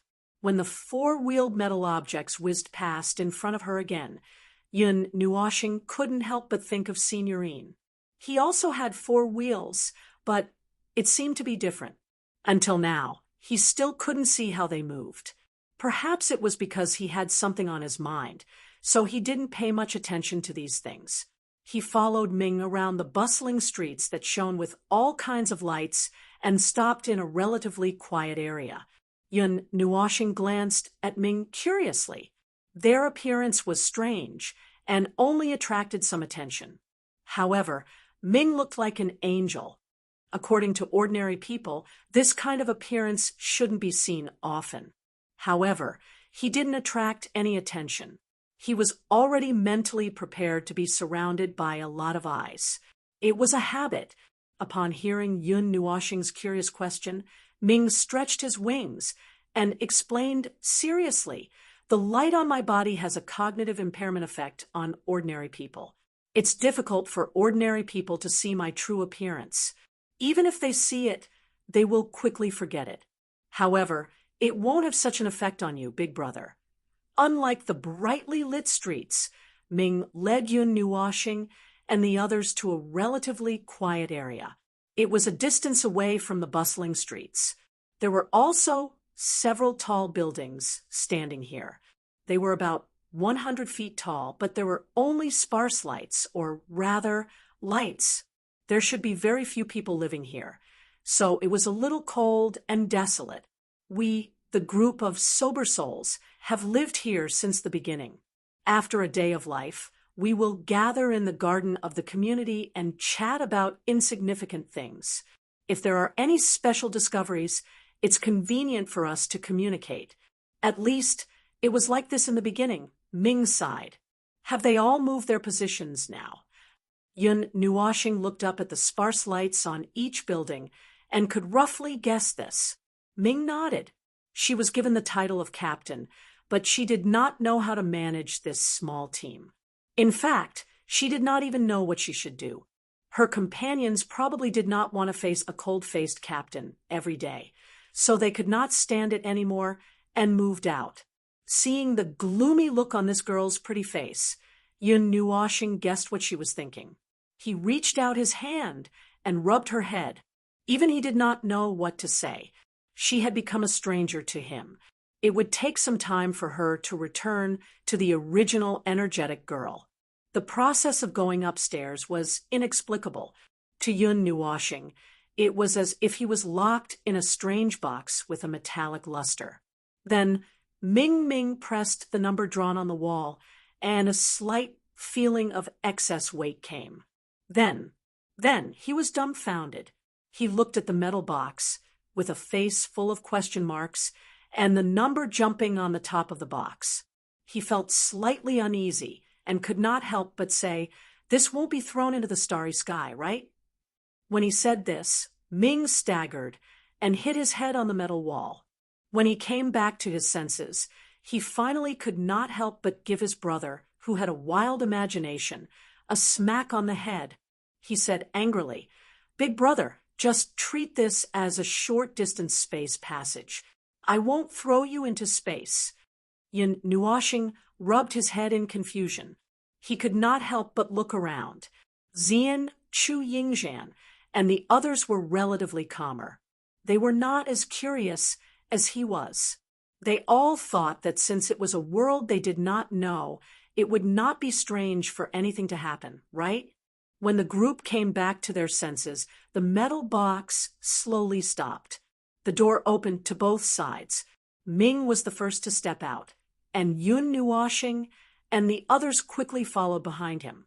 On the left side of the narrow passage, there was a thin layer of glass. They were currently on the top floor of this magical building. Looking down from here, they could see half of the city. Lights were intertwined, and all kinds of colors colored the dark night. There were also many strange things flying around the spacious streets, making a lot of noise. Yun Nuoshing suddenly noticed this. He turned around and looked at Yi Shi and Zai. He asked in confusion, "Two don't seem surprised? Don't you feel anything about this world?" Yi Shi and Zai looked at each other and shrugged. Zai said, "There's nothing to be surprised about. It's not like we haven't seen it before. From the ancient era until today, in the far west of the divine land of the gods, there's a hidden subworld. It's exactly like this place. Everyone who enters, it will have their powers sealed. It's just that it's much more magnificent than this place, and only powerful forces know about that place. I was only curious for a moment at most, the moment I found out that this is a similar world to the tertiary realm." Yi Shi also said, "That's it. This place is full of fantasy-style buildings and strange transportation. It's very similar to the ancient ruins I saw in a certain world in the tertiary realm. It's said that it's from the ancient era of that world. When we came in, I told Brother Nuo that the information elimination barrier is a product of that world. That type of world. Well, it's called a scientific world. As for what science is, for example, we, the people of the God realm, cultivate by strengthening ourselves. We walk the path of personal strength enhancement. As for that, the world of science that Yi Shi mentioned, we walk the path of technology enhancement. Do you know what technology is?" Violet Knight asked calmly. Yun Nuoshing, Chu Yingzhan, and the others looked at each other and shook their heads vigorously. I've never heard of it. I've never heard of it at all. That's right. I don't know either. Zai put her hands on her hips and nodded. Everyone fell to the ground with a thud. It took them half a minute to slowly get up. Yun Nuoshing stepped forward and rubbed the girl's head vigorously. She rolled her eyes and said, "You don't know, but you still say it so confidently." In short, Yishi struggled to get up. She coughed dryly and said, "That world's development path is completely different from the divine realms. I don't know what science is either. People who are not born and raised in that world probably don't know. For the time being, we'll just treat it as people from a different system." "Which one is stronger in comparison?" Chu Yingzhan asked curiously. "Everyone has their own strengths. Everyone has their own strengths. That world is good at group battles, while us from the celestial realm are more suited for individual battles. However, in a group battle, it's hard for two fists to fight against four hands. Moreover, that world's attacks, weapons, and whatnot are very strange and impossible to guard against. Even emperors of the celestial realm would have a hard time dealing with those things in a large group battle. In any case, that world is more suited for group battles. Even the strongest of the celestial realm would find it difficult to sweep through an entire region alone. However, there are exceptions, such as Brother Nuo. If Brother Nuo were to be left there, he would probably be able to sweep through an entire planet. No, destroy it. Then what about two-sided group combat?" Chu Yingzhan frowned, as if she didn't want to admit that the powerful people of the divine realm would not be able to dominate other worlds.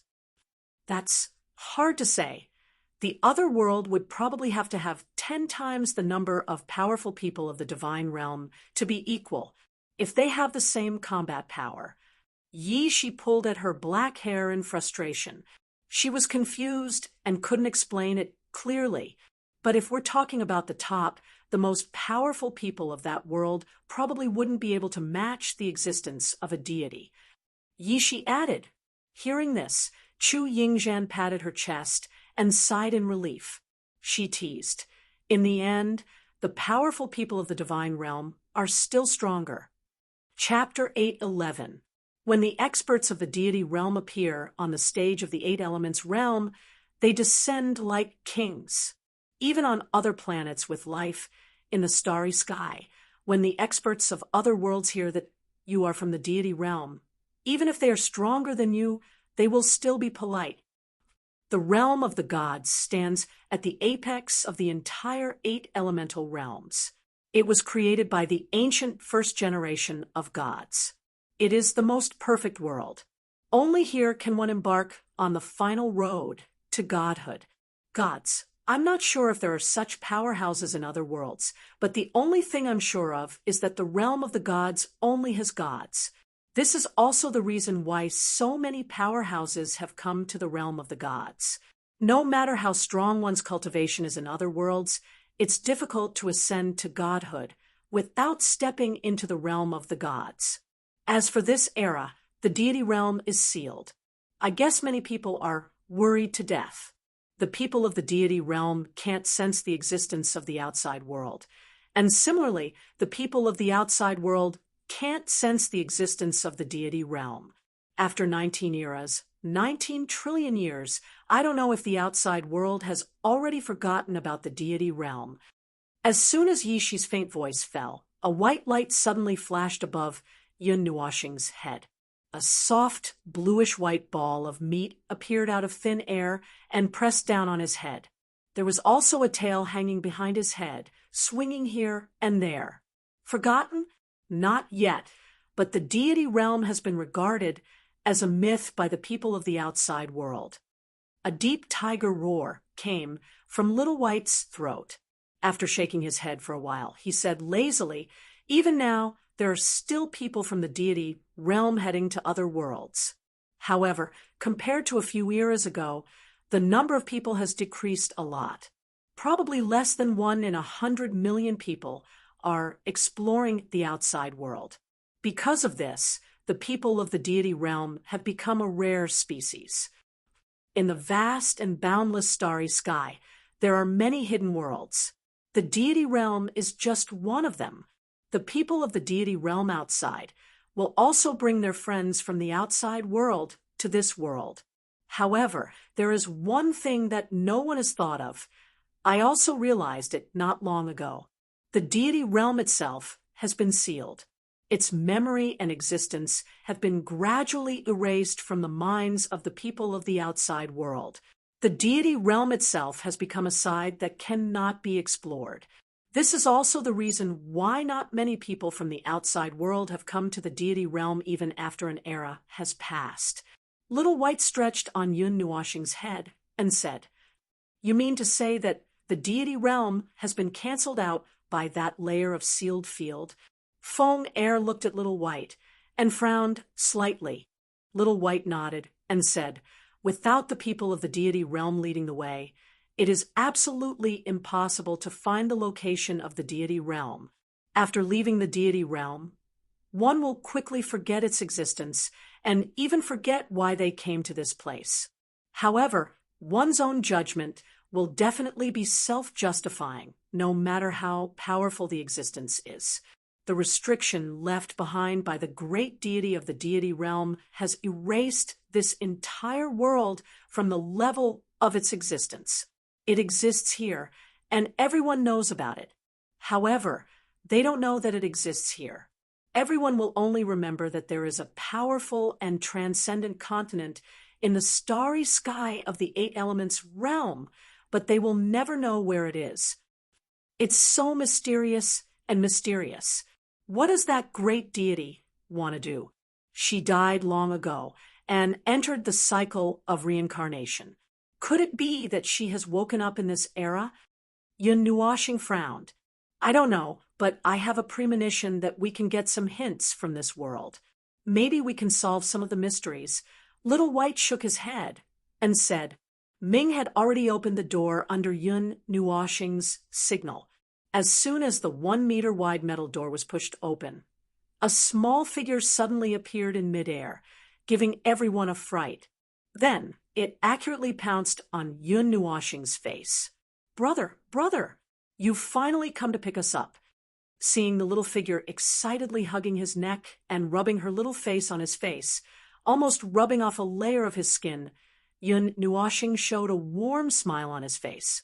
He hugged the little girl with long purple hair with both hands, raised her high, and said with a smile, "Little girl, I've come to pick you up."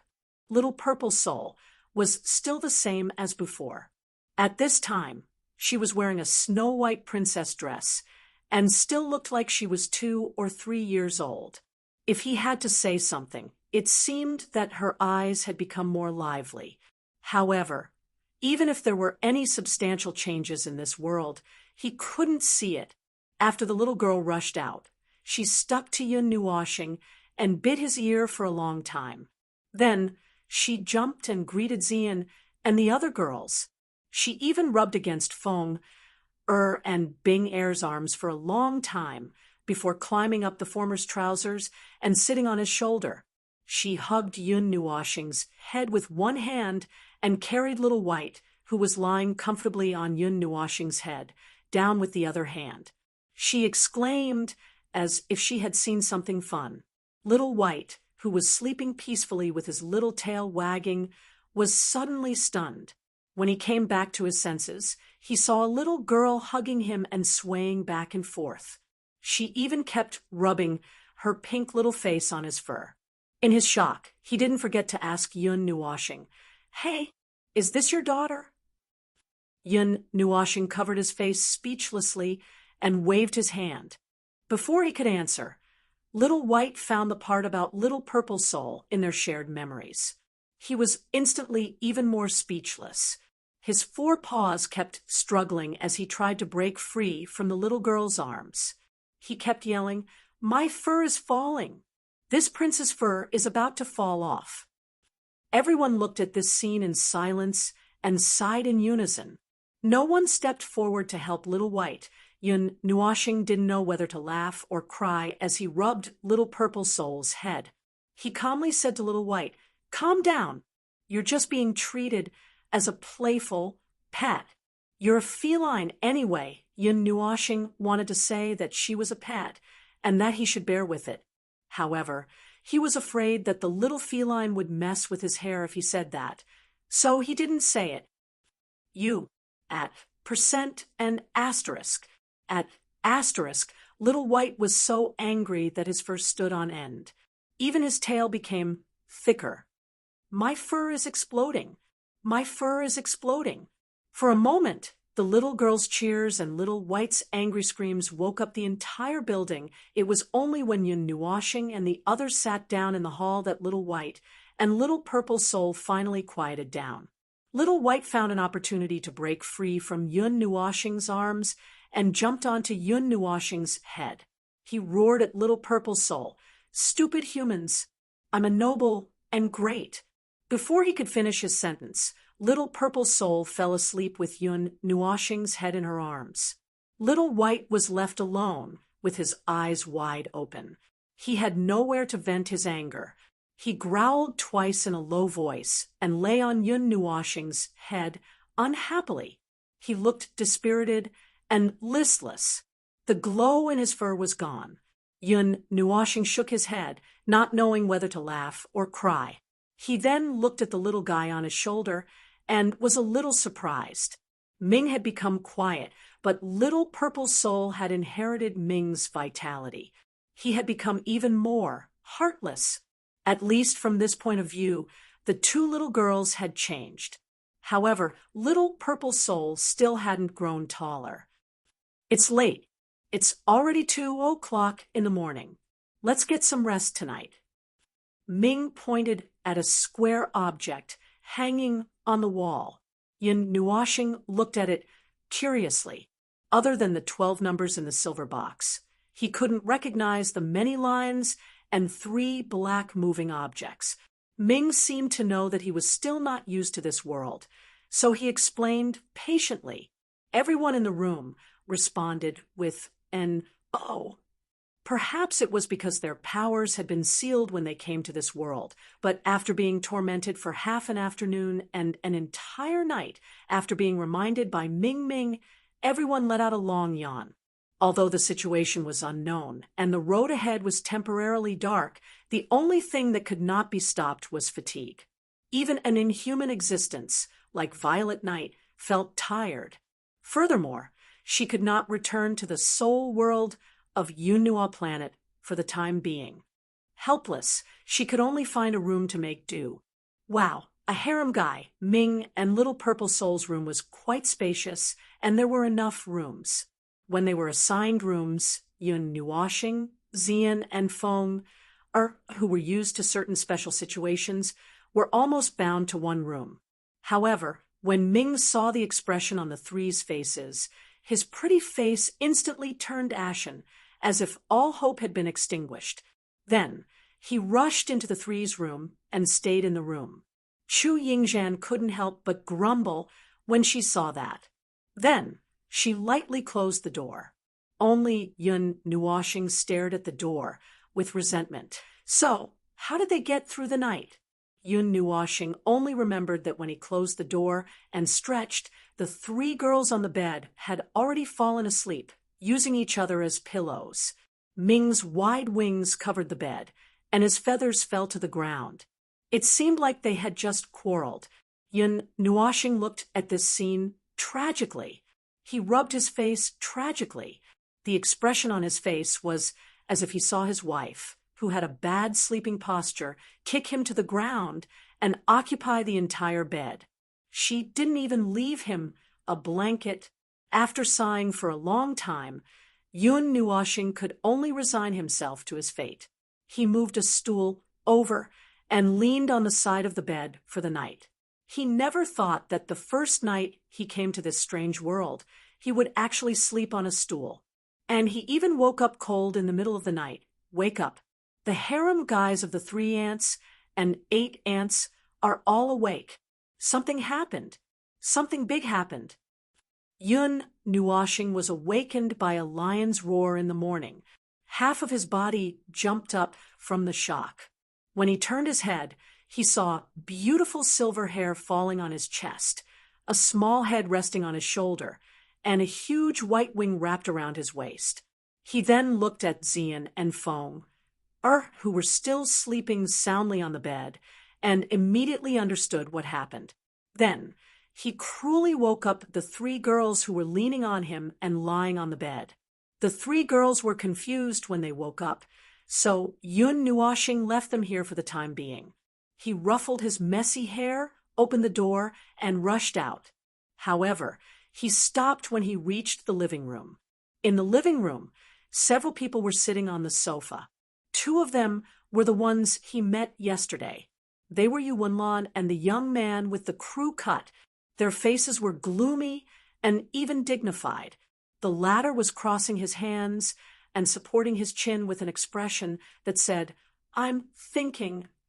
It was not good to disturb him. Yu Wenlan and the young man with the crew cut sat on both sides of the sofa. In the middle, there was a young man who was trembling with fear. He was about 16 years old, wearing an ordinary white shirt and black trousers. He was dressed neatly, but there was nothing special about him. He wore a pair of glasses, and his whole body kept shrinking back. His whole body was almost sinking into the sofa.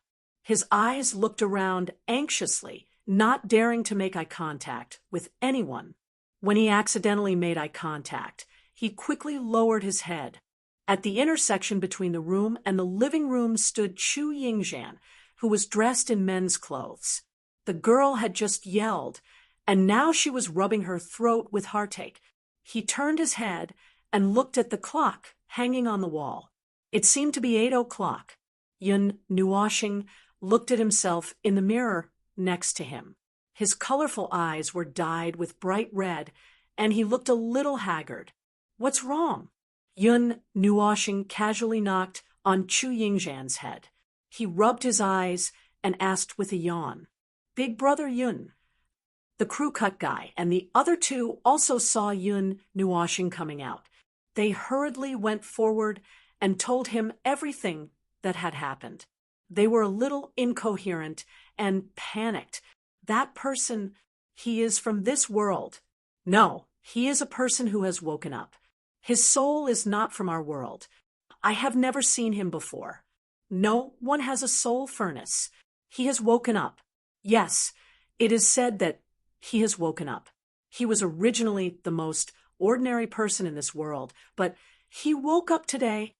Yun Nuashing listened to him spouting a lot of nonsense. The person who just got up was also a little confused. At this moment, he looked like he was about to faint. He hurriedly stopped the crew cut man and looked at Yu Wenlan. "Explain." Yu Wenlan pushed the crew cut guy away grumpily, glaring at him as if he was a rookie. Then she said, "This boy claims to be Louis Hai. He has been living in a place half a city away from here, without any change in his daily life. But today he suddenly came to his senses and felt everything was different. Most importantly, he has the memory of the lonely time when he cultivated in the soul furnace. Let's say he's awakened, but he doesn't have his own soul furnace. Every one of us has our own soul furnace. If we don't want to take it with us, we'll just leave it there. Others can't use it or take it away. But he didn't. Louis Hai said he had it at the beginning, but he gradually got used to the life here. Slowly, the soul furnace disappeared. From that day on, he treated living here as a normal thing and never questioned it, until today." Yu Wenlan frowned as she said, looking at the restless young man who called himself Louis Hai with confusion, "Have you ever had such an experience?" Yun Nuashing also frowned and looked at Yu Wenlan. He understood the general situation, but then he had a very bad idea. Yu Wenlan shook her head. "When I first escaped from the soul furnace, there were only a total of 10 people, and I was the 11th. Later on, more and more of my companions escaped from the soul furnace and woke up But this kind of situation had never happened before, where the soul furnace disappeared. I thought of myself as a normal person born from this place and continued to live. I've never had such thoughts. That's a very strange feeling. At this time, the boy who called himself Louis High stood up and clenched his fists as if to encourage himself. He said slowly, "I've lived in this world for 50 years. A second ago, I was still going out of the house, eating breakfast, and going out as usual. I never questioned or thought about anything else. I still remember what happened in the soul furnace, including the day I suddenly lost my soul furnace. I knew it, but I wasn't surprised. It was like it was a matter of course, and I never cared about it. But an hour ago, I felt something was wrong, as if I suddenly woke up. Only then did I remember to look for my lost soul furnace.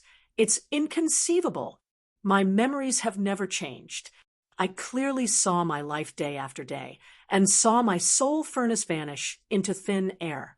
Even now, I don't feel that there's anything wrong with that, or that there's anything wrong. That feeling is like there are two different me, but we share the same memory."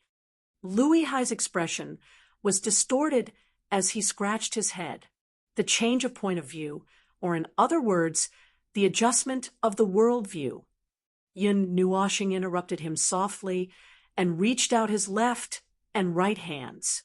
The same person who originally only had one worldview and lived his life with this worldview, one day he continued to live with another worldview. The same life, under different worldviews, would lead to different conclusions and judgments of right and wrong, just like his own mind had been twisted. At this moment, the living room was full of people. Ming and Zian stood beside Yun Nuoshing, while Zai and Little White sat on the sofa casually. Almost, I don't know. Louis High closed his eyes, shaking his head slightly with a blank face. When such a change happened to me, I didn't know what to do. I could only go to the place where everyone used to gather. Here. Yun Nuoshing nodded. If you say it's almost the same, then it should be almost the same. I went crazy and gave 90% of my body and mind to another guy. At that time, my senses should be almost the same as your sudden change. When he said this, he did not notice that the atmosphere in the living room had suddenly become heavy. Ming's golden eyes widened as he stared at Yun Nuoshing in disbelief. Then, he hurriedly pulled Zi Yen to the side, as if they were discussing something. Well, this kind of deep stuff can't be discussed in a short time. I have an idea. Do you want to hear it? Yun Nuoshing clapped her hands, smiling mysteriously. Everyone focused on her. Yun Nuoshing smiled, saying slowly, "Let's assume that Louis High's experience isn't wrong. He used to have a soul furnace, but it disappeared. Then his brain spasmed, and his life went on as usual.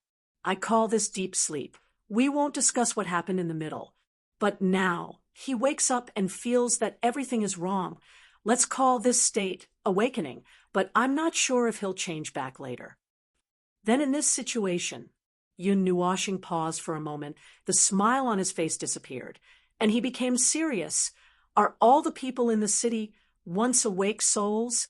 If not, how many people are deep sleep, and how many awakened people are wandering in the city? Chapter 8:12. What's the condition for awakening? What's the reason for deep sleep? Yun Nuoshing sighed and looked at Yuanlan and the crew cut guy with a headache. "We're not familiar with this place, so we're not as efficient as you. Can we ask you for help?" Yuanlan paused and slapped the crew cut guy's mouth. Then she nodded. "If it's to leave this place, I'm happy to help." Yun Nuoshing smiled. "We'll take care of the big problems. If we want to leave this damn place, we have to understand this only world. I'll leave the small problems to you." Yuanlan nodded and didn't say anything else. She pulled the crew cut guy and Louis High out of the door. Two mournful cries sounded outside the door. Watching the resolute girl leave, Yun Nuoshing sighed and threw herself on the sofa, rubbing her long hair in distress. Chu Yingzhan sat on one side with her legs crossed. She looked at Yun Nuoshing and joked, "You've just made a promise, and now you're having a headache? You need to say something nice so you can force yourself to be more ruthless." Yun Nuoshing sighed, and then smiled bitterly. "That's true, but I don't have a clue. What's the reason for this world's existence? I don't think a god would sacrifice himself for cultivation. Creating a new world is much better than this half-broken world, right? Maybe that god is nostalgic." Chu Yingzhan murmured. Yun Nuoshing, "Okay, let's say he's nostalgic, but why did he do all this? Why did those soul furnaces release some sober souls in the end? Why was he so generous to give everyone a soul furnace to help them cultivate? In this world, what do sober souls like Ming symbolize? What's the reason for their existence?" Yun Nuoshing continued to mutter. "Maybe he did it on a whim." Chu Yingzhan rubbed her long hair and said casually, "Yun Nuoshing." Yun Nuoshing was speechless. Yun Nuoshing took a deep breath. Her brain almost froze, and 2 blue veins popped out on her forehead. If that's the case, then just sit there and wait for death. Anyway, it's less than a year before the world completely collapses. How can we think about how to live for another year, or escape back to the other side and face the loneliness there? That's also waiting for death. This resentful gaze made Chu Yingzhan's delicate body tremble. She lowered her head and muttered, "I won't say any more. You continue. Gods always act with a strong sense of purpose. Most individuals have become indifferent over the long passage of time. Perhaps 1 or 2 have good intentions, but I don't think a guy who can extract trillions of souls has any good intentions." Violet Knight looked up and glanced at Chu Yingzhan. This glance made the latter immediately shut up.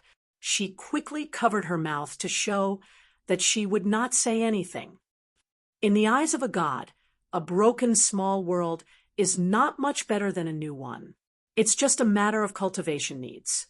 The latter is more malleable than the former.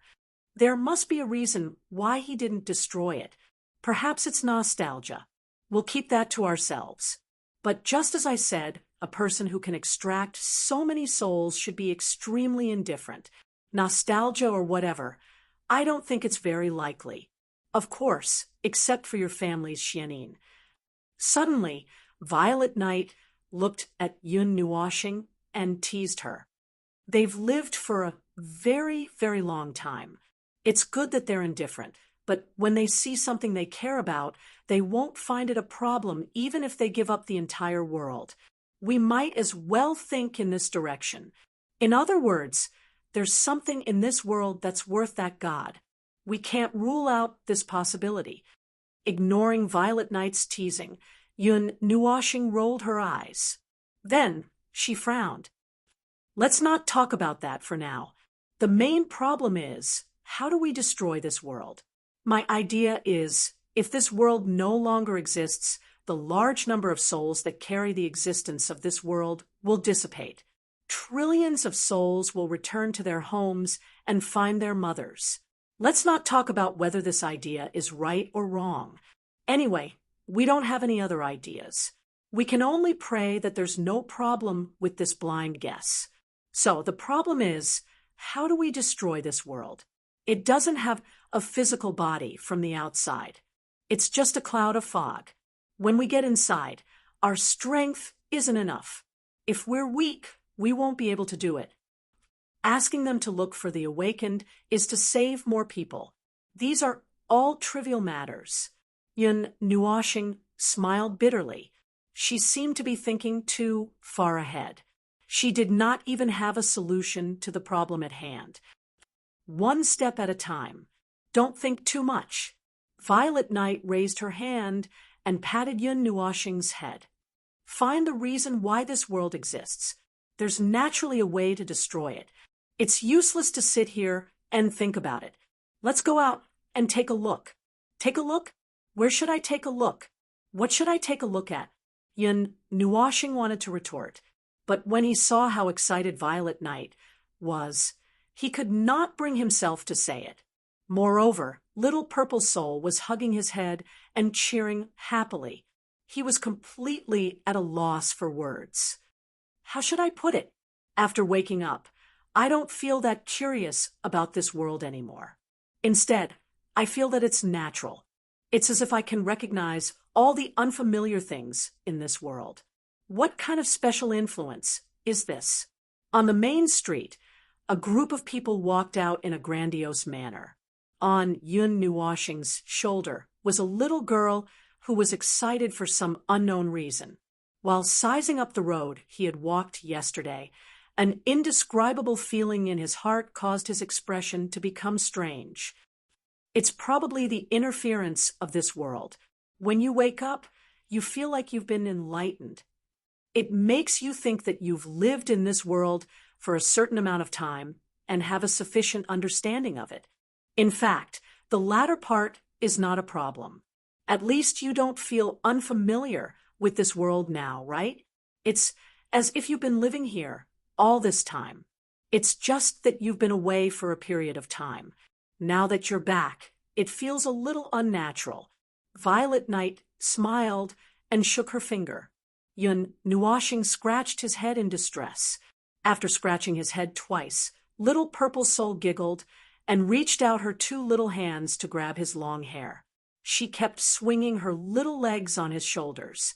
To her, seeing the person closest to her was the happiest thing in the world. In fact, this feeling lasted for a long time. Listening to the little girl's laughter that sounded like a lark, Yun Nuoshing sighed, helplessly.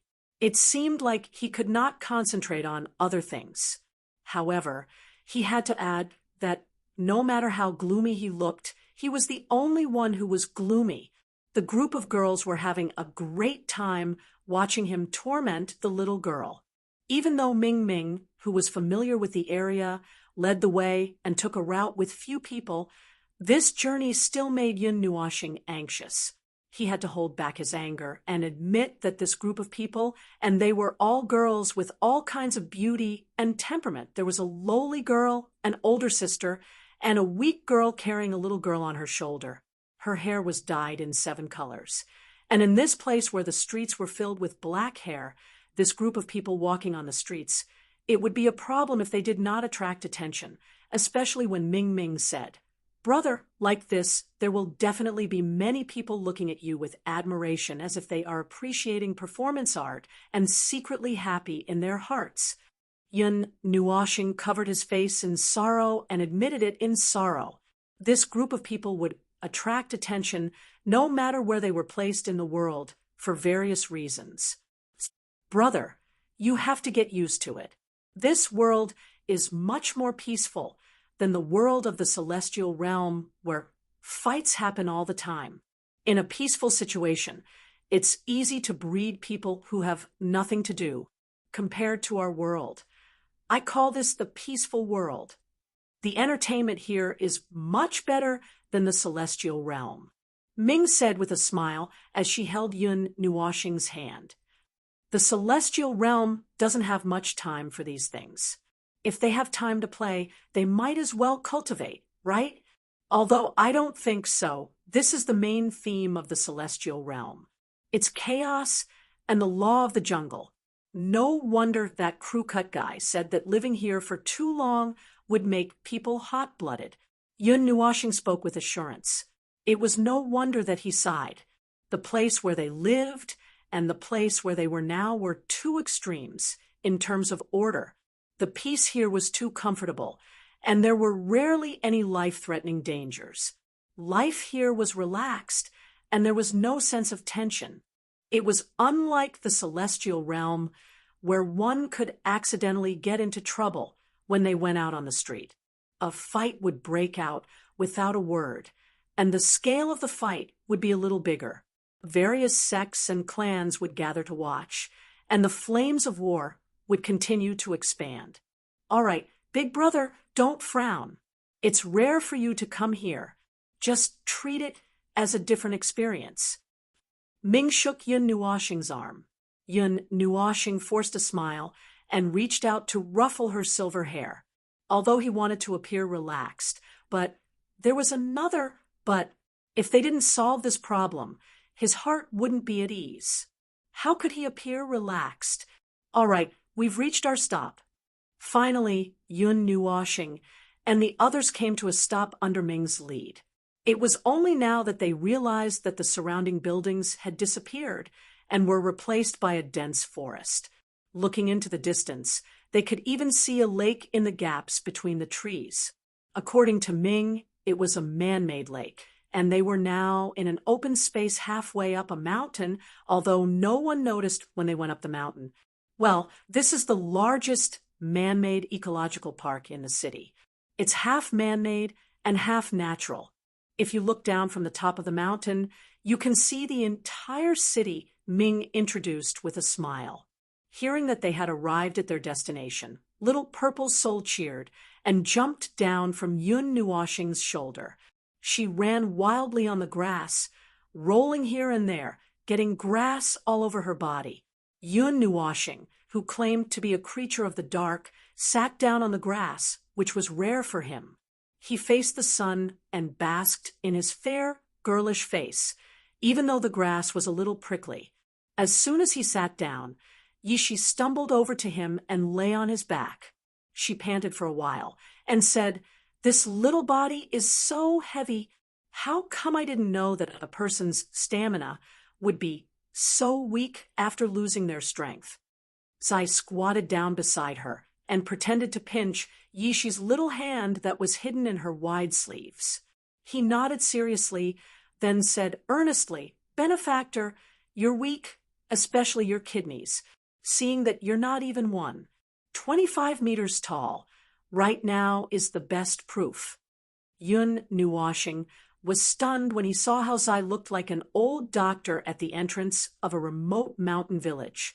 Yishi was so angry that she went berserk. She pounced on Zai and wanted to fight him to the death. "I've been this tall for hundreds of thousands of years. Do you have a problem with that? Do you have a problem with that? Did 25 meters offend you? Did I eat your food?" Yun Nuoshing watched as the two girls chased each other around the grass like crazy. Zai ran with his long legs while Yishi ran with her short legs, but she couldn't catch up no matter what. After a while, she was out of breath. Yun Nuoshing was once again stunned.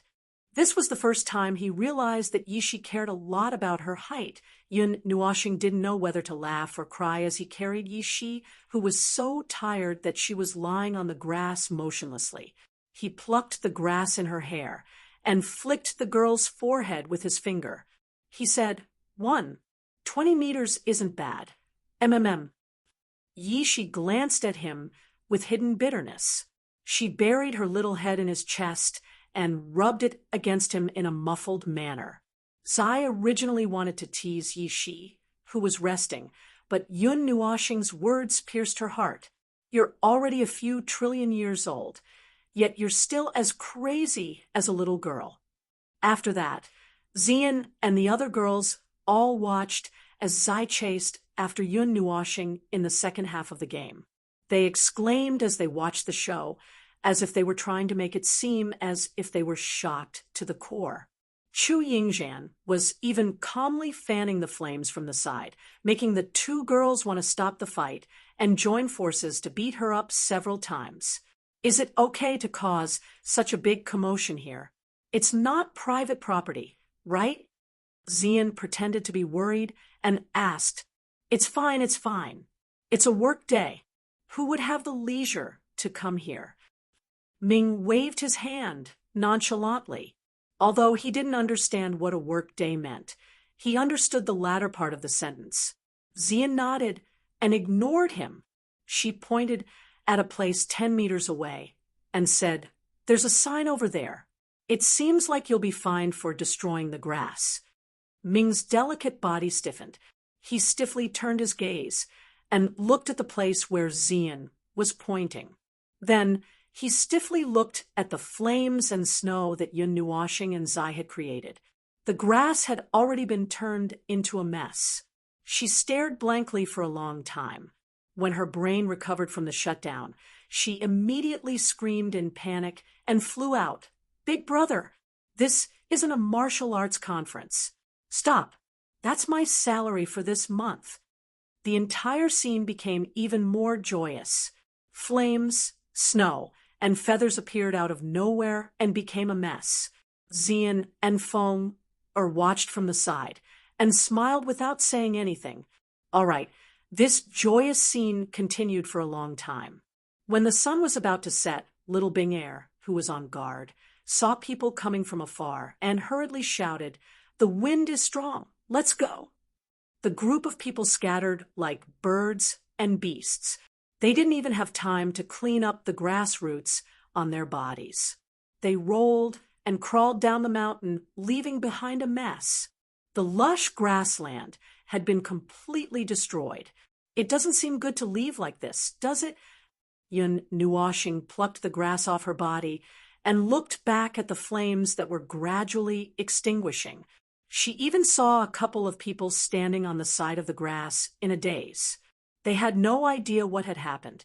It's good that the fire didn't spread to the forest. The grass will recover after a while. Ming pouted and looked at Yun Nuoxing, and Zai reproachfully. Facts have proven that even if the power is sealed, if you really want to use it, you can still squeeze a little. A faint purple flame appeared on Zai's palm.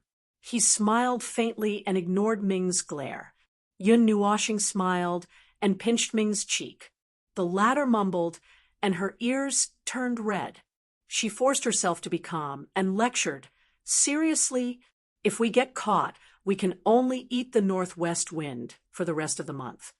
3 hours later, at the edge of the world, it was still filled with white fog. The rumbling sound of heavy objects rolling could be heard in the air. The white fog seemed to be much closer than yesterday. The ground that was touched by it shattered. "So, aren't we out to play today, big brother?" Ming looked at Yun Nuoxing, who was deep in thought. She couldn't help but cover her face with her wings. She thought that Yun Nuoxing really wanted to come out to play. Why did they still come to this place? I can't stop worrying. This matter hasn't been resolved yet, so I'm a little worried. There's not much time left. Yun Nuoxing scratched her head and smiled. Speaking of time, Xian suddenly thought of something. He blinked at Mei Mao and looked at Yun Nuoxing. He said hesitantly, "Little star, we seem to have exceeded the time limit." Yun Nuoxing covered her face speechlessly. "Don't say it. I thought of it when I got off the ship. That's why I'm so worried." He didn't know whether to laugh or cry as he shook his head. He told Ku Ming about what happened in the secret realm and sighed. He guessed that the 9 deities' shrine was probably in a mess now. Moreover, they had lost contact with each other. He didn't know if Big Sister Jean and the others were worried to death. Ming also didn't know whether to laugh or cry. Who would spend the rest of the time on the journey? Don't say it. My face is turning green now. I was hoping that we could solve it in a day. Now, it seems that we'll be lucky if we can return in a year. Yun Nuoxing covered her face speechlessly. Not long after he finished speaking, Yun Nuoxing was stunned for a moment. An extremely bright spot of light suddenly lit up in the white fog, and it was still gradually enlarging. That energy was huge. At least for the current them, it was quite huge. She pulled Ming and Xian into her arms and jumped to the side. Zai also grabbed Bing Er, who didn't react in time, and flashed past. Following everyone's movements, a golden flash tore through the white fog like a thunderbolt. It shot out dozens of meters and then slowly dissipated. Sizzle, the golden thunderbolt, left a scorched mark on the ground. The hole was 10 meters wide, and the ground sank a few feet. The ground was still flashing with a red light, as if it was about to burn. A scorching aura kept rising, causing the surrounding space to distort. Wow, this energy. Okay, it's weak, but we can't use such a huge amount of energy right now. Zai looked at the ground and exclaimed, "The 36 stratagems." Yun Nuoxing glanced at her and quickly retreated with the 2 girls in her arms. "It's best to run," Little Purple Soul cheered, although Yun Nuoxing and the others didn't know if the little girl understood their current situation. They didn't think too much about it. They immediately ran for their lives. As for fighting back, that was just a joke. They didn't even have 100% of their strength left. The Golden Thunderbolt was pitifully weak, but they were only slightly stronger than ordinary people. It was probably the difference between their thumb and index finger. If they didn't run now, when would they? However, just as Yun Nuoxing and the others were running for a few hundred meters, a panicked voice suddenly came from the white fog. Yun Nuoxing was startled. "Don't you understand? Why are you spacing out? Hurry up and run." Zai knocked him on the head and immediately overtook him. While he was in a daze, Ming Ming and Ziyin hurriedly broke free from his embrace and chased after Ziyi with their long and slender legs. Yun Nuoxing, on the other hand, hugged the little Zihun on his shoulder tightly and turned around to take a look before running away. "Hey, girls in front, wait a minute." This time, Yun Nuoxing and the others understood the voice, and they were all stunned.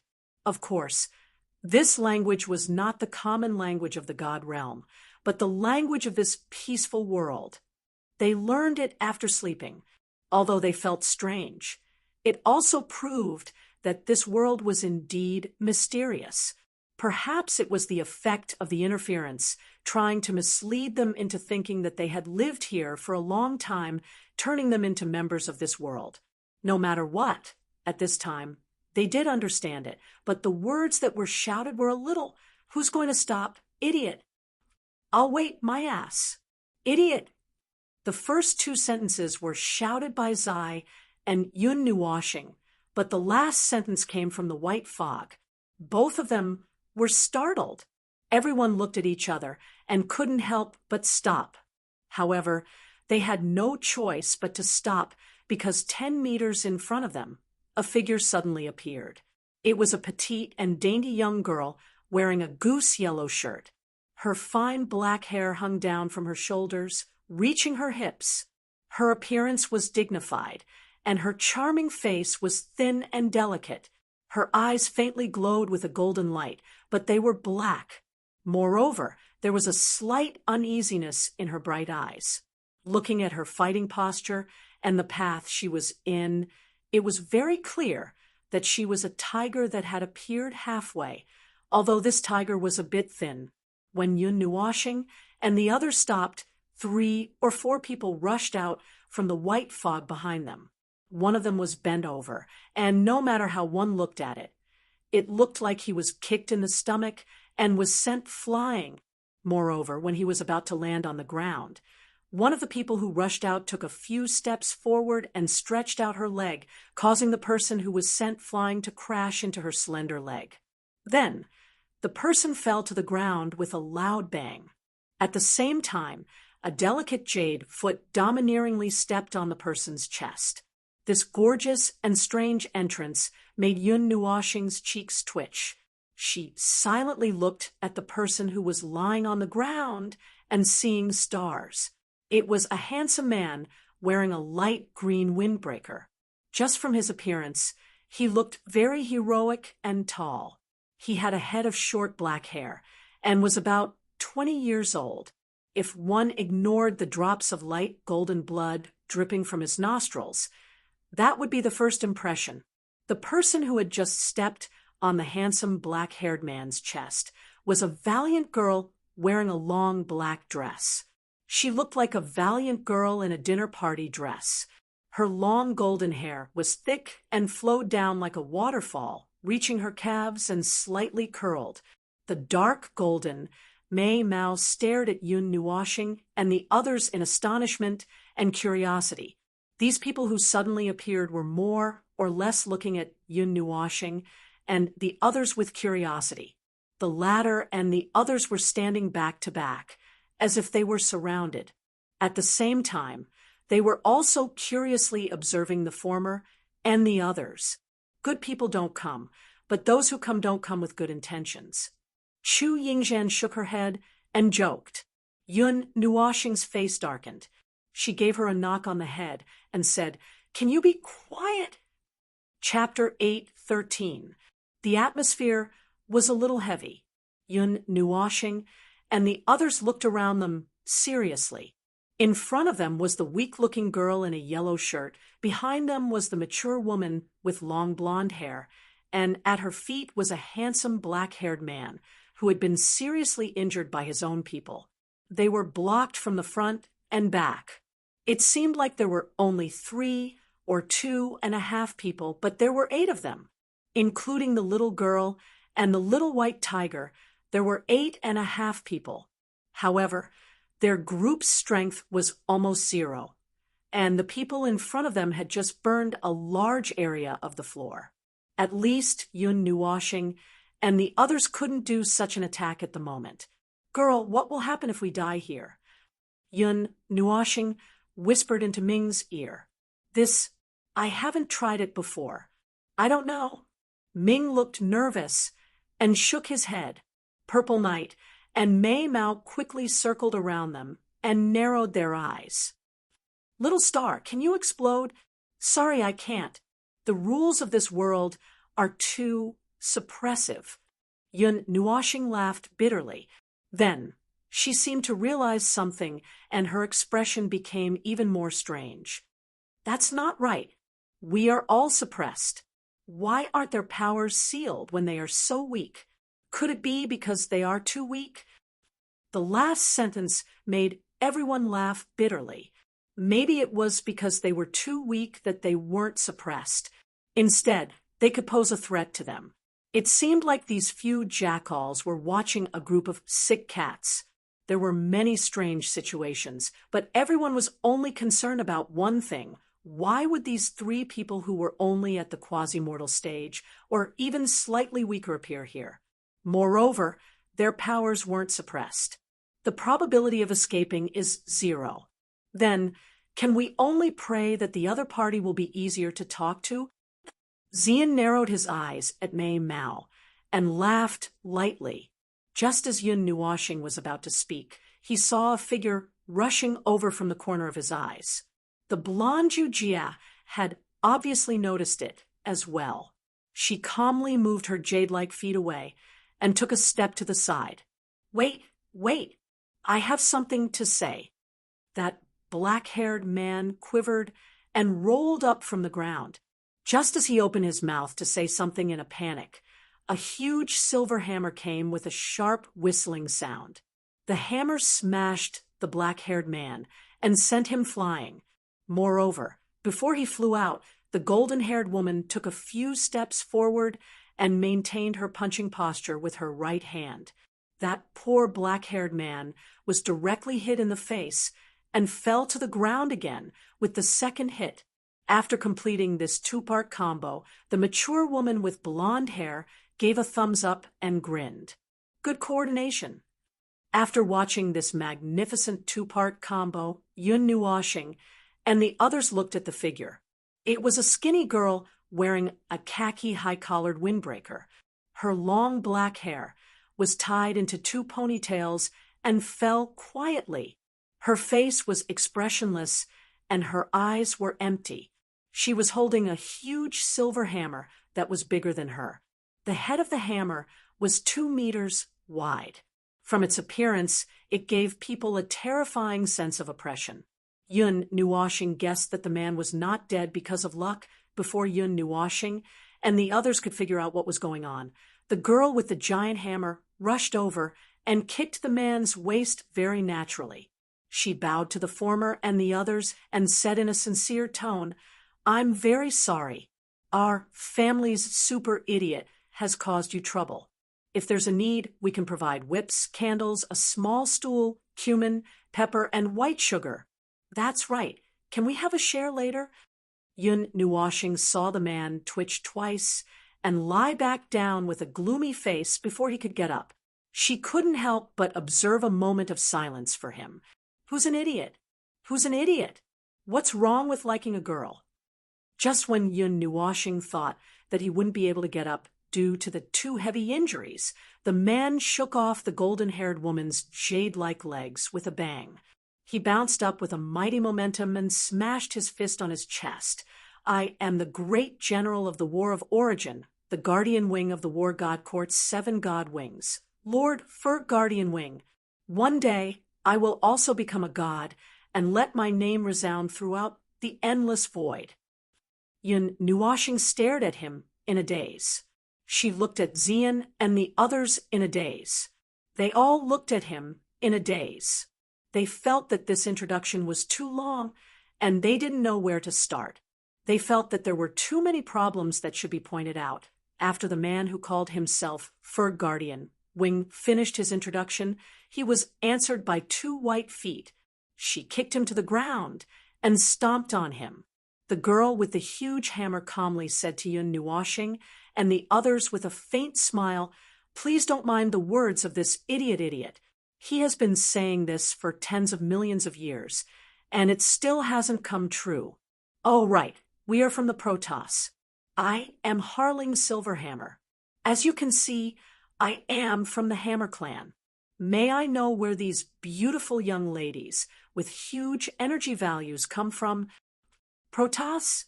Hearing this name, Yun Nuoshing was also stunned. She opened her eyes wide and looked at Zai and the others. She muttered, "Protoss? Which Protoss? The one whose whole family has the bloodline of gods. It doesn't look like it. They are too weak, and I don't feel the power of the bloodline of gods. Although it could be that we are suppressed too much. If they really are from the Protoss, they wouldn't say that we are strong." Zai frowned and shook her head. She felt that things weren't as simple as she thought. While the few of them were muttering softly, the weak, long-haired young lady's small face finally fell. She hopped back to Haling's side and carefully looked at Yun Nuoshing and the rest as she softly said, Scared me to death at the moment of confrontation. I thought I was going to die here." When Yun Nuoshing heard that, she glanced at her and said strangely, "Did we scare you?" "Ah." The weak young girl quickly shrank her head and then jumped out. Her 2 hands were nervously clasped together. She nervously said, I am from the non-elemental god race. My powers are a bit mixed. I am when... Just call me when..." Harling shook her head helplessly and slapped Wynn down. She said, "We are here to solve the problem of the large-scale world mapping. Are you guys from the same mysterious group that is so powerful that it is exploding?" Yun Nuoshing and the others were confused. The situation in front of them now made them scratch their heads. Protoss? So weak? Such a strange Protoss. Well, they weren't normal themselves, but the energy reaction was a bit too weak. For the time being, they introduced themselves and explained that their powers were sealed in this place. As for their identities, they also tacitly agreed that they were in the same group. After all, the situation was strange, and they didn't know how to explain where they came from. Sealed powers? This is new information. We have dealt with so many worlds, but we have never encountered such a situation. After a series of strange introductions, the blonde lady who called herself Shire Icewing, who was also the most powerful person in the group, smiled kindly at Yun Nuoshing and the others. Then she analyzed the strange situation. "In short, we will report this matter to the higher-ups and see if those old foxes can analyze the situation. How is your situation now? Are you injured? Are there any noteworthy situations? Well, we have been here for 2 or 3 days, and this world is the strangest one we have dealt with. We don't know where to start. I really want to solve this problem as soon as possible and go back to sleep. Sigh, our beds are going to mold soon." After talking for a long time, Yun Nuoshing also understood what had happened. In the world where Shire and the others were in the vast starry sky, Many images of the world had appeared in the sky like a mirage. Moreover, these projected worlds were real. Some were even projected into other worlds, and there were even people who fell out of those images. At the same time, there were at least 600,000 similar situations that could be observed. The divine court sent everyone out to deal with these world projections, and also to comfort the residents of the affected worlds. We've been busy for thousands of years. The Protoss neighbor is the most powerful human world, and they're also helping. We've been so busy that we've lost our heads. We've eliminated one projection, but 2 more might appear. The cycle repeats, and we don't know when it will end. This world is a rather strange case. The projection is a fog, and if we hadn't sensed the world's ripples, we wouldn't have been able to tell that it's a world. It's strange when we came in, too. There's some kind of energy in this place that's imperceptibly interfering with our thoughts. This strange language is self-taught here, and without this language, we wouldn't have been able to call for you. Anyway, we can't handle this strange situation. Perhaps we'll have to ask our neighbors for help. Shire explained the entire situation in detail. Yun knew washing, and the others only understood half of it, but they were also a little puzzled. According to her, world projection had spread throughout the entire galaxy. Logically speaking, it should be a very serious matter. Why had they not heard of it? Could it be that the realm of the gods was so powerful that no other worlds could project their projections here? Realm of the gods.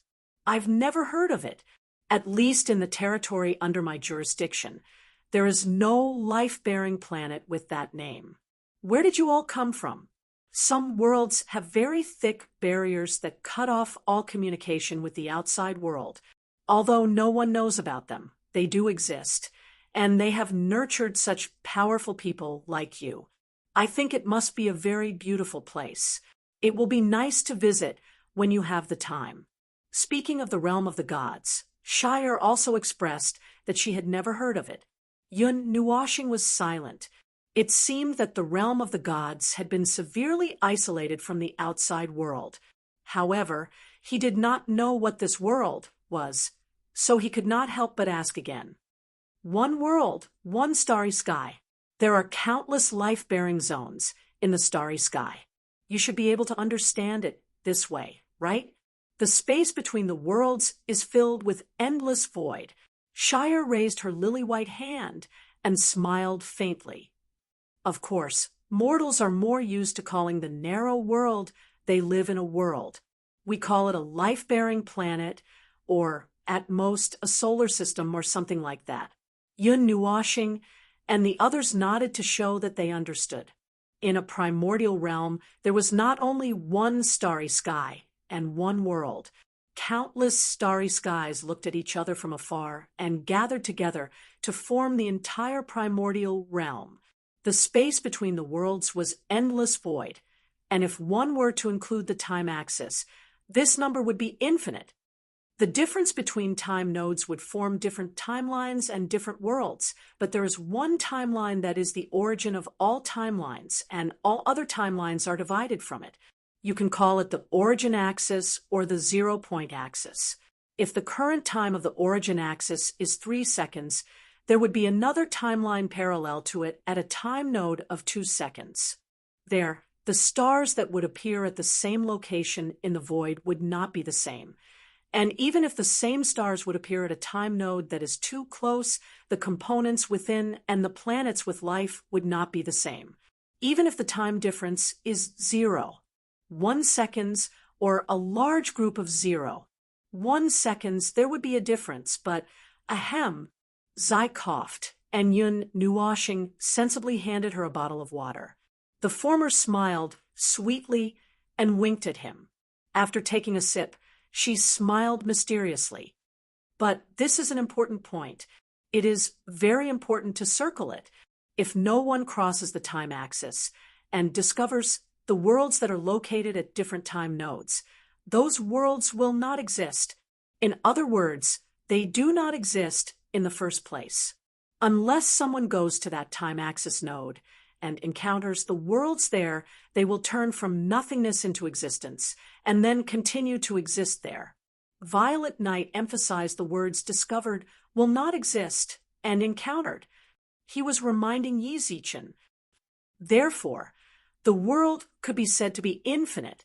There are infinite worlds, and different time axes are parallel to the origin axis. All of them are, and there is no comparison between different time axes born from different time nodes. Regardless of which time axis you go to, you are still in the current time of that time axis. It does not mean that going to a time axis world 2 seconds ago means going back to 2 seconds ago. There is no such meaning, because that world has just developed to 2 seconds before the origin axis, which is the current state that one can see without time travel. That 2-second time axis world also does not know that it is 2 seconds shorter than the origin axis world, and returning from the former to the latter would also return to the current time. The simplest way to put it is that crabs walking sideways is crossing time axes, and walking back and forth is the movement of time on the current time axis. Of course, this is also a comparison of the difficulty between the two. After all, normal crabs do not walk back and forth. Zai narrowed her eyes and glared at Yun Nuoxing. She said with a faint smile, "I'm talking about common sense. If you dare to mention anything special, I will make you into wine and make you drink." Yun Nuoxing shuddered. She shrunk her head and looked at Zai pitifully. She muttered softly, "I just want to add one more thing. The chaotic time node is the place where I threw the Chrono Sand Sword last time. The Chrono Sand Sword will also be transported to an unknown time axis and a certain future, because the chaotic time node is the connecting point of parallel time axes." Zai was stunned when she heard that. The light purple Mei Mao looked at him in surprise, and then nodded, not knowing whether to laugh or cry. She flicked Zai's forehead and said, "This is also a very important point. The probability of chaotic time nodes appearing is not small. Time travel is risky, so you have to be careful." After he finished speaking, Yun Nuoxing and Zai both shut their mouths, leaving time for everyone to react. The two of them were clear about this. After all, there was a certain god, and a certain strange crystal that gave them knowledge. Chu Yingzhan and Xian, as well as Shire and the others, took a long time to sort out this huge amount of information. By the time they reacted, they had already traveled hundreds of miles. Only then did they regain their senses. TSK, TSK, TSK. Even our race has not studied time so deeply. We know about the existence of time axes, but we do not know anything about them. Shire praised. Mei Mao looked at Yun Nuoxing and the others curiously. She bowed slightly and smiled. "Thank you. This is very important knowledge. It will allow us to take a big step forward on the path of studying the truth of the world." Yun Nuoxing scratched her head embarrassedly. Zai, on the other hand, did not think much of it and nodded. This is the knowledge of the world that those important people researched. We do not know much about it.